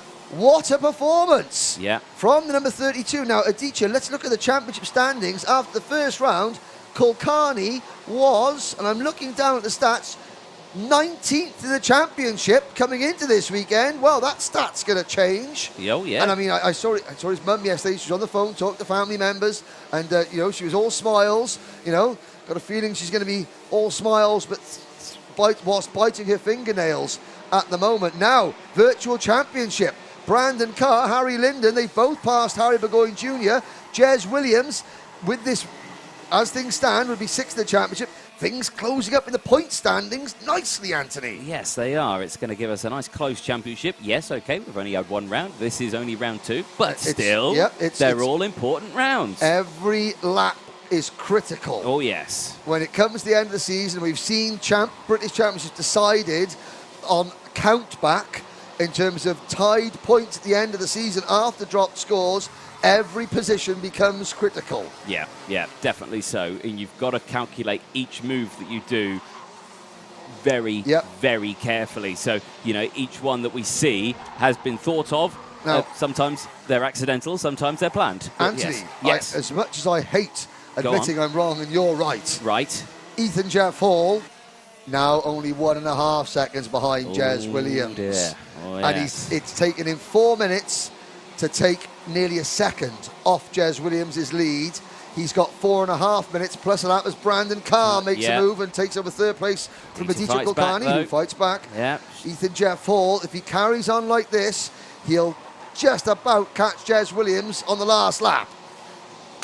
Right then. Right, I know, that's something to look forward to. Here comes the battle for 3rd place between Kulkarni, Carr and Bishop. Then it's Linden. The rest of the top 10, 12 on your screens going through. There's Ollie Stevens, number 9, privateer entry this year. Ollie Stevens running in 13th place. Kulkarni bouncing over the curbs. And Macaulay Bishop in the number 79 Dan Holland racing cart closing in as well. Yes, indeed. So you can just see there the different racing lines. Big look over the shoulder there for Kulkarni, and again can just see that Macaulay Bishop's closing in. Like you said, Macaulay not had much experience in the Rotax class, but has done it a couple of times before. Has been very good, been very good. So, yeah, exactly. So, you know, definitely one to keep an eye out on is Macaulay Bishop. But like you say, still there, P5, Macaulay Bishop, Vinnie Phillips still there as well, just behind. There is Vinnie Phillips and Harry Linden as well for close company. And who have they got behind? Charlie Hart. Now, Charlie, obviously someone who was battling. That's Harry Linden. Good old Linden. Harry from Dennis Powis passing Vinnie Phillips, and that moves Harry into 6th position. So, yes, Macaulay Bishop, 2 times he has raced a Rotax engine. First time he won at Forest Edge. Second time he came second at Sarno in Italy, which is just west of Forest Edge. Yes. The Rob Dodd School of Karting. Yeah, Harry Linden. Forest Edge, just east of Rome. Yeah. Jez Williams, Ethan Jeff Hall, the gap less than a second. It's down to 9/10 of a second. So Ethan Jeff Hall has got the momentum. Like we said, Strawberry have won 2 of the last 3 Junior Rotax British Championship finals. The last time KR Sports won a British Championship final was with Archie Walker back at Mansell Raceway last year.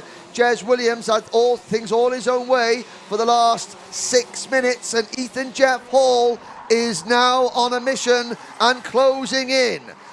Carr in 3rd has still got Kulkarni crawling all over him for the final podium position. Bishop has now slipped back a little bit in P5, then a long gap behind Bishop to Linden in 6th, Phillip in 7th, Hart in 8th, Rip in 9th, and Neo Clark rounding out the top 10 ahead of Burgoyne, Fairbrother, Stevens, Charman, and there's a change for 3rd place as Brandon Carr moves into P3, but pretty soon we are going to have, Mr. Jordan, a battle for the race lead. We are indeed, yeah, because that gap's down to less than a second now, nearly less than half a second as they come to end. There it is on your screens now. Jez Williams leading the way, but for how much longer? Ethan Jeff Hall closing in, and if these 3 behind don't scrap and they stay in their position, they will close in too. Still 90 seconds plus that 1 lap as they come down out of the first corner in towards the boot, and look how close this is. Again, Aditya Kulkarni back down the inside, and Bishop now all over the back of these 2. They said they didn't want to scrap, but now they are, and here comes Jeff Hall. He's right on the tail end now of Jez Williams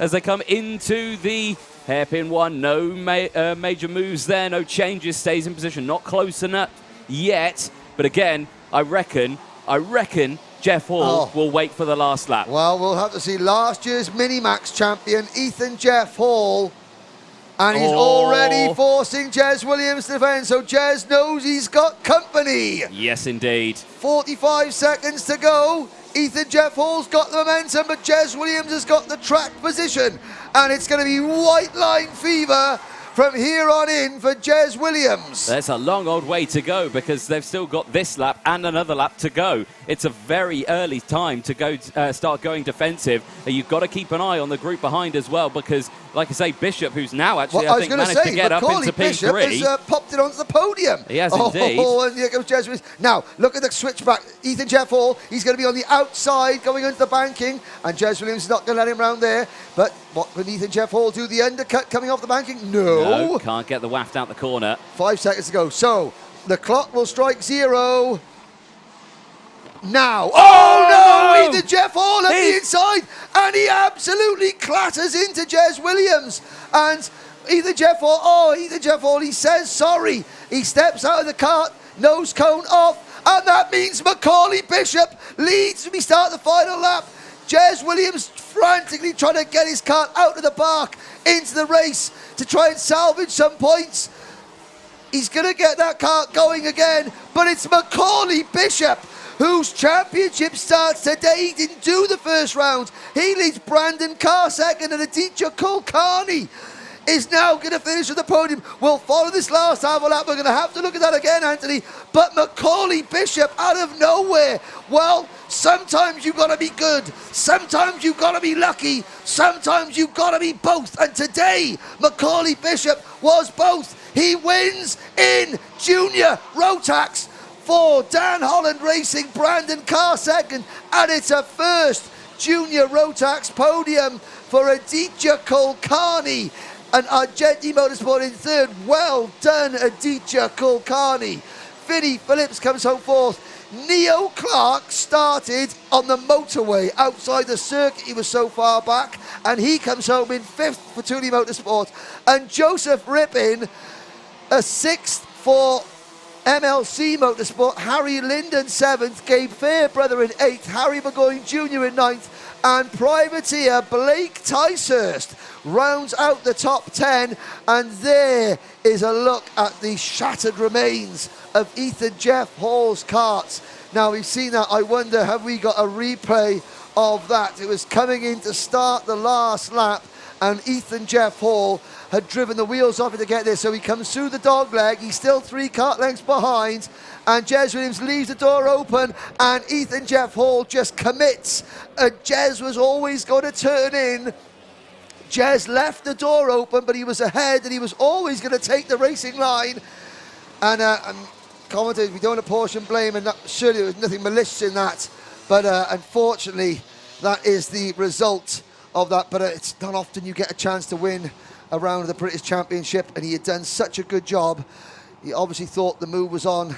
Jez Williams thought otherwise. Jez Williams comes home in 30th position. Now, Ethan Jeff Hall sadly fails to finish. Harry Hannam in 33rd. Sam Baker 32nd. Daniel Sabula in 31st. Gabriel Stilp only 29th. So not everyone has moved across from Miami to Rotax for this was as successful as Macaulay Bishop.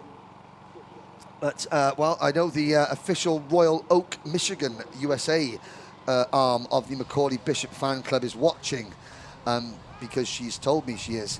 And, yeah, she is going to be cheering for Macaulay Bishop. And what a win for Macaulay. And see, for Dan Holland Racing. That's Brandon Carr. Be interested to see if there was a problem with Brandon Carr's kart at the first half of that race, or whether it was simply a case of he got some rubbish on his tyres or the engine bogged down a little bit. But what a performance from Aditya Kulkarni as well in third. Big movers in that race. Gustav Uzakovs finally for Hunter Motorsport. A bit of good luck. Gustav Uzakovs from 26th to 13th on the grid. But Anthony Jordan has got Macaulay Bishop. Oh, I probably a bit lost for words. Thank you very much, Henry. Yes, I'm sure lost for words. Well, I don't think we expected that. I don't think you expected that. What a result. Yeah, I just tried to stay consistent through the race. Hopefully, I was hoping for a top 3, but, you know, the front 2 crashed, and I just had to keep my head down for the last lap. I mean, you were third place for quite a bit of that, or not quite a bit of that race, quite near the end of that race. You were battling with the other two with you, and you know, getting that third place. What did you think when you came around the last corner? And you saw, you know, those two in the gravel. No, like, yeah, it's quite good for me. Obviously, very good result. Just had to keep my head down, and yeah, really pleased with it. How many times have you been in a Rotax? This is my 3rd time. Yeah, and you know, you won a race to get to the grand finals. You came second in the grand finals, so you had a good record there, and now you come here for the British for your first round in Rotax, and you only go and win that one as well. So Rotax is looking nice for you. Yeah, it's looking very nice. Definitely enjoyed it throughout the week. Definitely like to thank Dan Holland, Russ Carter, Dan Holland as well, and all the people that supported me. Well, brilliant stuff. Well, well done, Macaulay Bishop. I think you need to talk to Dan Holland and see if you can update your race suit now, because I think you deserve it after that one. Yeah, hopefully. Other ones on order, so I should get it the next time I see you. Excellent stuff. Good stuff. Well done there to our race winner, Macaulay Bishop. Let's chat to second place, Brandon Carr. Brandon, come on over. Now, Brandon, you always say, did we make that final exciting for you? And I always say, no, not really. But I think you excelled yourself this time. That was quite an exciting final. What did you think from your point of view? Yeah, it was good. It's been a good weekend so far. Good points. Got back up there. But it's just a shame. Hey, it is what it is. Second place, you can be happy with that one, of course. Now, it's decent points still. You know, are we still feeling confident going into the next round? Yeah, for sure, but it's just really frustrating, but it is what it is. It is what it is. There we go, ladies and gents. Well, anyone you'd like to thank? Yeah, I'd like to thank Ollie Walker, my mum, my dad, Ash, and everyone in KR, and KR Sport for the good engines. Oh, brilliant stuff. Keep your chin up. Plenty more finals to go, so yeah, don't worry about it at all. Well done, Brandon Carr. Thank you. Excellent. Let's chat to our third place driver, Adita Kulkarni. Adita, now, am I right in saying, come this side, there we go. Am I right in saying this is your first time on the podium? Yeah. It is indeed. Lovely. Look at that. You happy? Yeah. Excellent. That's what we like to see. Argenti's done you well, have they? Yeah, really good package all weekend long. Great team. Good pleasure to be a part of. Now, let's talk about the race, because that looked like a pretty handful. I mean, you're battling with Brandon Carr. Brandon's a quick driver, and, you know, you're coming through to take third. Yeah, again, a nice result, there, isn't it? Yeah, it was a tough battle on the second to last lap. I should have defended, and that would have been mine. But, yeah, we live and we learn. We do indeed, yes. That's the most important thing. You make a mistake, you learn from it, and you come back stronger. So, again, great race. Adita, anyone you'd like to thank? I'd like to thank Argenti Motorsport, Danny Sweeney, Ron Meadows, my whole family, and all my friends. Brilliant. Well, enjoy the podiums later on. We'll be there, and we'll cheer you on. Well done, mate. Cheers. Well, excellent stuff then for the penultimate final. Junior Road Tax, what an amazing final that was. One more final to go, ladies and gents, before we head home from this amazing sunny circuit. It's time for Senior Road Tax.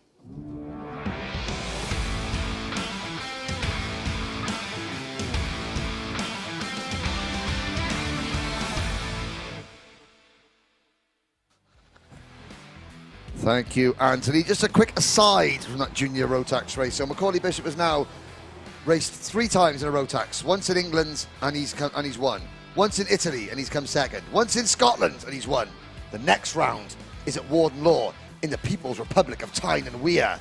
Could that be 4 different nations, 4 different podiums from 4 different starts in Road Tax from Macaulay Bishop?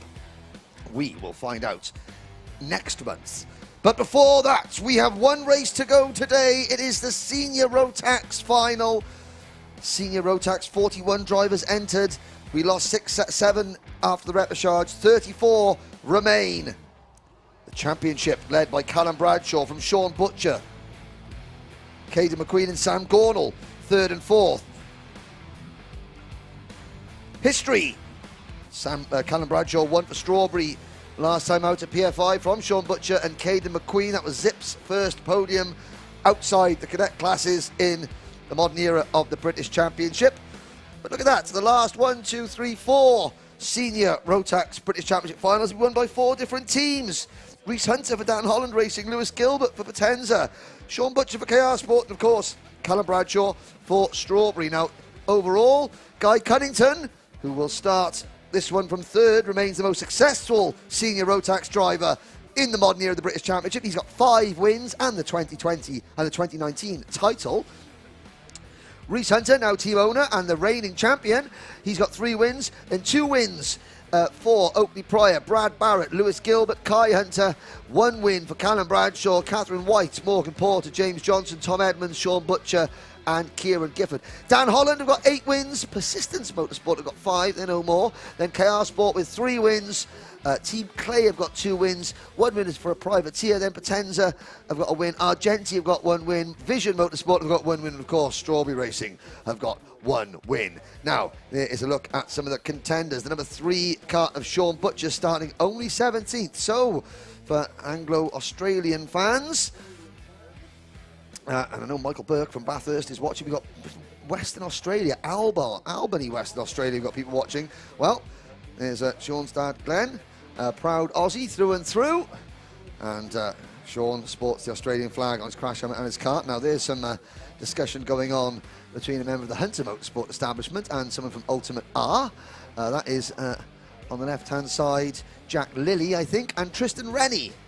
Of these parts up in Scotland, discussing tactics. There's Jack Lilly's number 33 kart starting on the inside of row number 11, and face-off between Ronnie Smith and Mr. Smith from Thule Motorsport. Ronnie is going to be starting this one from 23rd on the grid, and of course in the Paddock Challenge series, Anthony Jordan beat Ronnie Smith changing a rim on a tyre. Then Dan Kelly beat you changing tyres on a KZ2 kart, and last night Lissy Higgins beat you in a sprint race. So it's 2-1 to the Paddock against Anthony Jordan. No, hold on. That will be sorry. The lady doth protest too much, I think. No, hold on. Lizzie didn't come fully into the Motorsport UK tent to say hello. She just screamed, yelped at the door, and then ran off, where I went in and said hello. So I feel like I was slightly shafted in that way. Lucas Ivakavicius, number 45. Starting on the inside of row number 5. Nathan Smith for Ultimate R, starting down on the inside of the 16th row. Jamie Perilli, not Perilli, Perilli for Project One Racing. Now, must say, we don't go into Project One Racing enough on the paddock show. So next Rotax round, we will make sure we will go and we'll do your paddock challenge in the Project One Racing tent. There we go. There we go. There's Theo McCurris and Dad Dino. Theo, another driver, has not had the luck of the draw this weekend. The Jack Dex Racing MS chassis. It's been so quick when it's finished. The problem is, hasn't finished that often. No. Misfiring. But hopefully they got that problem solved. I think he finished third in his... he's finished third in the race that he did finish yesterday afternoon. Yeah. Very, very quick. There's the number 65 kart of David Olejna from Poland via Cwmbran in South Wales. This is David's first time racing here this weekend. Is it now? Okay, it is. Well, he's got a bit of work to do. We're going to have a starting lineup. Let's have a full look at the starting lineup, Anthony. Take it away, sir. Thank you very much. Yeah, we'll kick-start it. Kai Hunter starting on pole position from Callum Bradshaw, Guy Cunnington and Thomas Fleming on row number 2. Matthew Higgins and James Lowther go from row 3. Matty Hingley on his 18th birthday and Sam Gornall go from row 4. Caden McQueen and Lewis Gilbert on row 5. Louis Harvey and Finley Harrison will round out row number 6. Jamie Rogers and Brandon Klein-Nagelvort on row 7. Teddy Pritchard Williams and Leon Henderson on row number 8. Sean Butcher and Archie Walker, the two RKR Sport drivers, starting on the 9th row. Tristan Rennie and Will Ellswood round out row number 10 in the top 20. Jack Lilly and Alexander Baker go from row 11. Ronnie Smith and Jack Stedman from row 12. Daniel Armstrong and Jude Ferrenho on row 13. Ryan Willis and David Alejna on row 14. Lucas Ivakavicius and Nicole Sutherland on row 15. Nathan Smith and Theo McCurris on row 16. Jamie Pirelli and Lorenzo Cordell on row 17. Lorenzo's mechanic will have bolted that chain guard on twice as hard this time. Twice as tight. Hopefully it didn't. Oh dear, Theo McCurris is just getting off the thing. Right. Jack Dex is walking down the thing. That particular MS kart of Jack Dex team is not behaving itself. No. But let's have a look. 33 drivers are there. Lights are out. We're off and racing. Last race of the weekend here at Larkhall. Callum Bradshaw in second. Kai Anthony and a spin in the middle of the pack. That's Louis Harvey. Oh my word, are they all going to miss him through the dust? Hold your breath. Louis Harvey spinning in the middle of the track. Drivers going every which way but loose to try and avoid him, and I think they have. Where is Louis Harvey? We'll catch up with it. Louis Harvey is okay. Louis Harvey is fine. He was avoided. That was a hold your breath moment if ever there was one. And the rest of the field going through that first hairpin. Kai Hunter leads. Now Callum Bradshaw has got one Dan Holland racing kart in front of him and two directly behind him, because Thomas Fleming and Matthew Higgins have managed to spit Guy Cunnington out like an old piece of chewing gum as he's fallen back to about 6th position, 7th position. No, it's actually Bradshaw who is down in 6th. It's Guy Cunnington in 2nd. I do apologise. It's the GP plate. There's Bradshaw. Well, in all the confusion of the first lap, I missed what happened to Callum Bradshaw. Yeah, so did I, to be fair, Henry, so don't blame yourself too much, even though I do blame you a lot. But there we go. Yeah, you can see there, clear breakaway then for the top 4, and 3 of them are Dan Holland Racing drivers. I think that it might have been Callum Bradshaw running wide coming out of the first hairpin, and Louis Harvey was sort of like drivers checked up behind, and Louis Harvey, who has come round, and Louis Harvey down in 31st position. But when you're flat out through that first corner, and suddenly Louis Harvey is not only in the middle of the track, but he's in the middle of the track with a cloud of dust around him, blinding the drivers behind. That was, well, you just thank our lucky stars that Louis Harvey's continuing on down in 31st position. But I mean, well, he's going to be a little bit, I hope he's not going to be underweight at the end of the race, because if that was me, I would have evacuated lots of things from my body straight away. Moving on. 13 minutes plus 1 lap. This is Henry's cue to, no, not anymore. Oh, look at that guy. He's having to go defensive now, and now he's lost several positions there. He's dropped back to, I think, now P4. So he's really struggling there. Now it's Dan Holland 1, 2, and 3 as they go through. I'm going to check my statistics, Anthony. Oh, yes. We've had, I mean, it's very early stages yet. Yes. We've had a 1, 2, 3 clean sweep on the podium for Synergy Racing. So, yeah, have we had one of those for Dan Holland Racing? The answer is we had a 1-2 for Kai and Reese Hunter back in 2020 at Clay Pigeon. Yeah, I remember that fondly. And other than that, in senior Rotax, no, we have not. There we go. Well, let's see. Very early stages. Oh, so here comes far. Guy Cunnington, sorry, on Thomas Fleming. So that statistic may have been flown out the window. Yep, because now coming through is Callum Bradshaw as well on the 25. Trying to go around the outside of the hairpin. Couldn't quite make it done. Slots back. That's allowing, is that Matty Hingley coming through? It is, yeah, the number 11 for the Ultimate R team. Caden McQueen. And that was the number 94, Strawberry Cart of Leon Henderson. Yeah, Leon. Scotland's own Leon Henderson. Well, hope Caden McQueen knows a quick way out of the circuit after that one. Yeah. Yes. 11 and a half minutes to go then. Plenty still of action still happening as Bradshaw has managed to get the jump on Fleming. So Fleming now down into P5. Matthew Higgins, though, the number 5. Fastest lapper of the race. That gap around half a second now. We'll see what it's like when they come round towards our section of the circuit. They're closing in, to be fair. They are closing in, but Guy Cunnington, well, he's got a bit of clear air now and is starting to pull away from his teammate Bradshaw as he's trying to defend from Fleming still.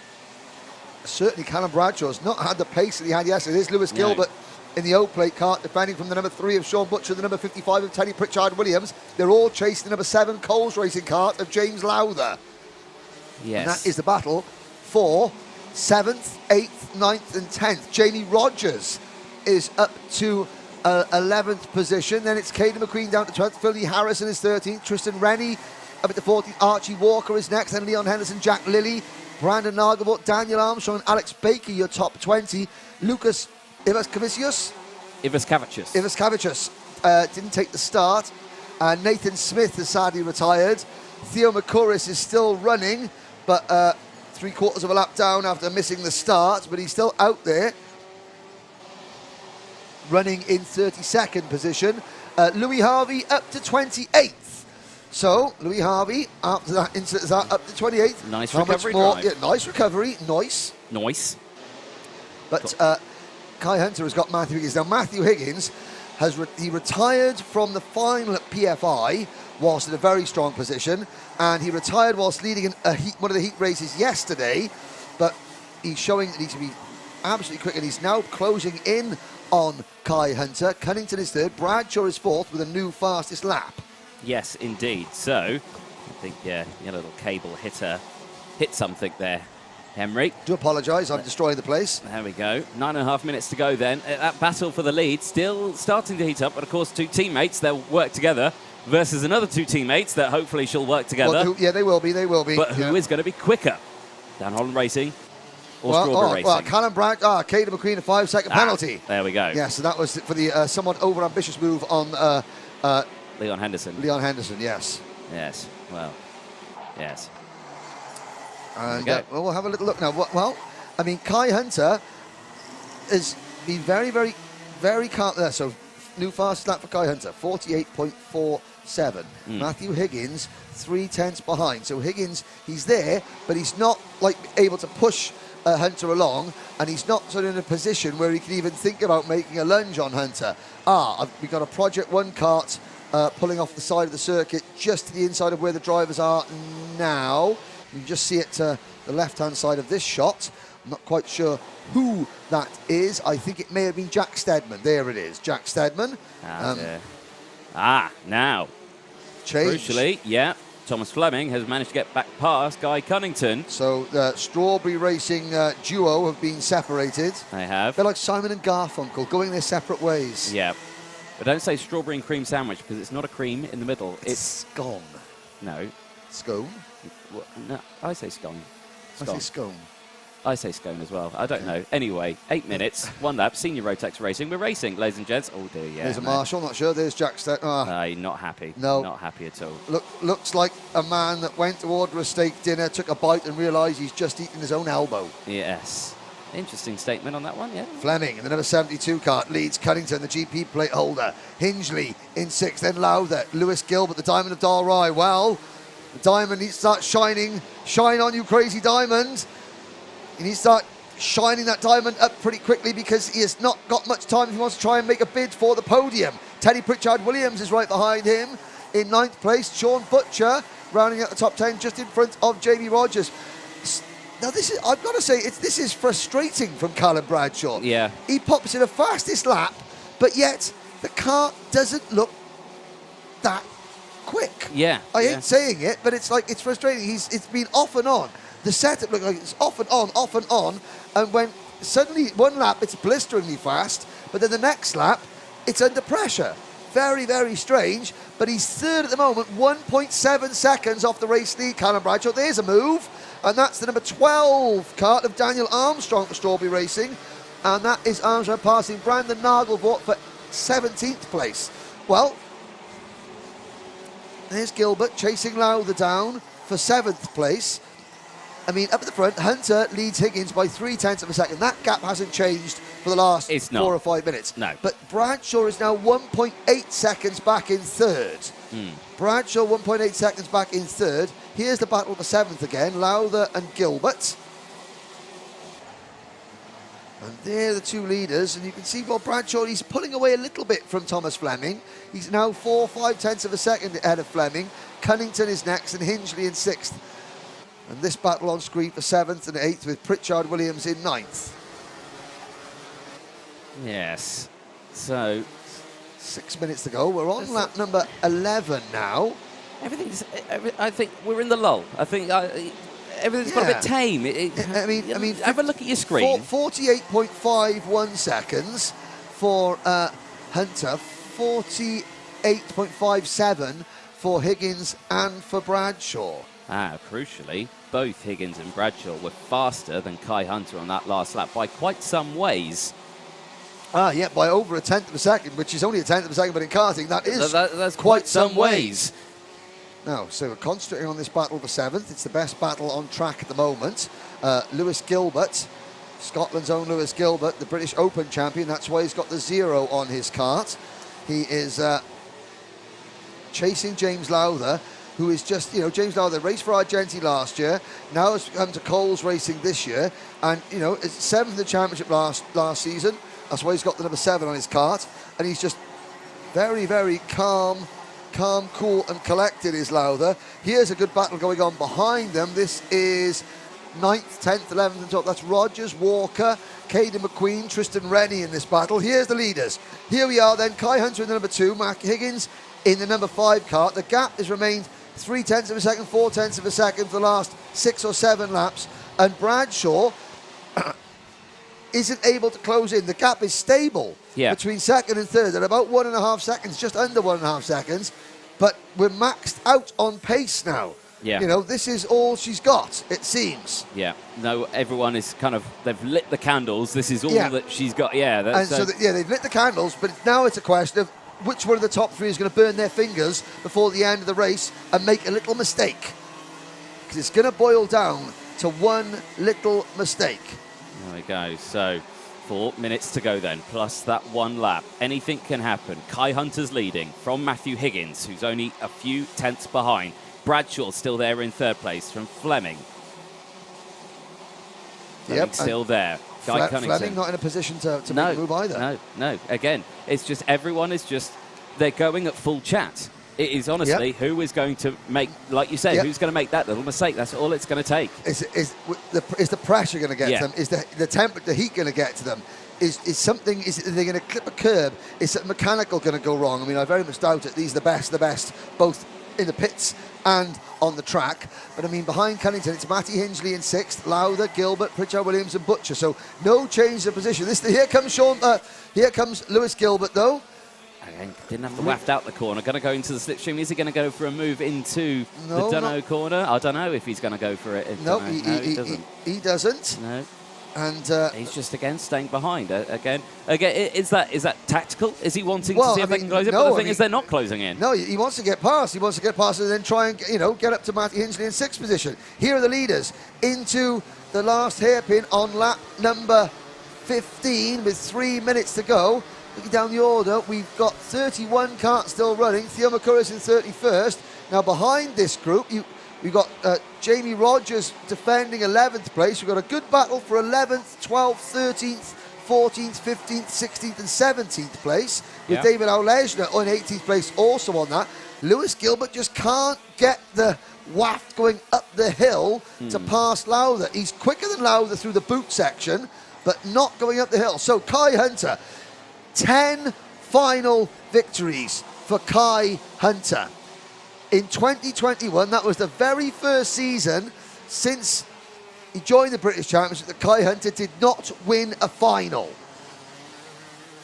He won 2 finals as a senior in 2020, and he won an astonishing 8 finals back when the championship was a slightly different format in 2019. Nobody has won more races than Kai Hunter in the modern era of the British Championship. Are we about to see final win number 11? 10 wins and a 3rd place finish in the finals since 2019. Last round of the British Championship for the Army class, we were at Kai's, the Warden Law Circuit owned by Kai Hunter's family. Matty Hunter, and a great reception. Next round for the Rotax classes, we're going back to Warden Law. Yeah. Wouldn't it be a success story if Kai went there having won the most recent rounds? Well, Kai has had quite a bit of practice here, I have to say, because when we were at Warden Law, I bumped into Kai, and Kai said, "Oh yeah, I'm off now." "Oh, you have to." Larkhall.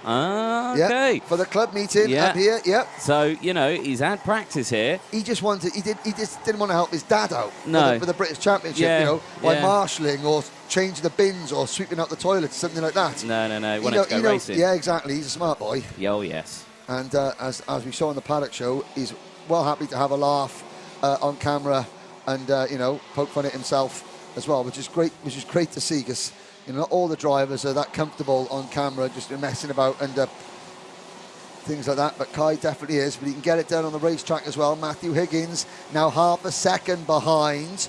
Callum Bradshaw is within 0.8 of a second of Matthew Higgins.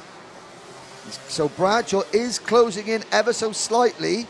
Here's the battle for 7th, 8th, 9th and 10th back on your screens. Lowther, Gilbert, Pritchard Williams, and then the 2 KR Sport karts of Butcher and Archie Walker, who's had a good game. And look how quick Lewis Gilbert is around the boot. But then look at this coming out of the corner. Again, he's braking really late and hard going into the corner and then bogging down a little bit, corner exit. And James Lowther is able to stay in front. The clock, Anthony, has struck 0. Kai Hunter will see the last lap board the next time he crosses the start-finish line. He's coming off the banking hairpin, down through the dog leg and into the final corner at the moment. He starts his last lap. We're still watching the battle for 7th. I know. Lowther runs a little bit wide. Gilbert can't make the move again, but Kai Hunter, 10 British Championship wins. We wait. He's going to appear now. There Hunter, he is. Higgins, Bradshaw and Fleming, your top 4.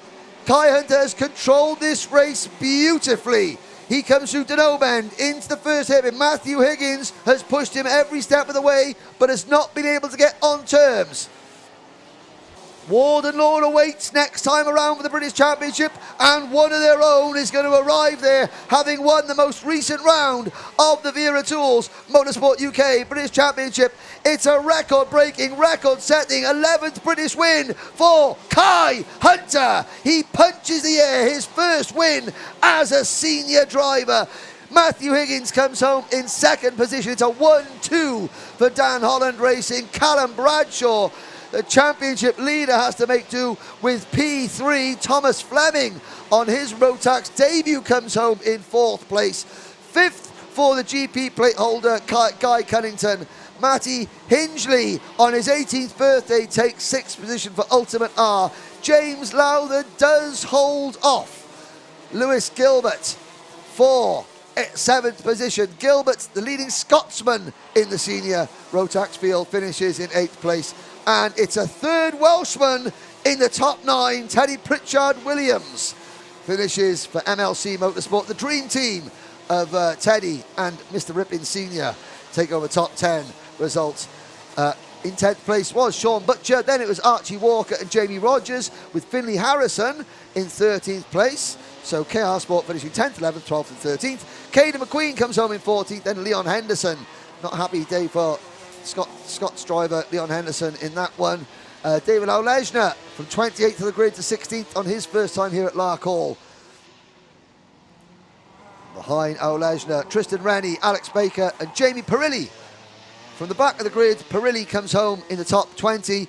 Brandon Nagelbort is 20th. Then it's Jack Lilly, Daniel Armstrong, Jude Fernehow, Nicole Sutherland, Will Ellswood, Ronnie Smith, Ryan Willis, Lorenzo Cordal, Louis Harvey and Sam Gornall. The top 30. Poor weekend for Sam Gornall, hardly mentioned him all weekend. The driver that entered the round in 4th in the championship. That's cost him a few points there. And then we're down to Theo Makuris, who finished 31st. Jack Steadman, Nathan Smith and Lucas Ivakavicius, finishes in 34th place. I think Lucas failed to take the start. Anthony Jordan will be down in the pit lane very shortly. Let's have the final sets of interviews. The next time Alpha Live on it, it's at Rissington for the IAMI rounds. But Anthony Jordan has Kai Hunter now. Thank you very much, Henry. Now, you were right in saying that Kai Hunter did win that race, but Kai Hunter isn't here. Kai Hunter is still... Actually, I don't know where Kai Hunter is. I am going to go and find him a little bit. Apparently, he's on his way. Kai, come on now. Go on, my lad. Your hair looks lovely. Don't worry about it. Right. Right. Kai, come and say some words to me over here. Oh, gee, it's a nightmare to get hold of. Kart's fine, don't worry. I think you're fine. I don't think you'll get a nose cone penalty for it being there. Come on, stand here, lad, stand here. Right, well, good result, Kai Hunter. What is that, 11th win overall now, is it? Yeah, I think so. It's been a long time since I've won a final. All last year I didn't, so I'm glad to start winning stuff again. Well, it's your first for seniors, isn't it? This is your first final win? No. No? 2020 I did a few, but last year was a bit of a dry spell. There you go. Henry lied, ladies and gentlemen, but Henry Badetti does, doesn't he? Yeah, well, there we go. Well, still a fantastic result. Now, it puts you second in the championship standings overall. You're closing that gap up to Bradshaw. Yeah. You've got the number 2. Is the plan to change that to the number 1 this year? Well, hopefully, yeah. I don't want to go backwards. So, yeah, see if I can improve a little bit. No, good stuff. Anyone you'd like to thank? Dan Holland Racing, Time Racing Engines, my mechanic Ben, and everyone who's helped us really, because it's been hard. It's been hard, but hey, you're back on top. That's what you want. We'll see you on the podiums. Cheers, thank you. Well done there to Kai Hunter. And let's chat to teammate Matthew Higgins here. Matthew, again, second place. It's not first, but still a nice result. Are you happy with it? Yeah, relatively, considering we started pre-final 19th after a DNF yesterday. So good baggage of points considering the start of the weekend we had. Yeah, I mean, talk us through that final, because again, looked like hard work, but as the race kind of progressed on, it looked like everyone was just giving it their all and no one was making any mistakes. Yeah, just got a good start, got into third, did Guy, then just managed the gap really, just hard to follow around here when it's so hot, just tyres overheated a little bit and Kai did a mega job, making no mistakes, so yeah, it was all right. Still a mega result. You've got your teammate on the podium with you. Anyone you'd like to thank? Yeah, I'd like to thank all the boys at DHR, Time Race Engines for the mega power, and all of my sponsors, and Accelerate Media. Brilliant stuff. Well done. Matthew Higgins, you can be proud of that one. Quick question, Matthew, actually, before you disappear. Did you watch the Paddock Show? No. You didn't? All right, okay. All right. You'll enjoy that one when you see what, yeah. Being too busy. So. Good stuff, good stuff. Anyway, let's chat to our third place man, Callum Bradshaw. Callum, come on over, take a stand next to me here. Again, third place, a nice result still. Must be the hair, still looking great. I wouldn't say it's the hair, but no, it's just a tough race. Didn't quite have the pace in the pre-final, which then made it hard because we started second and sort of had 2 DHRs on the inside, and which made my life a lot harder at the start. And then obviously I fell back to 8th, I think, or 7th, and then it was hard since then. I caught them at the end. I had the speed, but at the start was where it happened. So. Like I say, it did look like a challenge all the way through that one, because like I was saying to Matthew, everyone looked like they had the pace and no one was really making any mistakes, so it just made the job much, much harder than what it would usually be. And yeah, again, it just shows that you've still got the pace out there, you've got the performance, so you just, like you say, get those starts dialed in, and, you know, for that one, it just didn't happen, did it? It was a nightmare. Yeah, obviously at Larkhall, turn 1's a nightmare, so... Yeah. It's one of those where you obviously want to start second for the championship points, but then you don't want to start second for the final, because obviously what happened, and it made my life too hard to get back to them. Obviously I caught them from a far way back, but obviously it wasn't enough. You are still leading the championship on points, so you're looking good there. Going into round 3, are we still confident that the kart's got it? Yeah, definitely. I think we showed them we had the pace easy to win. So. No problem with the Strawberry boys. They always give me the best package possible, and that's why we're always at the front. Just this way it didn't go to plan, but obviously the next good championship points, and we'll rock on from there. Anyone you'd like to thank? Yeah, just the whole of Strawberry, Cream Engines, Tony Kart official, and yeah. Everyone there. Well, brilliant. Well done on 3rd place. Congratulations. Enjoy the podiums later on, Callum Bradshaw. Cheers, thank you very much. Excellent stuff there. Well, Hermione, you've joined me with your atrocious glasses. Mine are much better. Scottish glasses, be careful now. Oh, we are. You still got to get out of the circuit. Oh, there you go. I'm not driving. But no, a fabulous event today. Beautiful weather, beautiful weekend. Absolutely. Thank you, Scotland. On a Jubilee weekend, this really has been a celebration of the best in karting. 3 wins at Dan Holland Racing out of 4 races, and a clean sweep for Synergy in Honda Cadet. So history being made, you know, on a history-making weekend. Just what a beautiful setting for a race circuit. I wish, if only the Scottish weather was like this all the time. I mean, I don't know what you're talking about. Every time I've come here, it's been sunny. Really? Yes. I've been coming here a lot longer than you, and trust me, it isn't. But no, on the weekend like this, the circuit staff have done a fantastic job. Everyone's been made to feel so welcome. It's been a really, really good event. The finals, you say, well, was there not as much attacking and racing, you know, in passing in the finals? Well, no, but that's not because the racing was bad. That's because the people that won did such a good job that, you know, you have to say, you know, looking at Scott Marsh there, you're looking at Kai Hunter, that is excellence. You know, that is absolutely perfect kart racing, you know. That's what every driver should aspire to be. That's what all the drivers in the team should aspire to do. So it's been really good. Yeah, it has been really good, hasn't it? Well, an excellent day here, an excellent weekend for us, ladies and gentlemen, and yourselves at home. Thank you very much for watching. From myself, Anthony Jordan, you, Henry Burdett. Goodbye for now. Goodbye.